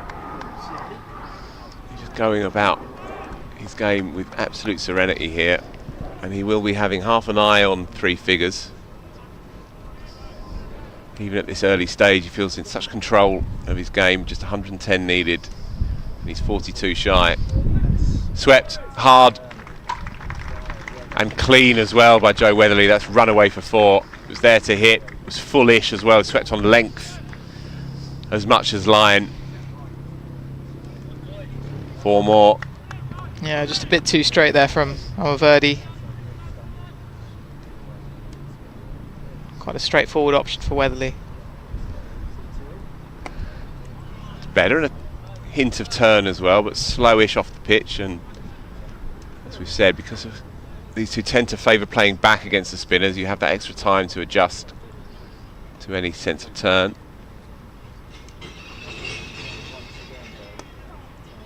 That one was straight, but he managed to squeeze an inside part of the bat onto the ball for a single. Stifled appeal from Amaverdi, and the search for a scalp continues. Yeah, and Verdi is someone who does like to give it a bit of flight, so it's not going to be fast and flat. It was there to hit. Opens the face very tidily indeed. Not got quite enough on it to run away, and so they've just settled for a couple, but that does bring up the 100. It's an interesting shot that. It's quite full, but like you said, that these two batters they want to stay back, and so he stayed quite back there. And just giving it everything. 101 then from just 21 overs. 5 fours and 2 sixes to Fletcher Middleton, 4 boundary fours to Joe Weatherly, 64 deliveries to the former 62 to Weatherly, and these two look completely in control. So as thoughts wander then, Taha, to next month, we have that Warwickshire game at the Kia Oval on Sunday, September the 3rd. And then we have a week off, and then Northants head down to South London for the penultimate game of Surrey's campaign, and you feel that those two can almost get the job done. But should it not happen quite as smoothly as that, and we've seen in the Championship, of course, that it makes its name and its reputation for felling big names in the final stages of campaigns, well, should it run all the way down the pipe, then Surrey have to go down to the Aegeus, and we have to do this all again. And while Hampshire might not have had quite enough to pip Surrey at the end, they will be more than happy to deprive Surrey of that title. And so these two teams, admittedly there won't be the same personnel in certain cases, they could end up having quite a big say in the destination of that pennant at the end. It'd be an interesting one how that pitch plays at the Aegeus Bowl. I know they've prepared a few turners there this summer. Got on the sweep, past mid-wicket, and beating Griffiths there at deep mid as well. So 4 more. This is a procession now, really. 106 for naught, and it's now 259 for no loss across these two Guildford games, as Surrey stare down the barrel against two opponents who they would like to see the back of.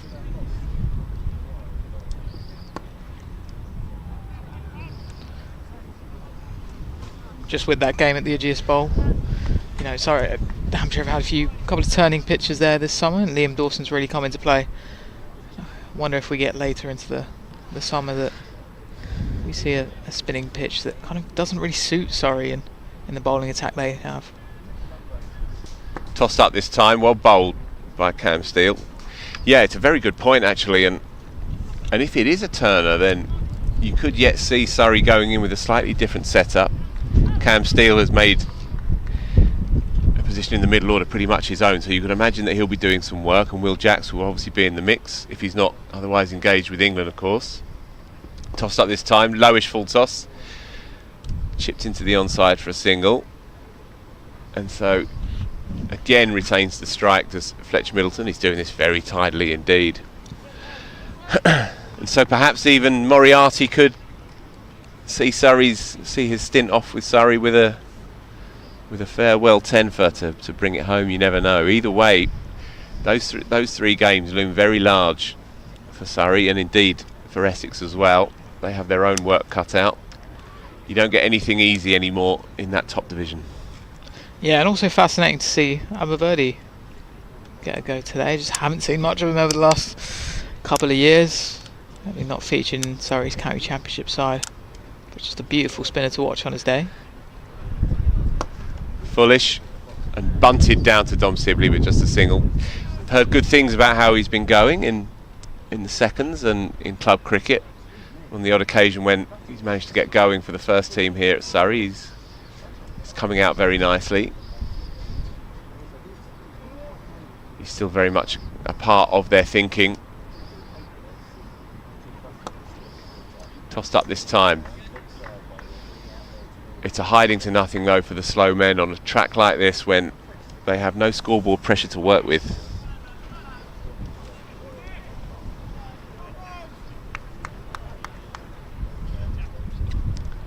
And also tough when you look at the way Hampshire went about things.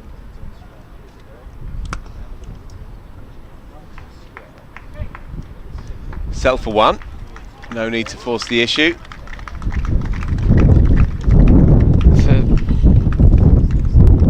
For Hampshire, the innings was dominated by their quicks, and so Surrey these spinners that they don't necessarily even have a template that they can follow of how Hampshire went about things. They're having to learn as they go.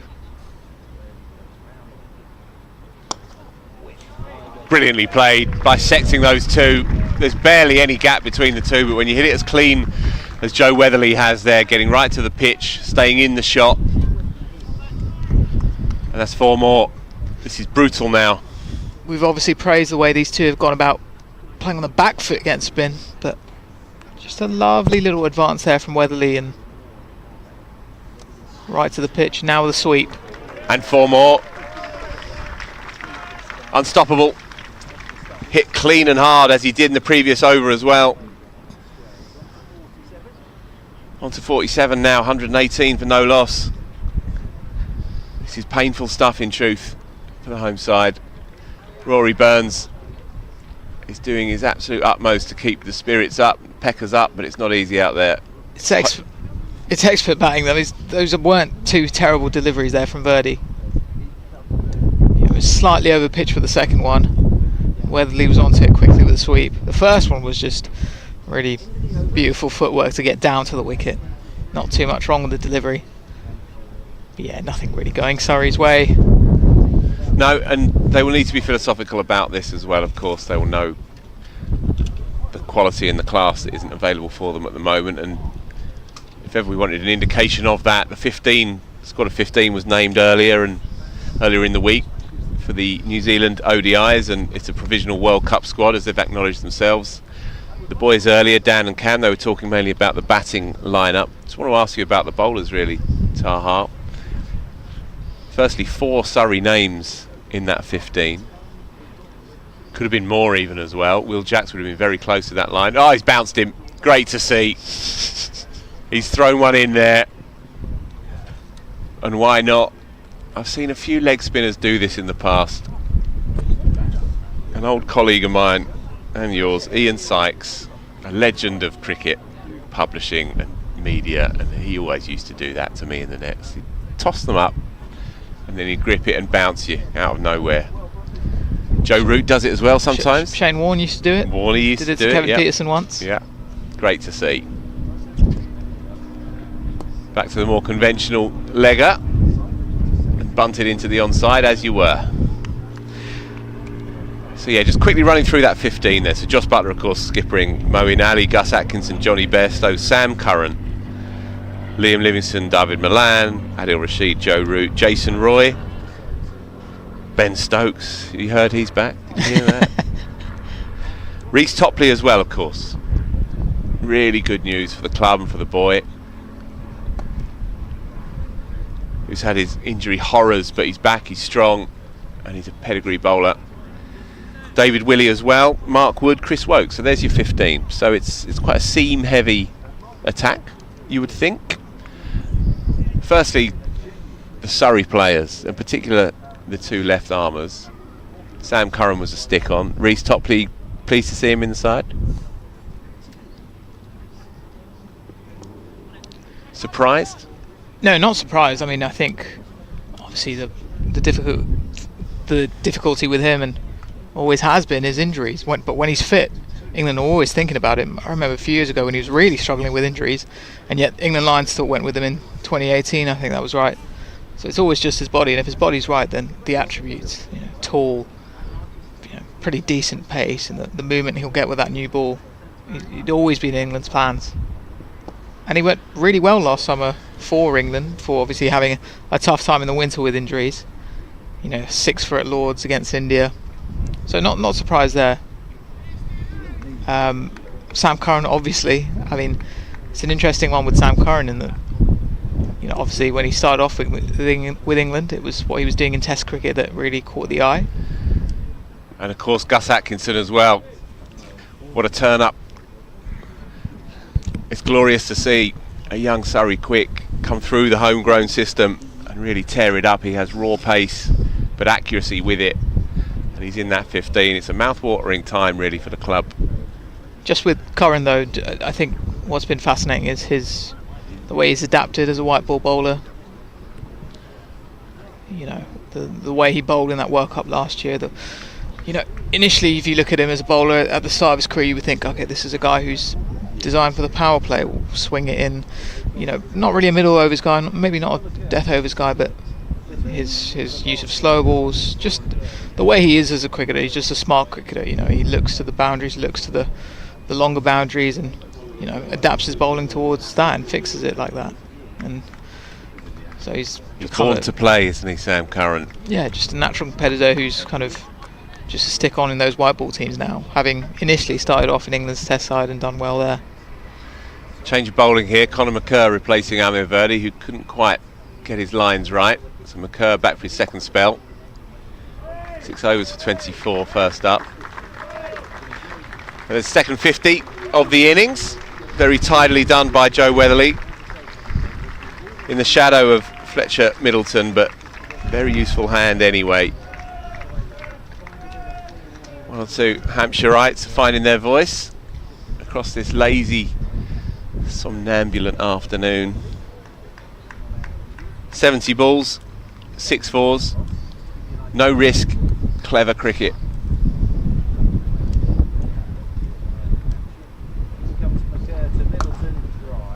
Drives very easy on the eye again. He's got time, you can see it. It's Fletcher Middleton. Impressive stuff. Just 26 shy now of a possible 3-figure score. I don't want to put the mockers on him, but he's looking very much on for that as it stands. He just made the one list 800 before, yet to register a ton in first class cricket either. Well, he's made 450s already. That will beat the man again. Every gap is being found here, and Dom Sibley can do nothing to haul that one in. So more runs, more boundaries, more hard yakka, more pain for Surrey. They are, dare I say it, staring down the barrel of a couple of 10-wicket back-to-back defeats. Just a bit too full there from McKerr, and Weatherly, having pierced that gap against the off-spin of Verdi, now does it against the pace of McKerr.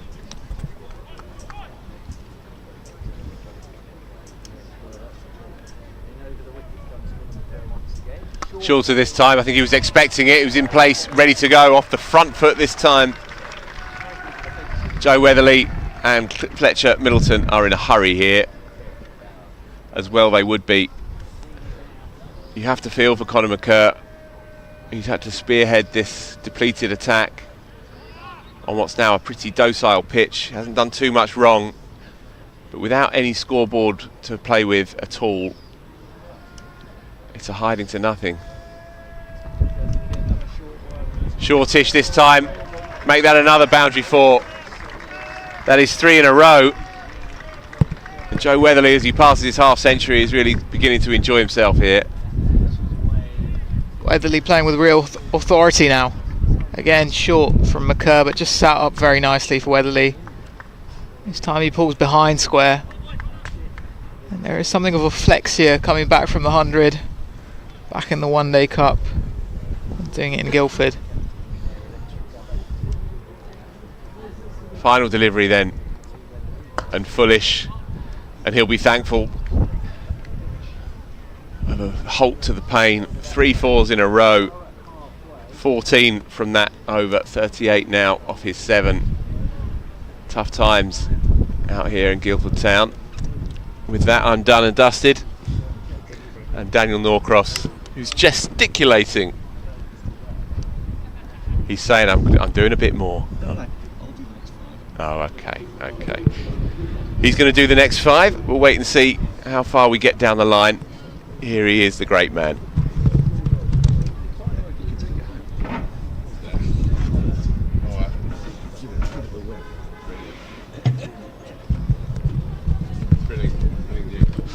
Well, it's drinks, halfway stage. It isn't the halfway stage though, is it? Taha, it's feels sort of like the last knockings really. 64 needed to win, and Surrey have now, it pains me to say it, conceded 297 runs at Guildford without taking a wicket, and they've done that in less than 50 overs. Fewer than 50 overs, I should say. It's not been great for Surrey, and that's surely at the back of their minds as well while they're bowling. Just like, when was the last time we took a wicket? Yeah. Guildford. Well, they've been a bit unfortunate in they batted first on each occasion, and it's hard to say, isn't it, whether the pitch has eased a little, but under the hot sun it'll have been watered beforehand. There'll be a little bit of life, a little bit of juice in that wicket first up. But then as what has been beautiful weather conditions start to play out on this surface, it's just got flatter and easier and looks a lovely pitch to bat on. Small boundaries, 64 more left, and really the most interesting things I would say left in the game are to see which of these two, Middleton on 74 from 77 and Weatherly 62 from 74, which of these two guys could get to 100, because I mean it's statistically still possible for them both to get there, but it will be quite hard. Looking at that, they would basically have to score 38 runs and 26 runs each, and it would have to be in that configuration. If they manage to do that, hats off. And of course the other point of note will be, if Surrey take a wicket, how will they celebrate and how will this crowd go berserk at the Riches? It seems like Weatherly's on a mission to catch up with Middleton. 3 consecutive boundaries in that last over off Conor McCurr. You can see from those bowling figures, no one really prospering at all. Amaverdi's 2 overs going for 20. Unfortunately, Moriarty's bowled 5 overs for 26. Patel 5 overs at the top. Conor McCurr into his second spell, none for 38 from 7. Everybody's going really at just over 5 and over or more, apart from Ryan Patel, who bowled a tidy little spell up top with the new ball. So the players are pretty much ready to resume on this gorgeous day. One of the lovely things about Guildford is that when the game is over, you don't have to leave immediately. The concession stands are still all open and available. Some fine bars here, and it becomes a rather convivial family atmosphere. People playing on the outfield, that sort of thing. It's a rather recherche scene. So Steele will resume. And I heard you and Phil talking about it. It's been chastening experience, difficult experience, but the thing is, it has been experience for the likes of Griffiths, young player getting his chance, Josh Blake, Ben Geddes.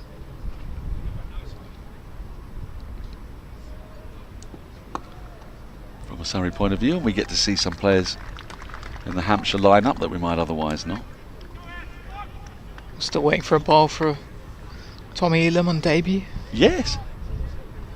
But tough circumstances to come and have your first bowl in, especially against 2 set batters. Well, tough in one way, but in another you've really got nothing to lose. You know, it's not going to be your bowling that has cost the side the match, is it, at this stage? Just simply not enough runs on the board to play with.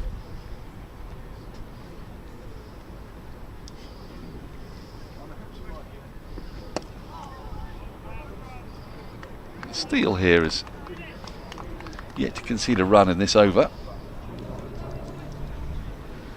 They're not going to be able to create scoreboard pressure through maidens at this stage, but it's all part of the last few overs that these guys are going to bowl. There'll be one more match against Essex and then a bit of a break until the county championship. All eyes at Surrey on that. They could go back to back. Did that of course famously in 99, 2000 and 2002. It's difficult to win the county championship 2 years running. Yorkshire did it. Did Essex do it in the end? Not quite. No, they did win the county championship, but then they won the Bob Willis Trophy the next year. Right. Obviously 2017 they won it, and then 2019, and then 2020 when it was Bob Willis. But you know, that's it's not necessarily even about going back to back. It's about trying to create that some sort of dynasty, really, isn't it? Yeah. And so that's what Essex did in those years, really. And it's still got that dynasty, really. I mean, you're looking at in the county championship at 2 sides who have sort of dominated it really over the last 5 or 6 years. After the Yorkshire and Middlesex hegemony, then Essex came to the party, and they've still got the likes of Sam Cook, Jamie Porter, Simon Harmer, Alistair Cook, Nick Brown. Dan Moriarty continuing from the pavilion end.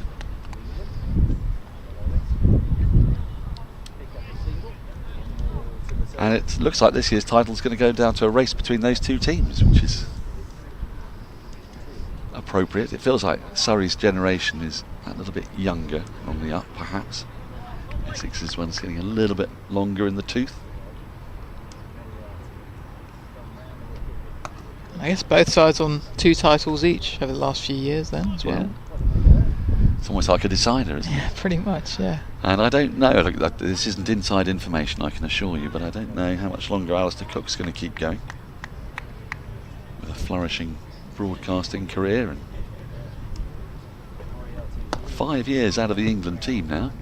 I thought that was a really fascinating interview you did with him. Oh, thank you. About kind of knowing when to retire, but also the kind of revelation within it that there had been a couple of weeks down, a few years down the line after his retirement where he thought about a comeback. Yeah, I wasn't expecting that scoop, Did you pin down exactly when he meant? It sounded like around 2020. It was around then. Because he said a couple of years after the retirement, right? Yeah. Yeah. And he said he had these recurring dreams, didn't he? That he was back playing. And he rang up, I think, Ben Stokes, he said, didn't he? Among others, or Jimmy Anderson. I think he said Jimmy Anderson, Stuart Broad, I think. He said he'd been in touch with about it. Well, that's going to make it all the way to the boundaries. Good effort. Builder out there, deep backward point, but it was beautifully guided. Really well timed. Wasn't that short for the shot. Many players would have been coming forward to that, but he got right deep in his crease. Guided it away for 4. Shy at the stumps, misses. Another run. Takes Middleton to 78.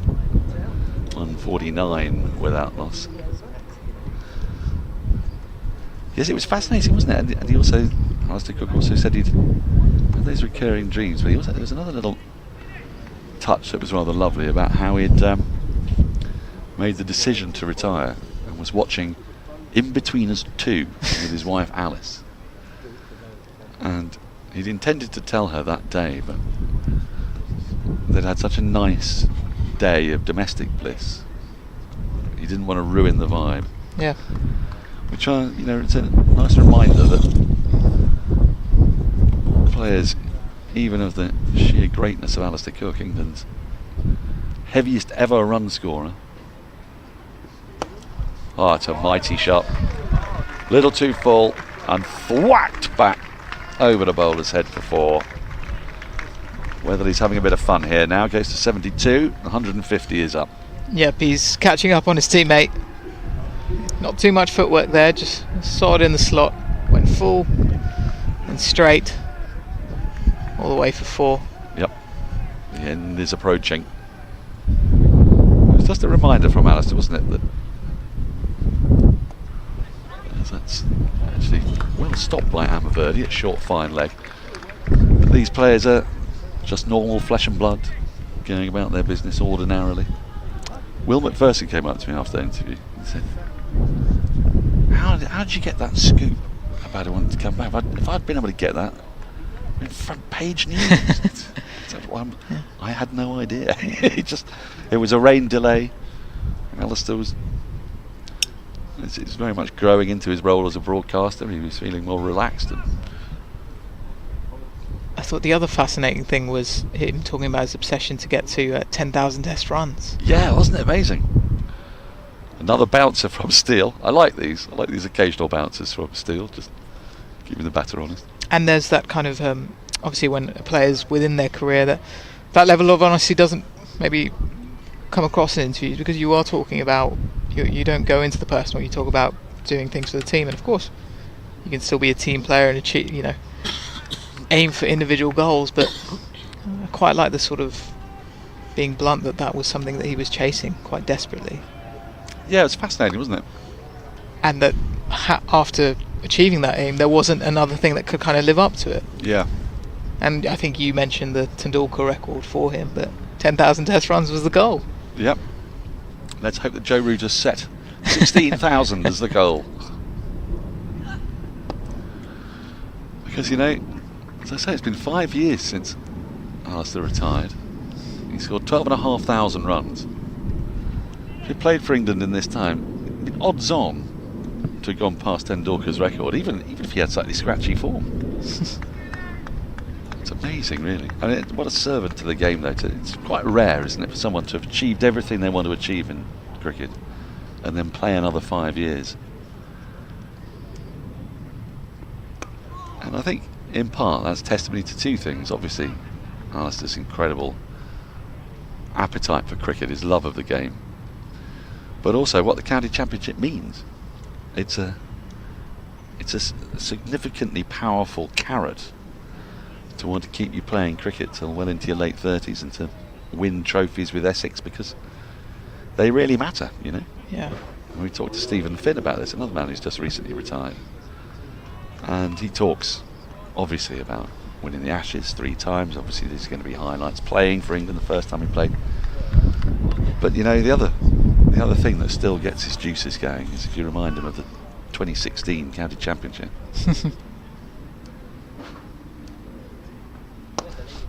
Inside out, over the top, 4 runs. Super uncomplicated striking from Joe Weatherly.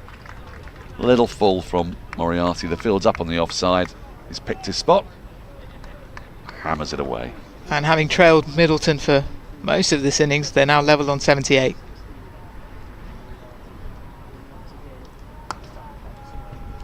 Oh, this could be 4 more. Fielder's running round. Oh, superb work. That is magnificent work on the boundary in what is so clearly a losing cause. That is commitment right in front of the crowd, down away to our left. Really fabulous work. Very tidy work from Conor McCurr out at deep point. Short again, find McCurr again, but this time much more easily straight to him. Yes, that 2016 triumph for Middlesex, I was there that day at Lord's. It was a remarkable day. People coming streaming in at Seabury when the match was set up. Oh, and there it is. There is a wicket at Guildford. Listen to this crowd. Genuinely thrilled. Dan Moriarty gets a sharp corn bowled, and after 320 runs have been racked up in 50.3 overs, finally a wicket has gone down. It's nicely bowled by Dan Moriarty. He slowed this down a touch. Just tossed it up.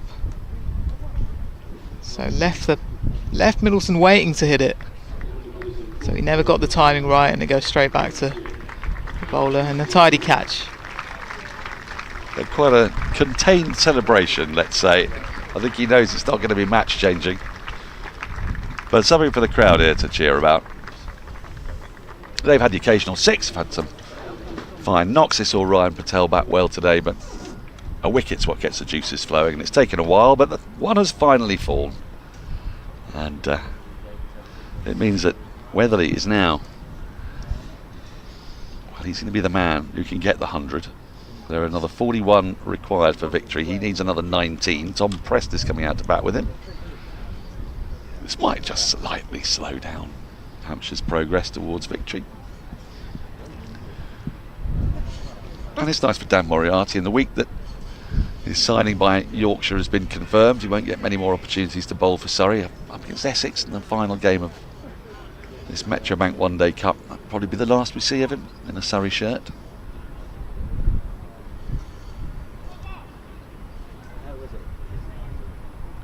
Just signs that occasionally the pitch has just stopped a little. It was off a seam bowler, but it was sort of how Ryan Patel got out in a way that the ball was just sticking slightly in the pitch and him spooning a catch to short extra. That ball to a man had been in for a good old length of time. Now then, how far has that gone? It's going to land just inside the boundary. Near the committee room tent, way to our left. 4 more to the score. The end of the over. A wicket taking one. a red letter moment. 167 for 1. I think Prest is going to be rather proactive here. He's not going to just try and settle in and knock it about. I think he's going to go for the hits. What's Weatherly going to think about that? We got ourselves a sort of Thorpe Tudor situation, a very different one, but Weatherly, I think, been told by that shot that if he wants his 100, he's going to have to get cracking. 37 more required for victory. Yes, that day in 2016 when the crowds came in, 240 was set off 40 overs, wasn't it? Oh, there goes Weatherly. He's seen what Prest is doing, and he realises if he wants that 100, he's going to have to get on with it. Very similar to the shot he played against Cameron Steele's last over. Just in the slot, straight. It's a lovely swing of the bat, isn't it? Yeah, there is no long off, so not too much footwork. Just got the bat swing through it. Now a little bit of finesse. He's got that sweep very fine. It won't make it to the boundary. Cut off by Moriarty. They'll come back for a couple of runs. Weatherly to 87. So at the end of that match, when Middlesex had won, it was a hat-trick, wasn't it? That finished it all off. All the players descended into the Lord's Tavern, and it was a wonderful sight. Ollie Rayner pulling pints and going to bed in his cricket kit in his next door neighbour's house because he'd lost his keys. But you could see how much it meant to them.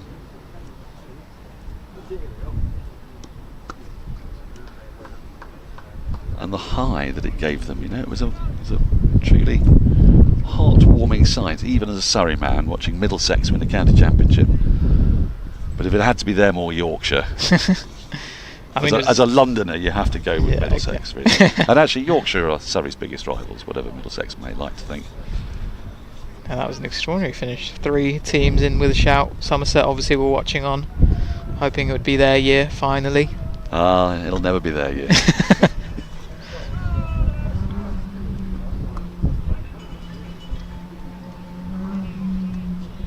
Now Weatherly's up to 88, so he needs another 12. There are 30 runs left to play with, but Prest has indicated that he's quite keen to get on with it himself here. Let's see what he does against Steele. Right, a little short arm jab of a push check drive. A lot of bottom hand, sends that ball flying away down to the boundary. 26 needed. I'm sure Weatherly's saying, yeah, you get on with it, Tom. But deep down he's also thinking, don't take a single. Don't take a single here. Maybe I'll just say no if it's played into a little gap on the offside. Let's have a look. No, there we go. So Weatherly will be on strike. He needs 12 more for his 100, 26 more for a comprehensive victory for Hampshire. That'll have them joint top of the table alongside Leicestershire. Although actually Leicestershire could well be winning today, in which case they'll still be 2 points behind, but they'll have a game in hand to take you through to the end of the game.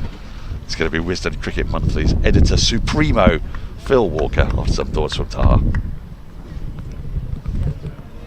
Hampshire cruising here as Phil Walker joins me. You got yourself a wicket though. Very much did. Well bowled by Dan Moriarty, I thought. I've spent 2 full days searching for a wicket for the home team. Just shy of the man at long off. I thought I was in the game for a moment. Just played within himself there.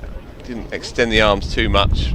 So Joe Weatherly takes the single, moves on to 89. So it's going to be a race for Weatherly to see if he can get home to 3 figures. It was just 25 needed and he needs 11 of them. Make that 24. We'll be pleased there with Prest just opting for a signal, so they can have a crack at getting into the 90s.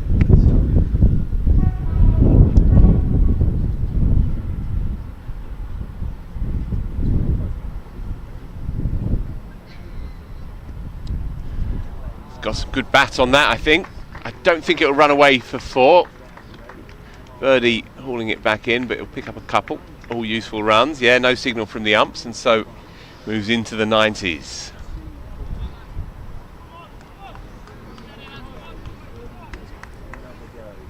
Credit to the crowd here as well, Taha. They've all enjoyed their afternoon. It's not been a game that will live long in the memory necessarily, but they've enjoyed themselves out there. Makes room this time. Identifies the space over extra cover. And he's just toying with the Surrey bowlers and fielders now. 93. 2 deliveries left of this over. 20 runs required. Yeah. Can he do it in 2 hits? Tommy Elam there. Long off getting a bit of a workout. They've kept him quite wide now, so there's space down straight. Well, Weatherly's been very good against Cameron Steele from the other end. So maybe he's eyeing up that shot again.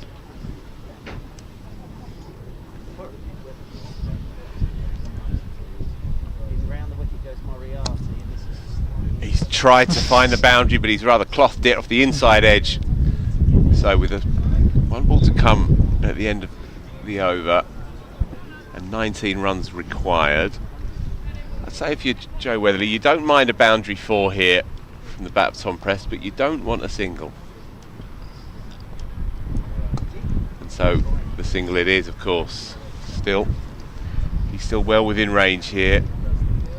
No visions of Graham Thorpe and Alex Tudor, that notorious partnership back in Edgbaston in 99, which left Tudes high and dry on 99. Thorpe talks about that himself. He said he couldn't pull up in a traffic jam in South London for years after that without getting volleys of abuse through his car window. He should be fine here, Weatherly, 6 shy. It's been a very fine knock. He probably played in the shadow of Middleton initially, but then once he got to 50, opened up. Going at slightly better than a runner ball as well, just 92 balls faced for his 94. Going to be pressed to face up.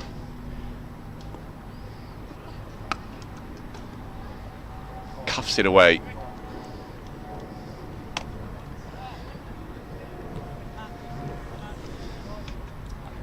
So it brings Weatherly back on strike.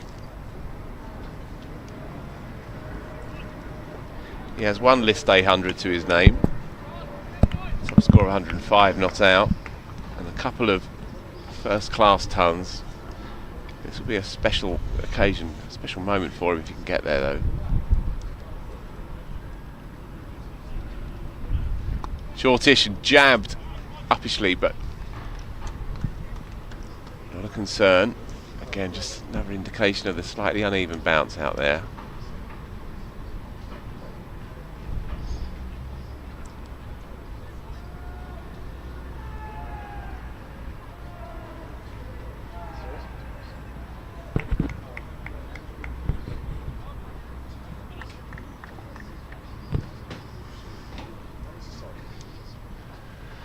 Conor McCurr in again.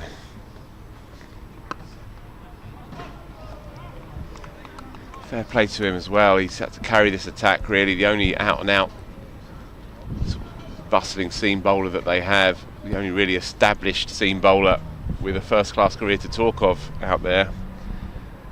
He's had to lug it all himself. It's not been easy on a fairly unresponsive track. You can't fault the effort though of the whole side. It's just not been their tournament in truth.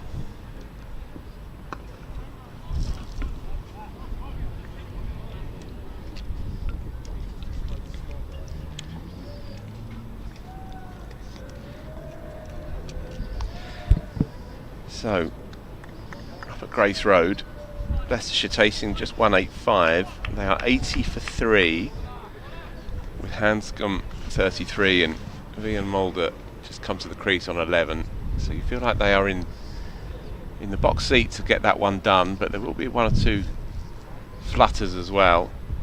Hampshire obviously with this one in the bag, playing a miss and just getting a bit twitchy. 6 shy of a ton here for Joe Weatherly. Doesn't want to go into his shell. He's played great fluency and freedom since he got to 50. It's been a good over from McCurr. kind of changed a bit of the rhythm of the last few overs, where Weatherly and Prest have just been comfortably finding the boundary. Yeah, 4-dot balls.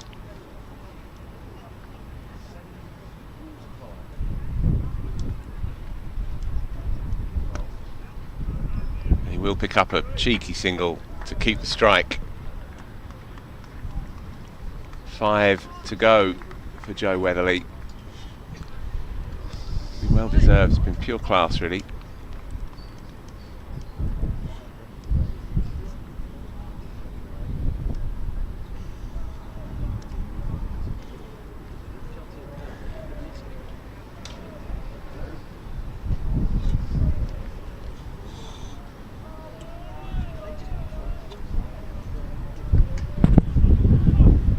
So just 16 required, and Dan Moriarty I think is going to see us out here.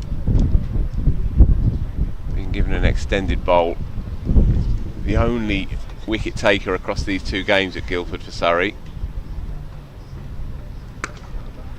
and that beats the man again. That will run away for 4 more. It's such a short boundary there, and it runs down the slope, moves to within a single. Does Weatherly. Yeah, just a touch too short there from Dan Moriarty. Weatherly's been very comfortable off the back foot there. Tommy Elam's out wide, long off, and so wasn't far off, but ran away for 4. And there it is. Spirited applause as well. A few people standing in the bleachers. A classy knock by a classy player. 99 deliveries for an even 100. 14 boundary 4s. Chanceless as well. Absolute control. Well deserved, Taha. Yeah, he's put on an exhibition in these last few overs. Tom Prest gives himself room, slaps it wide of cover, and the 2 batters run into each other. They're okay, and indeed the ball does run away for 4. My eye was taken to the 2 batters who collided, almost ended up in a heap in the middle of the pitch, but meanwhile there were 2 fielders almost doing the same. That ran away for 4 more. Yeah, McCurr and Elam there, both not too sure who was going to go and collect it.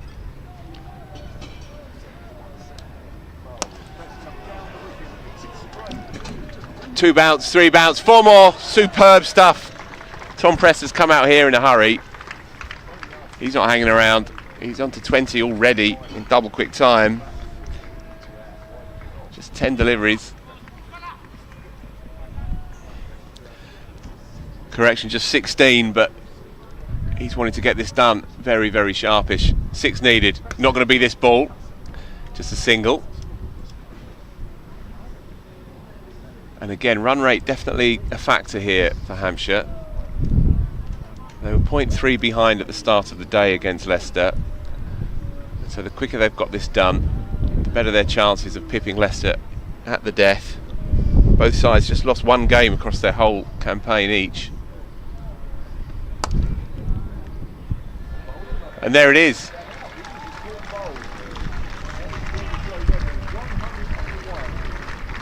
Slightly eccentric end in truth. The crowd almost as unaware as the players themselves. It could have been a bump ball, it wasn't. It was just chipped rather lazily, tiredly back to Dan Moriarty, and he picks up his 2nd caught and bowled.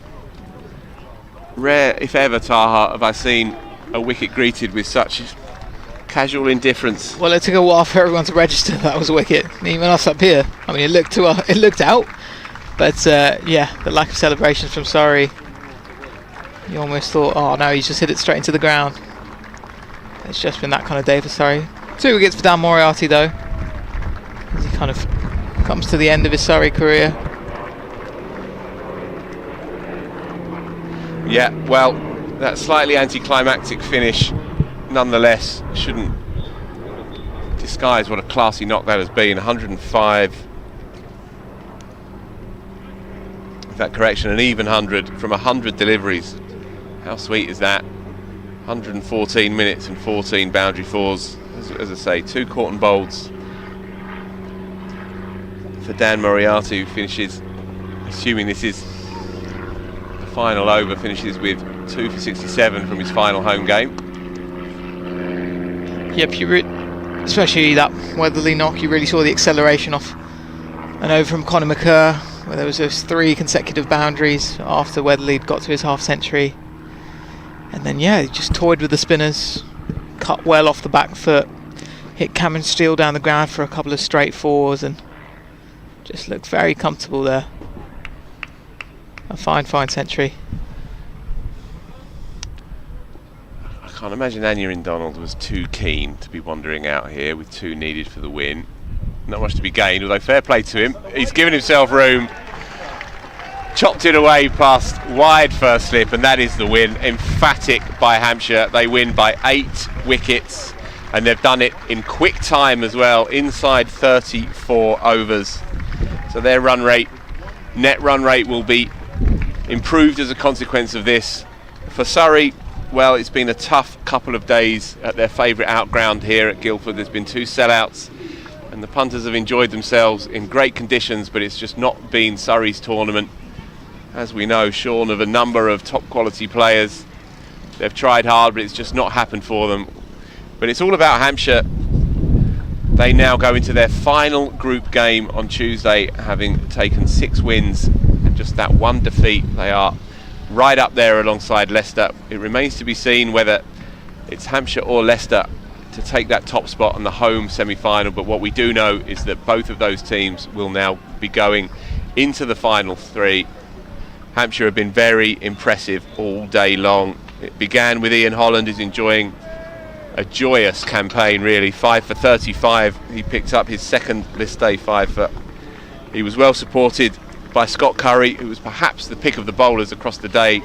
8 overs, 3 for 36. Ryan Patel put up a lone hand.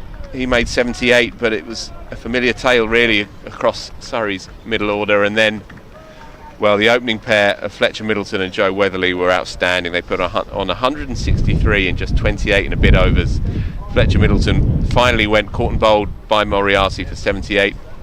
And then Joe Weatherly brought up his second list day ton, an even 100 from 100 deliveries. He was out just before the